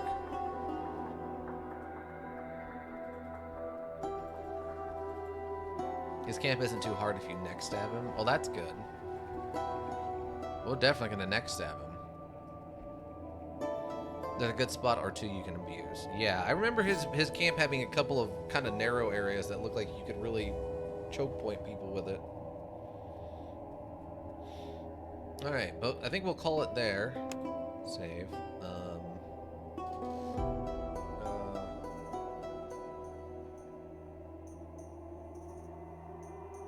After cast? I'll just after cast.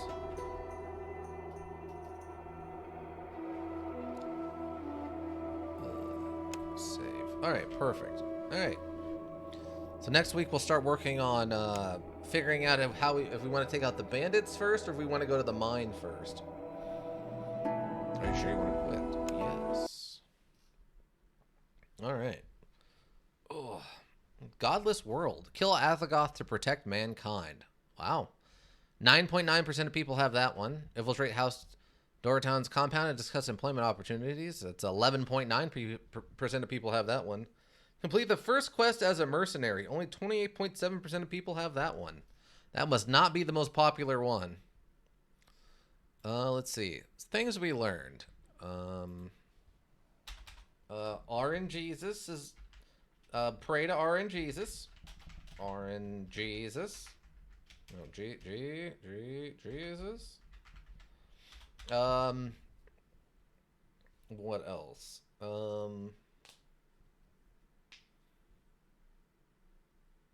Always wear the right clothes for the current objective, current activity. Because making sure to switch clothes was probably a big part to make sure that all worked. Probably save mine for after Imperial Guards 1. Oh, that makes sense. Yeah, we still have that Imperial Guard thing to do. I mean, with our higher dodge, our higher critical chance, I feel like we're at least got a slight chance to maybe be able to pull that mission off. Plus, I have a little bit better understanding of how to do positioning. I think that would help somewhat with that too. But yeah. Let's see. Other things we learned.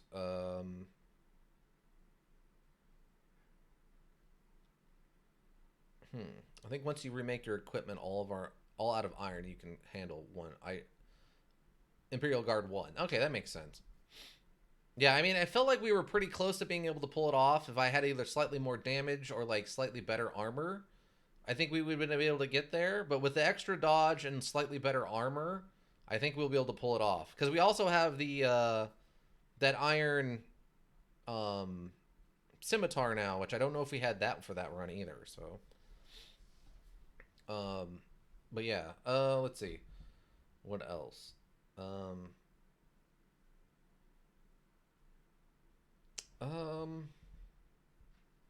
Robbing them. Crafting techniques can also boost your THC and bleed chance too. Yeah, I remember we were able to apply some stuff like that even on a basic bronze sword or whatever, or some of the bronze throwing knives that we had. Let's see. What else did we learn? Um, oh, um, level. Uh, you can earn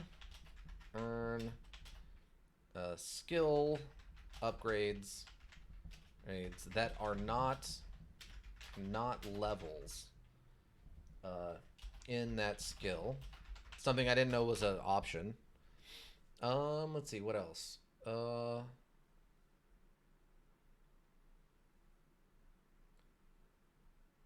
What's another one? Oh. If you're going to mug people, buy some armor. I mean, really, those four guys who tried to mug us, they didn't wear any armor basically. They had some decent weapons, but basic like no armor. It was pretty silly of them. I don't understand what the thought process was for that. But yeah, so we got pray to RNGesus. Always remember to pray to RNGesus. Um, always wear the right clothes for the current activity. Make sure we're switching our armor to a silent clothes so we're not making noise and losing our stealth bonus. You can earn skill upgrades that are not levels in that skill. Yeah, I didn't realize that's what was going on with that neck stabbing thing, which was cool. I mean, Livia's crew had some actual armor except her, since she was play victim in that. Yeah, that one was fine. They had armor and good weapons that were made of steel. That's why that fight was so hard. It was the other ones, the four guys in the alley that would like mug people as they would walk by, or like charge them uh, a what do you call that? Like a toll. Those guys only had like basic clothes on. It was very silly. Yeah, a toll. Um, but yeah, if you're going to mug people, make sure you buy some armor and appropriate gear for that. Don't go mug somebody who's has got a full size sword and armor, and you're walking around with like a small dagger. It doesn't work out for you. It's like trying to mug a soldier with a pistol. Like, no, the guy's got a full AR-15 and you got a pistol. He's gonna win that one. But okay, so we got what we learned. Scheduling. Let's see. So today, what, Thursday? So scheduling next week, 3:30 here on Twitch. We will have more Age of Decadence as we continue our heavy body count run as we try to prepare to become a god. Let's see. Nothing tomorrow. Saturday's stream has been pushed till Monday. It'll be an early stream on Monday, probably. I'm thinking right now like 9:30. We do like a 9:30 to maybe like 11:30, and then like 11:30 to 1:30 or 2. I have to find out exactly what time my plans are going to be that evening, but I know usually it's dinner plans, but they usually like to do dinner a little early, so like 4. So we'll play it by ear, but understand that Fallout New Vegas and Song of Horror will continue Monday instead of Saturday. Sunday will be normal, though. Sunday we will, 2 p.m. here on Twitch, we will have more of, we will start, I should say, The Lost City. We finished up Return of the Obra Dinn last week. We'll be starting the new module of The Lost City. Apparently, very, as recommended by someone, I believe, in the chat, very good puzzle module. Kind of in that same line as Return to the Obra Dinn, with lots of logic puzzles and stuff. Then next week we have, next Tuesday, 3:30 here on Twitch, we will have a nice night, Seltzer. Thanks, Sika, you too. Hope you're staying warm out there. You said it was starting to warm up a little bit, which is good to hear. I don't need you freezing your toe soles off. But Tuesday, 3:30, we will have more of Ace Combat 7, Skies Unknown. Things are weird in that right now. Like, everyone's going kind of like, apparently they lost all the satellites, so nobody has a way of talking to each other, so everyone's on kind of a weird crash course with each other. It's getting kind of odd. The story has not gotten better. It's still incredibly silly, but at least the missions are fun. So, and we're basically flying around in the best jet we're probably gonna get at this point, unless we decide to go with like one of the weird European ones, like the Gippon or the Morel or whatever that one's called. The Muffel? I can't remember what it is. But unless we switch over to one of those, we're probably in the jet we're going to be using for the rest of the module. And again, that'll be Tuesday at 3:30 here on Twitch. If you want to get caught up on any of this, we have the YouTube repository, Raven Hillbrook Inc. Links for that are in chat and on the info page. Everything I create gets lightly edited and put up there. I think as of today, we are, caught up. I will have to get this edited and put up, but everything else I think should be edited and put up there now. We also have the Discord. Links for that are in chat on the info page. General discussion, recommendations if you want to see me play something specific. Water cooler section for the memes. We've got a lunch section for food. We've got a office pet section for funny animal stuff. We've got an employee artboard section for any kind of art you create. Post a link or your art. We want to see it. And then the after hour spicy section for the little bit looter things. Last but not least, we have the Twitter at Hillbrook Inc. Hillbrook is one word, INC. Schedule reminders, updates if there are changes, and notes from management to the board. We'll keep the Twitter as long as Twitter is a thing. No reason to get rid of it right now. If you need a well thought out solution, you need a thinking solution, Raven Hillbrook Inc. Thinking Solutions. I want to thank all the board members who stopped by. Ika, of course. We had, I swear I'm not an elk earlier. We had, a Boothole Master, stopped by. Codsworth the Robot earlier also. Thank you. We've had, Strawberry Jesus 11? Strawberry Jesus 11 stopped by, and I think we had one other new visitor. Thank you so much. It's always, nice seeing new people come into chat or having people come on back around. Any of the lurkers, thank you. You have the Twitch world go around. We appreciate that. Anybody that checks the VODs here on Twitch or checks the VODs on the YouTube repository, thank you. It's all greatly appreciated. But yeah, that's got it for me. I hope everyone has a good rest of whatever you're doing. I'm going to go do a little bit of social media stuff, and that'll be it for me. I think that'll be it for me.